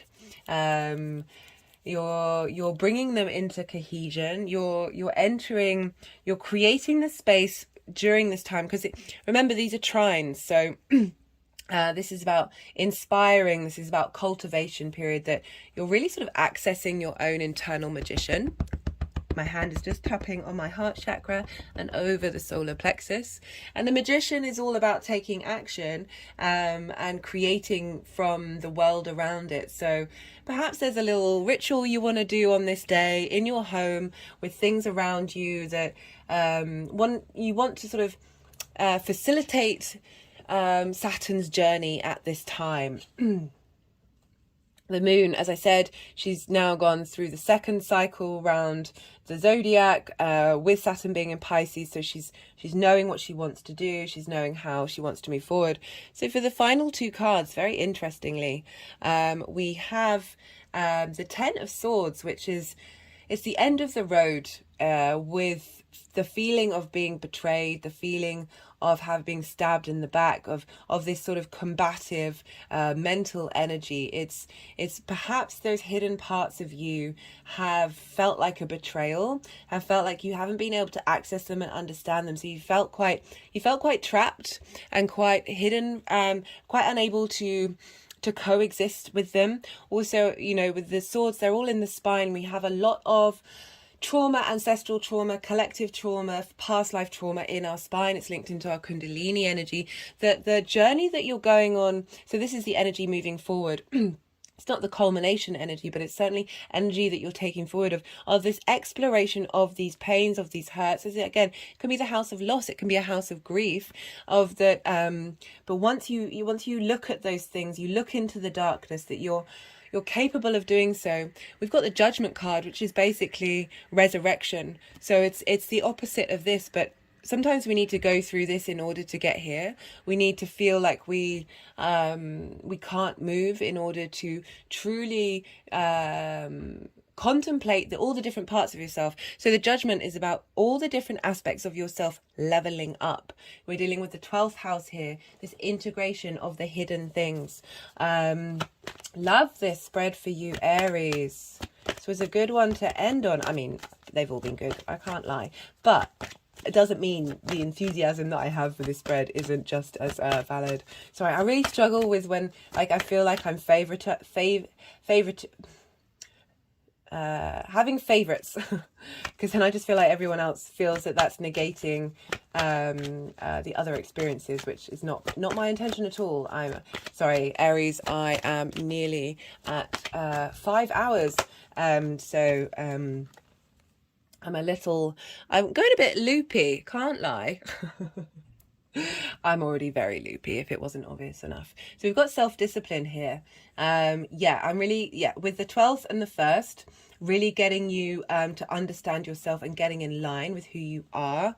What was that one for? That was for the Jupiter and Sun Cazimi, of the messages that are coming through are helping. You know, I really do stress this Jupiter transit with Venus and Vesta, how you tend to yourself, and Chiron as well, sorting out those wounds, because we tend to instinctively respond in not very mindful ways when we feel hurt, and Jupiter's coming along and really helping you get to grips with self-discipline. Like, as I said, Mars can be very impulsive, can be very combative. You know, these aren't energies we can shy away with when we're dealing with Aries. I love Aries energy. I love how upfront you are.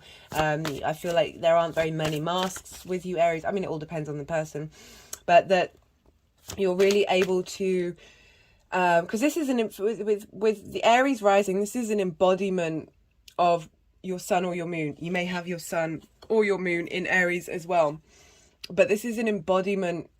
That Aries energy is how you embody things. So you might feel that your response mechanisms have been impulsive, and this is really getting you to be more mindful and more grounded and have more authority and wisdom, which is all Jupiter. So we just pulled the recent past card, and the Empress card. I really like what's coming through with that Empress. Where do you want to go? Okay, so it's wanting to go over, I mean, it is ruled by Venus. Venus will have left Aries by now, but, you know, we've still got that Venus energy. She's in Taurus at this time, in her own sign of your values, really getting you to embody your values. This is about development, growth, abundance, productivity. Great. Love that with the self-discipline and the King of Swords, of really being very mindful in the way that you communicate and the way that you express yourself.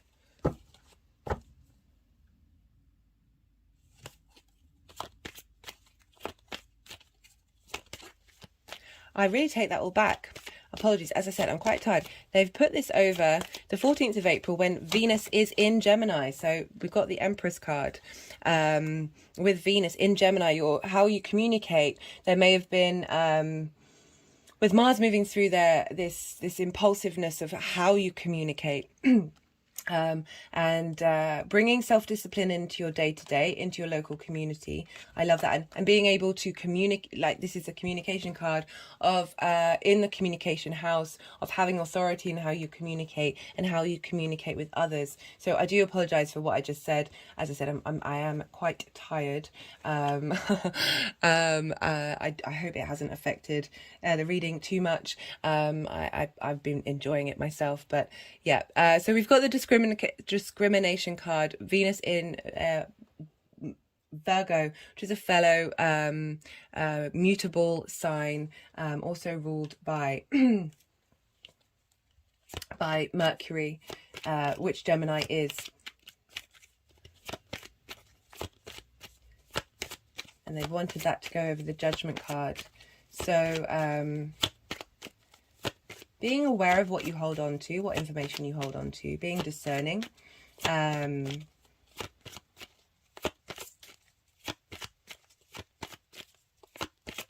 And Virgo likes to heal. We've got drama, Mercury in Leo. So being discerning with the drama in your life, being able to rise above. They've got quite a big energetic release. Again, this is mixed up in with the self-discipline, which is what the transits are for you right now. Is very much about self. And so being able to, as I said, rise above the drama, rise above the pain, rise above, know what nourishes you, know what heals you during this time. Okay, Aries, I'd love to hear from you. I really hope the reading resonated. Do hit the like button if something, if you enjoyed the reading. Don't forget to check out my other videos. If you're new to my channel, if you're enjoying the content, don't forget to hit the subscribe. And be well until we meet again, Aries. I'd love to hear about Jupiter and Venus moving through your sign. As a fellow fire sign, I found it very empowering in a very, not only on an individual sense, but in how I am collectively and socially, in a way that feels really healthy. Anyway, Aries, be well until we meet again.